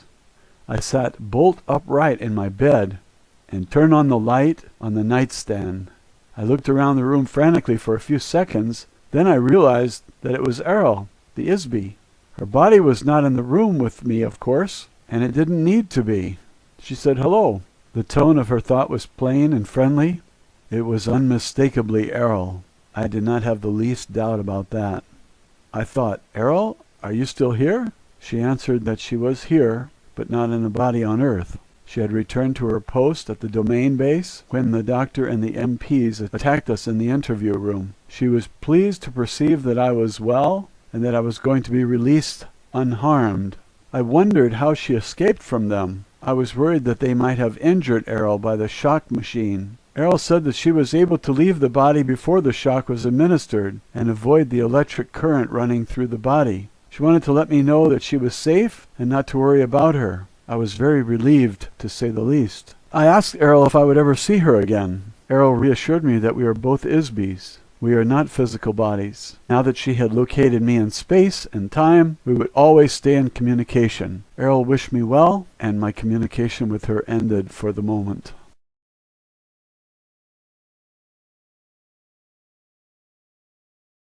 Roswell Alien Interview, postscript from Mrs. McElroy. Editor's note: the following message was enclosed in a separate envelope marked "Read Me Last," together with the original letter, the transcripts, and the other notes of explanation I received in the envelope from Mrs. McElroy. This is what the message said. The other documents in this envelope are the end of the story as far as what happened back in 1947. However, several months after the government got me settled at my final relocation destination, I continued my communication with AIRL on a regular basis. It has been almost exactly 40 years since the crash at Roswell. Since then, it has become obvious to me that I have been able to communicate telepathically with AIRL for one reason. I am one of the 3,000 members of the Lost Battalion. At this time, all the members of the Lost Battalion have been located on Earth as a result of the Domain Anunnaki mission and their use of the Tree of Life detection device. Through my communication with AIRL, I have recovered some of my memory of lives I've spent on Earth over the past 8,000 years. Most of these memories are not especially important compared to the long backtrack of events, but it has been a necessary stepping stone to regaining my awareness and ability as an ISB. I can also remember some dim patches of my life in the Domain Expeditionary Force. I was a nurse there too. For the most part, I've been a nurse over and over and over again down through the ages. I stick with being a nurse because it's familiar to me, and I enjoy the work of helping people, as well as the members of the race of biological beings in the domain whose bodies look more like insects than mammals, especially their hands. Even doll bodies need some repair once in a while, too. As I remember more about my past, I realize that the rest of my life is in the future. Eternity is not just in the past, eternity is in the future. At this point, I'm still not able to fully return to the domain. I am sentenced to eternal imprisonment like all other Isbys in the living hell called Earth, until we can disable the old Empire force screens. Because I won't keep my biological body much longer now, I am intensely aware that very soon I will be recycled through the amnesia process of the old Empire and stuck back into another baby body to start all over again without any memory of what went before. As you know, members of the Domain Expeditionary Force have been working to solve this problem for thousands of years. AIRL said that even though the Domain has located all of the lost battalion officers and crew, the success of freeing them depends on the Isbys who are already on Earth.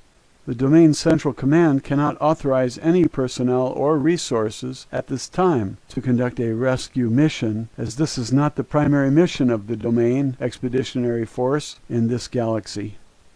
So if Isbys on Earth are going to escape from this prison, it will have to be an inside job, so to speak.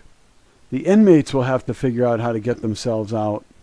Various methods of recovering the memory and ability of the Isbys have been developed over the past 10,000 years on Earth, but none have proven to be consistently effective so far. AIRL mentioned that the most significant breakthrough was made by Gautama Siddhartha about 2,500 years ago. However, the original teachings and techniques taught by the Buddha have been altered or lost over the millennia since then. The practical techniques of this philosophy were perverted into robotic religious rituals by priests as a self-serving instrument of control or slavery. However, another major advance occurred recently.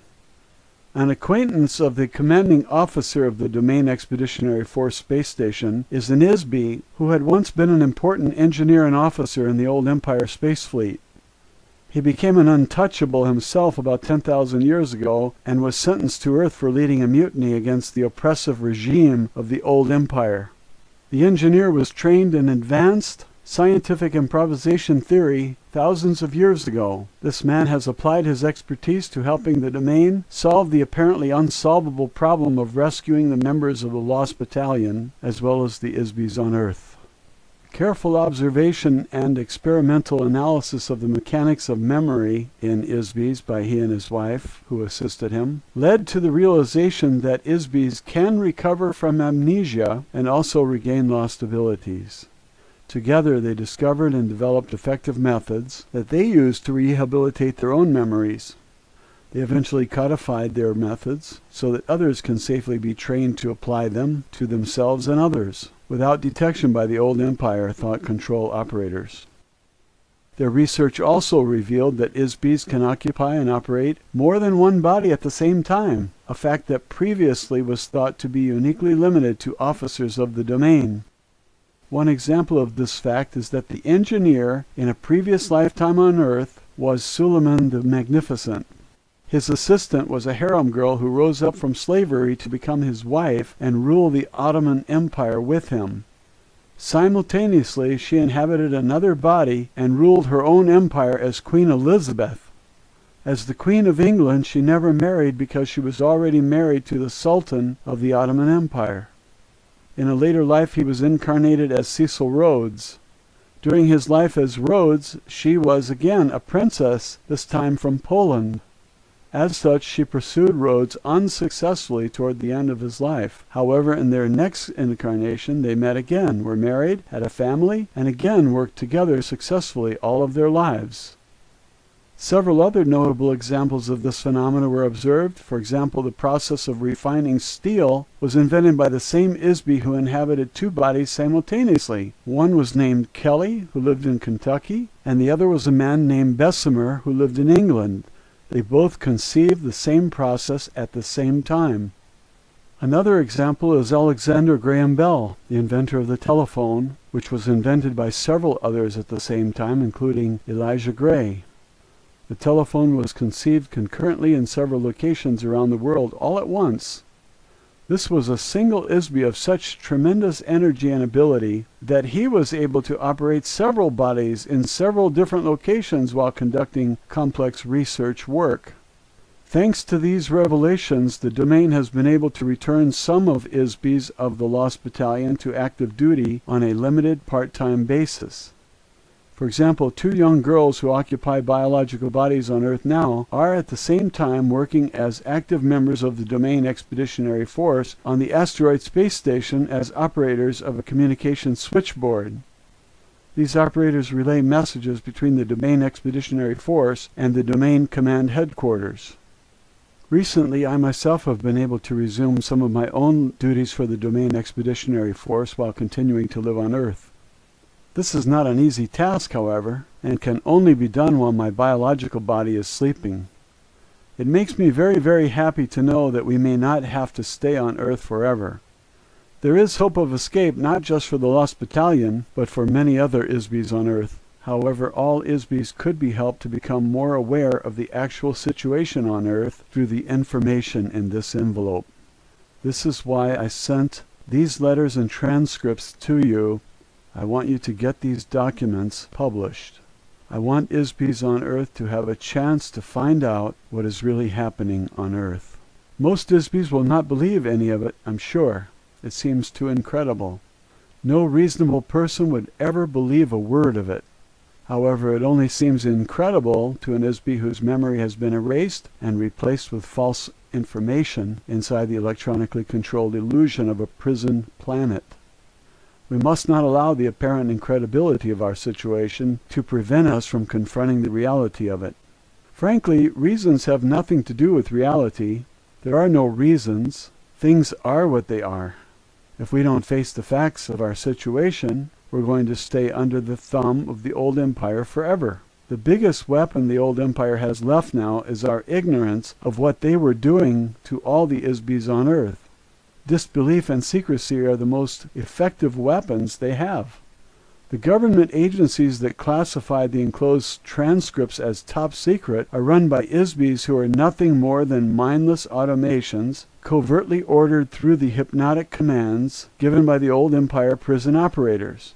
They are the unknowing slaves of unseen slave masters, and all the more enslaved by their willingness to be slaves.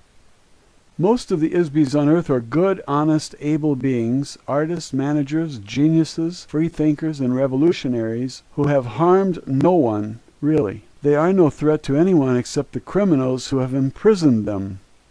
They must find out about the old empire amnesia and hypnosis operation. They must remember their own past lives. The only way this will ever happen is to communicate, coordinate, and fight back. We have to tell other people, and they have to discuss it openly with each other. Communication is the only effective weapon against secrecy and oppression. This is why I'm asking you to tell this story. Please share these transcripts with as many people as you can. If the people of Earth are told what is really going on here, perhaps they will begin to remember who they are and where they came from. For now, we can begin our own release and rescue with words. We can be free again. We can be ourselves again. Perhaps I will meet you in person, with or without a body, somewhere in our eternal future. Good luck to all of us. Matilda O'Donnell McElroy. End of Mrs. McElroy documents.